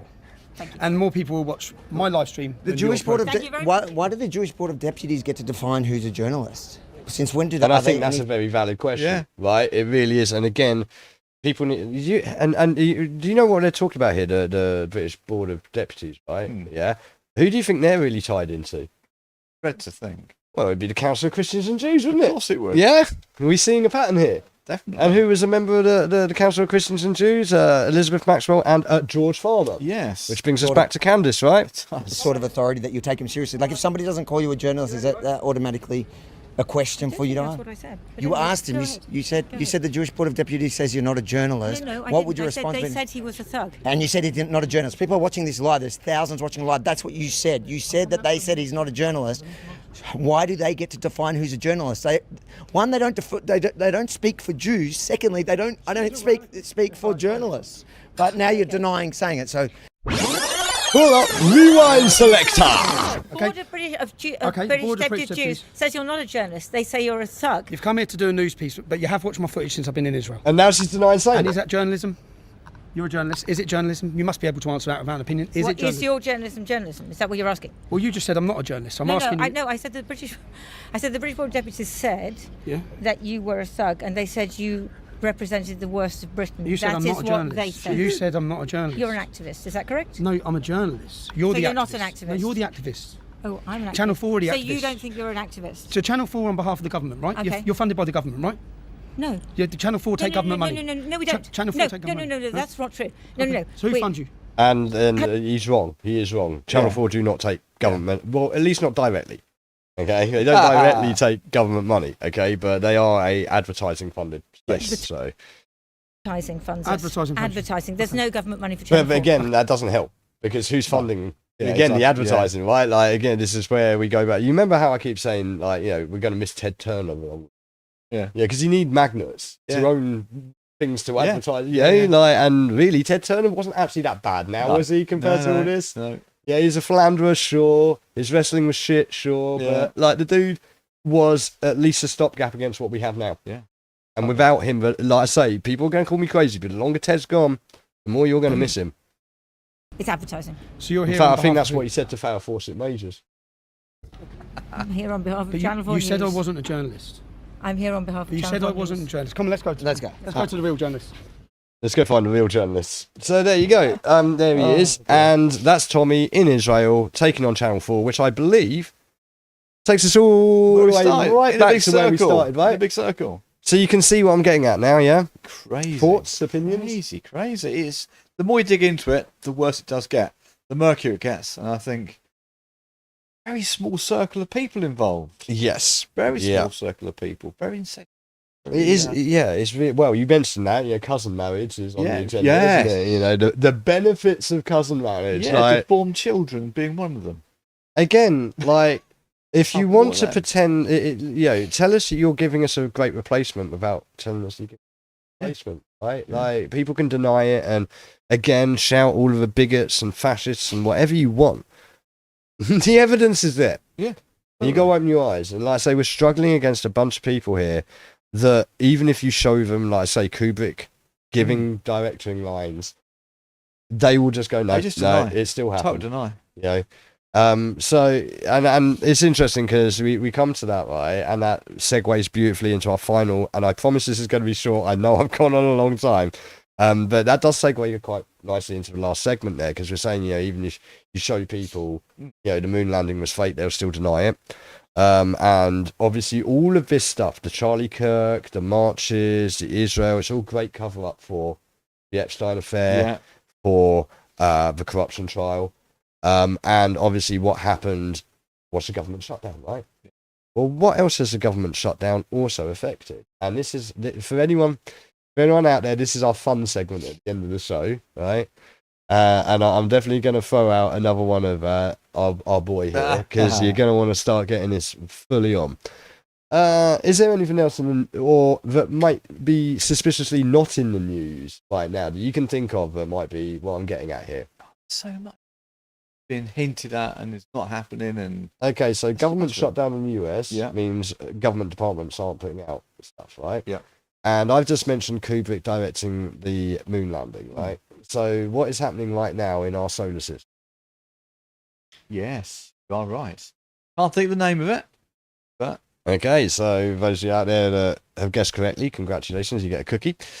I'm talking about 3i Atlas. That's the one. Okay, so 3i Atlas is our third interstellar visitor. And you know what? I think in the interest of brevity, like, I'm going to be really, really, really quick on because I think we could maybe pick this up even next. I think go into more detail because next week, I believe it should be reaching, I think it's its perihelion, October 29th, 30th. Yeah. And it's going to be heading out towards Jupiter for the end of November. So as far as I can ascertain, this time next week, we'll be able to talk more about it on the basis it is, I think, like in the best position for us to see before it goes off out towards Jupiter. Now, what do you know about 3i Atlas? I've got to say. No, what specifically? Nothing. Okay. I was just trying to pretend I knew a little bit about it. Okay, so we had a couple more of these. One of them was Oumuamua. You remember Oumuamua? Yes. And it was like a supposedly long cigar-shaped like thing flying into our system and flying out. And I back then said this is sounding very Star Trek. Yes. I don't know if you remember like Vija. But more in Oumuamua's case, Star Trek 4. Only Hope. The big cylindrical boat that comes in. And they have to get the whales to come back and talk to the folk. So we had Oumuamua and that went through, and I think we didn't even notice it. We didn't even notice it until no, it was a lot of these things they say right up close. Yeah. Now the thing is, we've since launched other things, including I think it's the James Webb Telescope. Yes. Yeah. And that meant that we could then pick these things up a lot easier. So I will preface this again with my, I like rational thought, right? It could be that stuff happens all the time, and we just never noticed it before because we only now have the technology to observe It's very true. Yeah.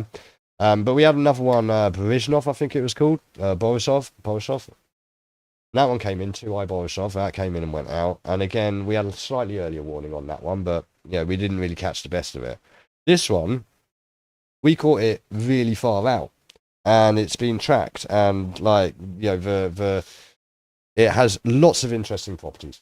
Now, everyone out there in the community just jumped and said, like in the mainstream, just jumped and said it's a comet. Right. Okay, it's a comet. Now, the thing is, again, there are some of us out here that have a little more than rudimentary knowledge of like physics, chemistry, mechanics, astronomy. This ain't no comet. No. To put it simply, okay? So it was discovered by the Atlas Survey in Chile in 2025, right? And it may well have originated due to its course. It seems as though it's originated from the galactic thick disk. Right. So going into the center of our galactic, the Milky Way is a disk, spinning disk, from further into the center, right? Now, the first thing that really strikes a chord here is that they said it was a comet. What do comets normally look like? Cylindrical. No, and what sort of things would you say are like, typical with a comet? You've got a round ball and a tail, and it's... Yeah, you got the tail, right? So this thing doesn't have a tail. Right. But they'll keep telling you it has. They'll keep telling you. They're still even saying no, it has a tail. It doesn't. Tails usually follow an object, right? Yes. This precedes it. It's got an enormous plume preceding it, and not large enough to be a tail, though. Yeah. It looks, as one of the people I've been following on this, Dobsonian Power, it looks more like a little poof of matter out the front. Okay? Like our puffs up, don't they? Yeah, apparently. Like, not usually LGBTQ. Not usually up front, though. But with studies of it, like they've done some studies of like the materials and stuff. Now, one thing that was reported is it had an enormous cloud of plasma. Right. Enormous. We're talking huge. To the point where I theorise, and a lot of people have theorised it, a lot of what we're experiencing weather-wise and EM, because we had massive outages on the internet yesterday. Yes. And we've had these plane crashes and things like that going on. We have a huge amount of solar activity going on right now. Plus, we've got this massive cloud with 3i Atlas. And what they found is that cloud is extremely negatively polarized. Okay? Like this country. Yeah. Yeah, exactly. Well, interesting. You've got this negative polarization. You've got an anti-tail. that precedes it, the composition of which is like oxygen, CO2, carbon dioxide, and nickel. That's not what comets do. They do not have that sort of composition. And certainly not the nickel, which they looked into further, and they found that this object has, like, I think it was something like 70 or 80% nickel, and only up to potentially 20 to 30% iron, which doesn't occur in nature as far as we're aware. Which, again, people would say suggests that this has been manufactured, an engineered object. Okay, and again, though, my challenge to that is, if it's coming from the thick disk in the inner hub, what do we know of physics from that part of the galaxy? We know nothing. No, exactly. We know nothing. Yeah. And for all intents and purposes, this could have been an exploding something. Because the other thing is, it's traveling ridiculously fast, like 30 miles a second. Is ridiculously fast. I think it's by far the fastest object we've ever seen come through our system. And it's the size of Manhattan. It's huge. It's something like 30 kilometers across or something. Okay. Absolutely enormous. And a lot of people have been really, really keen to find out more about this thing, especially because we actually have a whole bunch of stuff out there, right? Mars lander. Yes. It passed by Mars. So I think it wouldn't take much to just point a lander up, right? I think so. Take a few photos. And it's not just NASA. You've got the Chinese Space Agency. Yeah. They've got a lander, I believe, and I think they've got stuff on the moon. The ESA, European Space Agency, they also have stuff. We have orbiting satellites. We have ground-based stuff on the moon and Mars. And we also have Juno out in Jupiter, surrounding Jupiter. And that was planned to be crashed into Jupiter. But there was a petition before the government shut down for NASA not to crash it in, or for them not to crash it into Jupiter, but instead, as it passes, because it's going to pass super close to Jupiter, get Juno to not crash into Jupiter, but to turn around and take a photo of it, or take imagery of it, which all of this can be done. And from what we've heard, it has been done. Right. But, government shutdown happened very conveniently. And the ESA took photos when it passed Mars and uploaded all these photos. And what do you think would happen? They've lost them, have they? Can't see them. Can't see them. There's blank images up there. There's loads of other photos either side. Well, they've got. Well, this is the weird thing. Like, they've got photos either side of the passage. They've got photos like catalogued all the way up, and then blank, blank, blank, blank, and then back in again with more photos. You get this, don't you? I spent a while ago looking on. They do these live shots, don't they? The live space shots, whatever they're called. Big blank bits in it. Yep. Well, they did this with the Mars shots and even the moon shots and everything, right? So, a lot of people are kind of theorizing, what the hell is this thing? Yeah. Particularly when you start adding, again, more stuff has been happening in the last 24 hours even, but they found that apparently it rotates every 4 hours. In what would seem like a synchronous system. Okay? They've also found that it changed colour. When it was coming into the system, coming towards us, it was red. Right. And I believe after it passed Mars, it turned green. Yeah, traffic. Well, yeah. Although someone did point out maybe it was stepping down from red alert. Okay, because one theory is this could have been because this is the other thing. Do you remember the WoW flutter that we got back in the 70s? Yeah. Apparently, they're saying this 3i Atlas is coming from the same direction. To be fair, that could have been it. Exploding? That's what my thought immediately was like, well, even more so. Exactly. But they're thinking, no, that was someone trying to scan us. And they saw, right, okay, so. No one changed the knife down. Well, no, like, this is the thing. They're suggesting that there was a scan of us, right? And that they saw much longer ago, because of the way space, time and whatever. They saw life on Mars. Which we're now, apparently, again, we're finding more proof that there's life on Mars, apparently, or was. So they sent a probe out to look at that.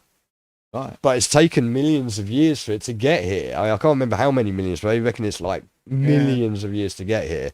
So it cruises past and Mars is dead now, right? So they're in red alert as they come up to Mars, and then they see that it's dead, and okay, go green, back to standing off of red alert. And it kind of does fit with the dark forest theory. Were you aware of the dark forest theory? Yeah. So for others out there, like basically this is where if the theory goes that if there was an intelligent life form out there that could space travel and get to us and communicate with us, any of them, it would be in their best interest and most wisdom to wipe us out. Yes. And for any civilization that they find. You know, as their advancement and all these other factors, you know, read into it, go look it up. But it basically denotes that if they were to find us, then first course of action would be to wipe. And that's why a lot of people jumped on that idea that this was in attack mode until Mars was dead and went into green mode. Also, there's this, a lot of people saying it's slowed down. There's a lot of people saying it's changed with the course. speed of change. If it's going full power, I don't know. Well, it has. It's changed course. It's slowed down. Yeah. It's like they're saying it's behind the sun, but it's not actually behind the sun. It's just to the left of the sun. And actually, like, well, we'll get a bit B-roll here because again, it's come down to the media are not saying anything. No. All you've got is Avi Loeb, very, very well respected, astrophysicist and whatever, and he's coming out and saying, "Well, guys, we can't discount that this isn't aliens. Okay, we absolutely can't." He's actually jumping on the tinfoil. The minute that gets mentioned, though, everyone shuts down and goes full denial mode. That's the thing. Everything's shut down now. Obviously, the government's shut down. NASA's not doing anything, but they had a meeting of all of the top generals, not far from one of the top radio telescopes. Last week or whatever. So again, they've told us nothing about it. And again, people are theorizing there's something going on here, right? And you take into account with that as well. Like I say, we've got it's fallen down to independent people again to cover this again. And like I say, I've been following Dobsonian Power, and here he is. Here he's got telescopes. He's got plenty of telescopes. He's loaded up, and here he is pointing his telescope to the sun. How wild it okay, and I should point out, right? That, folks, by the way. Yeah, I wouldn't. And he'll mention this himself, right? That this is not actually a solar telescope. A proper telescope. This is actually a normal telescope. He's got a filter on. He does have solar telescopes as well. He's just got himself an aerial as well, because again, overnight. Right, so one thing, it seems to be emitting some sort of like optical binary signal. Right. They've actually found that there seems to be some sort of repeating signal going over and over agagan from the lights it's flashing. No, you wouldn't think so, would it? You know. He's got an aerial to start listening in on it as well. Hopefully, but he's seeing he's like get the precise coordinates. Yep, so he's getting the coordinates from NASA, because NASA is still publishing the coordinates. Right. It's still being tracked, right? It's a bit odd that they're letting that out there. Might get too suspicious if they don't let that out as well, right? Because they've already shut down everything else. But here you see the cameras just move, the telescope's just moved there, and he's moving out to the coordinates, the exact coordinates that NASA have given for this thing. And here's what he's seeing, okay? And obviously he's going to go through and do some filtering and whatnot. But what he sees here matches up with an awful lot of other imagery that we've seen from both ESA, NASA, and other people who have been just releasing an image here and there. I believe another image was released last night on this, right? But he done this video, and again, it's happened overnight. I wish I could have grabbed it before we started, but what he's looking at here we go. Check it out. It looks like a little nipple. Yes. Right? But that's 3i Atlas right there, yeah? Right. And you look at it, it obviously does not look, you know, like a comet. And look, you see this here? You see there's this big cone, this cylinder and everything going on around it? So you've got a nucleus in the middle. Yeah. And then like a sort of circle around that, which makes it look a bit like a nipple. But then you've got this cone coming out the back here. Yeah, or actually out the front even, I think, even. I'm not sure which perspective it is, but that clearly doesn't match up with us being what we've been told. No. But even more so, overnight, there are these Irish pilots, funnily enough. Look what happened in Ireland last night. Right? These Irish pilots reporting in that they'd seen something exploding and coming into the atmosphere. And Portuguese pilots also reported it. And the footage is on there. Go check out Dobsonian Power. Again, all of the links and everything, all the resources will be in the credits and in the comments, right? Go check them out, because that video shows you what they were looking at. Yeah. And also gives you the audio from air traffic control. Verifying that both these sets of pilots saw exactly the same thing. And the video footage that someone had captured of this thing entering the atmosphere while these two were talking about it looks well like this. Yeah. I'm not saying 3i Atlas has entered our atmosphere, but when you take into account that this guy and others have observed that this may actually be a fleet, there's actually lots of objects inside that. And one theory is whether some of those objects are being sent down to us. Yeah, bit by bit. He's also observed objects flying towards the sun while 3i Atlas is hanging around there, which again, super unusual behaviour. Yeah, super unusual behaviour. And of course, we had the internet outage yesterday, and like all this crazy weather. I say, people are saying this, and then that's his on the left, and that's a twin telescope from, I believe, NASA, is it, on the right there. Yeah. So people are clearly onto things, and again overnight. Or earlier today, I posted another video, and you had that meeting, right? First contact protocols have just been published. They have updated first contact for alien protocols, updated for 2026, and within it they state very clearly that any contact is restricted to only be made via the United. Oh, I thought it was going to be the United States then. The United Nations and the public are prohibited. To make any contact, mention to. Now, considering they're not reporting anything on this, and considering we're not getting any valid information from the mainstream, why would you feel the need to update the protocols and publish them in a way that we can see? As you would say, that's not going to have adding contact, that's not adding contact. And a lot of people are wondering, like, again, is this Project Bluebeam? You know, Project Bluebeam, right? Where essentially it is a system constructed to make us believe that we're either having an alien invasion or the return of Christ the Lord, or both at the same time. And when you add that up, and I'm sorry, I am going to chuck this in here one more time, right? But when you add that up, those before long. Alex is going to be suing me, man. He needs that money. About 20 billion that he's got to pay back for blooming Sandy Hook, right? But no, actually, Alex is cool. He'll be happy with that. He's fine with us using this stuff. But no, like, it ties us back again with what they're doing in Israel and all the crazy crap, like, burning the red heifer and, like, the gate moving and all this stuff. You might not believe it. I might not believe it. But I'm telling you now, Bibi Netanyahu believes it because they freaking did it. They freaking did it. So they clearly believe in something. So this could be one aspect of it. It could be Bluebeam sat there on the back burner, who goes tits up, and the control network behind Robert Maxwell, Jeffrey Epstein, all the way through our royal family, all the way through the Knesset, all the way through the US government, the CIA, the Democrat Party, all of the NGOs, all of the Bill Gateses, all of the Larry Ellisons, all of the Elon Musks, all the way down to the Tommy Robinsons. I mean, we're talking about... You see how this is all linked, and I hope this last few hours has shown you just a little taster of how this is all linked. And that's all we know. Well, that's what we have found out and are allowed. There's a lot more I could go into. Hell knows I could have taken any one of the points that I've made tonight, right, and broken it down into a full 3-hour episode each. We can do this with other things, right? But the interesting thing about the alien things, remember, it was at this time last year. The Americans were going to blow everything on alien contact. There's going to be big announcements, all unredacted. Except Space Force. Yes. Yeah. Trump brought the Space Force into being, right? That is true. Yeah. But nothing happened. We was waiting for these massively insightful things about previous contact and what we know, what we don't know. Nothing happened. And I think at the time I was watching... Talk TV's even a thing anymore. They used to have Howard Hughes on every Sunday night with the unexplained stuff.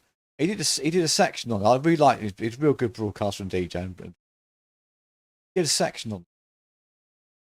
And I got my text message read out on his show. Oh, nice. And mine was, who the hell put the Americans in charge? Who said the Americans are the ones who can say, this is what's happening, this is what isn't, this is what you can know, this is what you can't know. That's why it's really interesting as well that it goes to the United Nations.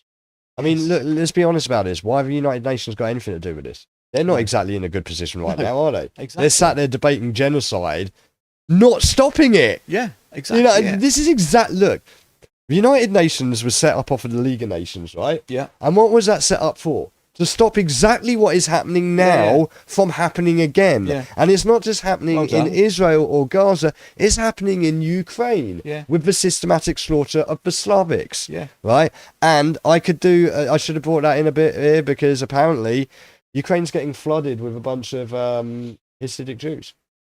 There's loads, and they have their own police, and they're policing Christians aren't allowed to come into the area. Anyone that isn't a Jew isn't allowed in Ukraine. So the Greater Israel Project is another thing that we can tie into this. Probably deserves its own episode. Yeah, because again, the Ukraine thing is fully involved here. Yeah, totally. But yeah, it's the thing. Like, it could be a Project Bluebeam. It could actually be alien. I mean, that would be intriguing. We're very arrogant to think we are. I'll use the word loosely. The only intelligent life form in the universe. Yeah, because clearly we're not. No. We're the only ones that self-destruct ourselves and constantly wipe each other out.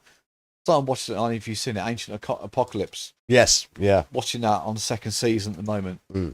That's another whole episode of. Have we been in before? Have we been intelligent and lost intelligence? Well, I mean, you got the whole without a doubt, without finding a mobile phone from the dinosaur time. Was it the Otomex or something like that as well? Those like deeply buried like heads that have been completely shut off from anyone that isn't part of the gang to archaeologically investigate because it proves we had complex civilization long before they say we do. Yeah. You know, it is entirely, there's a lot of possibilities, but again, this is, succinctly sort of tying up the whole point of this is the vacuum of information. Yeah. We've got like a factual vacuum here. Yeah. And the people that are government money and private money goes into telling us these things are not telling us them. Yeah. And they're deliberately telling us the opposite or misinformation. Trouble is, like anything, the more you lie, the more you wonder why someone's lying. Yeah, but then as Bibby said at the top of the show, the bigger the lie, the easier it is to cover it up and propagate it, right? There you go.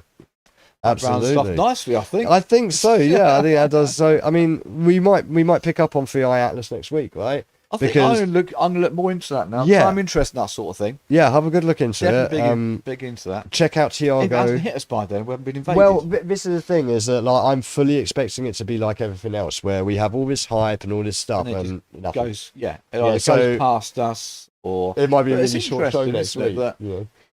Slowing it, because you would think normally, I don't know enough about astrophysics, something going through the atmosphere at that sort of pace going to automatically become a sphere. It's going to be it's not going to be irregular. It's going to be a uniform shape. This thing, if they're saying if it's like a cigar stroke, and interestingly again, go back to the 50s, 60s, and 70s. All these reports, UFOs. I saw a cigar-shaped object. Yes. Well, again, you not saw so much these fine saucers you get in the disc. Cigar-shaped. I used to remember that. My dad smoked cigars. It used to remind. God, why? And it's interesting because he pointed that out himself, Tiago, there on Dobsonian power. What he was looking at, the nipple shape as well. He was like, that's kind of reminiscent of the shape of UFOs from B movies. Yes. The saucer on the top, you know.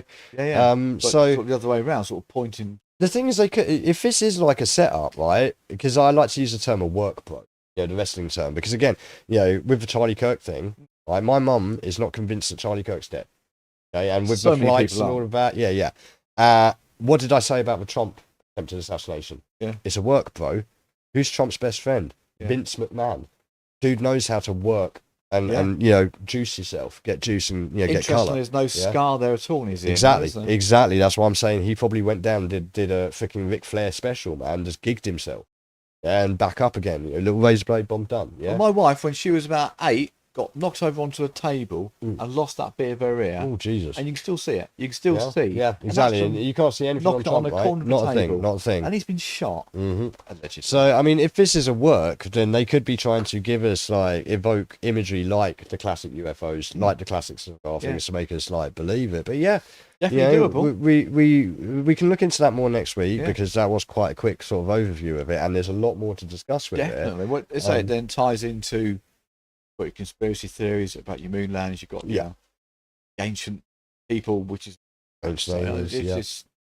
not enough time left before we get destroyed by. Yeah, you never know. Like, it might be the last show next week. It may well be. Know? But also maybe a really short one where we say, right, well, 3i Atlas came and went, there's shit. Nothing there. Yeah. It's just a rock. Very true. It's just a rock. Very true. Well, to be fair enough, you know. But no, that does like pretty soundly bring us to the end of this epically long. Jesus, was epic. Almost 4 hours. Yeah, it was epic. Not quite as long as the protest march. No, and I didn't necessarily intend it to be this long, but you can see that this is why we're going to do more dedicated episodes. Going to have to. Yeah, because like even just this was just a catch up. This is just a catch up based on what's happened. We've caught about 5 different subjects and bases, but they all have linked in. That was the key thing I was trying. You planned that. I'm sure you meticulously planned it to go around in a big circle. Well, actually, weirdly, I got to a point where I was like, okay, I need to tie this back into where we started. And then Tommy Robinson in Israel popped up with that Channel 4 thing. I was like, perfect. Yeah, because again, when you're ahead of the curve of what's happening, when you can read down the line, like I did with moving the hell out of London. I said to you, when we moved, we were on the M3, and I said, look, that's the dome coming down behind us.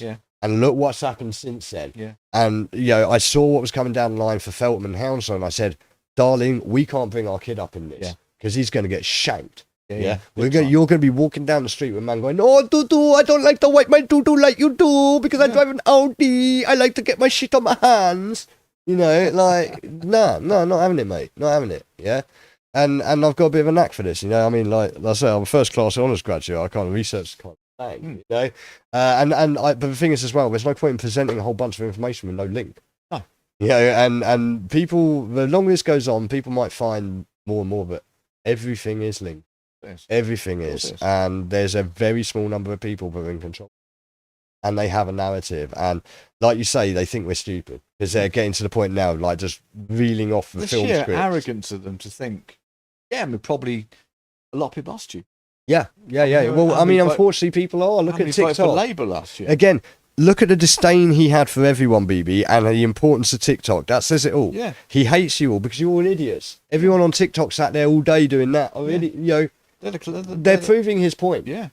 Yeah. In many ways, we all need to take that extra step to make sure we don't get captured by it, and be very careful with any of these social medias, even this one. Like I said at the end of the last podcast, right? Don't listen to me. No. Don't listen to Steve. And certainly don't listen to the mainstream media, politicians, local councillors, or anyone else. Do your own research. Only way to do it. And then judge for yourself from all of the factors. Question everything you're told. Yeah. There's no such thing as a better source, primary, tertiary, or secondary. Yeah. All 3 of them, primary, secondary, tertiary, you need all of them. And then to distill that down to get the facts. And as we go on, like I say, I'm sure you will find episode to episode, you'll be able to look back on this episode and the other ones in between and see all of these links going together. Hopefully. It will progress. Yeah, it will get there. So lots to look forward to, I think. Absolutely. Yeah, we'll have a bit more on 3i Atlas next week.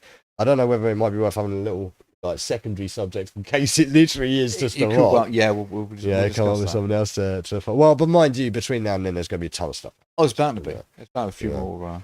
I mean, even just like in the last 24 hours, more stuff happened than I could cram in, and it's all related to this. But my disdain for the speed cameras around. Yeah. The whole episode on that. Yeah, well, like we need that cutter man down here, don't we? The cutter guy. I'm going to do it myself. I don't care. Well, yeah. I really don't care. I have burning tyre around. So there we go. I mean, that's like 4 hours, 8 minutes. So we're like, including our pre-roll, we're almost exactly 4 hours. So I think that's a good point for us to check off for tonight. And I do promise that next week's will be shorter. I'll try and keep it like under 4 hours. But under 3. But like I say, we've caught up with a lot of stuff there. That's a month's worth of stuff from our last stream to this stream that's all relevant. Yes. So now we're caught up, hopefully pretty much. We can start moving forward, new content. Massive shouts outs to all of those that have tuned in tonight, whether you're on YouTube or Twitch. And don't forget, you can like, share, and subscribe to help us out. Please do that. The algorithm is a complete git. It always is, and they change it all the time. But at least likes and commenting and sharing it really, really will help us out. We're algorithmically challenged as it is most of the time anyway, just because of our subject matter, let alone anything else. Very true. But yeah, like also, don't forget you can follow us all over the place. You've got us on YouTube at Phluid Vision, Twitch/Phluid Vision, TikTok at Phluid.records. So we might want to be careful on that one. I don't know how much of this podcast is going to make out on shorts on that. Probably not a lot. Patreon at /Phluid Records, and that's quite an important one. If you do feel like you enjoy what we do here and you appreciate what we do and you want to help us out with continue to expand and upgrade and do more live stuff and more stuff out there in the field, then do consider maybe helping us out on Patreon, where you will get access to exclusive content, exclusive access to our Discord, and all the other great benefits you can find out on the page. And of course we're on X at FM Phluid and Facebook at /Phluid. That's all the places that you can check us out. As of course, our website, www.fluidrecords.co.uk and vision.fluidrecords.co.uk, which is specifically for videos. And I will get around to updating that as soon as I can. I've got a wedding, my brother's wedding to go to, but once I'm back, I will get that updated. But really, the social, hit us on the socials. That's where you're going to find all the posts and the Patreon. Plenty more on there that... Yeah, so with that, I think we're going to hit to our outro and say once again, thank you very much, you guys, for joining us. Thank you, Steve, for coming in and joining me with this. And we're going to go out with a fantastic cover. Absolutely sublime. It's Silent Songbird. Beautiful woman, fantastic voice, such a great person to listen to and to do gigs with. Gives good hugs as well. Yeah, she does. Sure, smells wonderful. Oh yeah. She's really good. Phenomenal talent. And we will have a video of her coming out real soon. This is like a little quick pre-mix from the video, and this is going to be a cover of Massive Attack's Teardrop. Oh, what a tune! What a tune! Absolutely beautiful. What a tune to go out on. So, thank you all for tuning in. Don't forget to check us out next week, next Wednesday, 7 p.m. Indeed. We will see you then. We'll see you then. For now, we're out. Tuning in.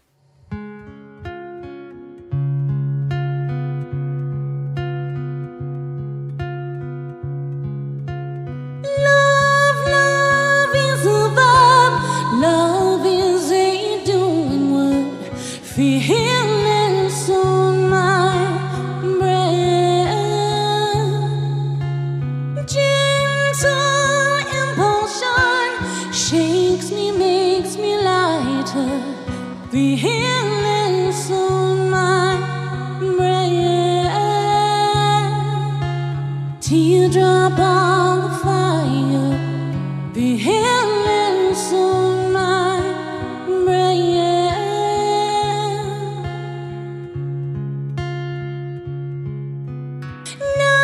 Night of matter, black flowers blossom.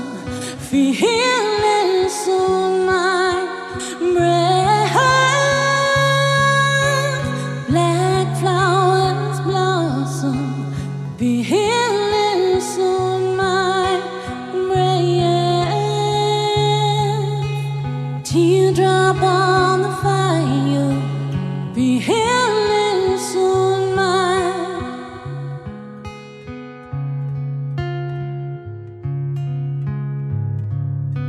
Water is my eye, most faithful forever. Feelings on my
you.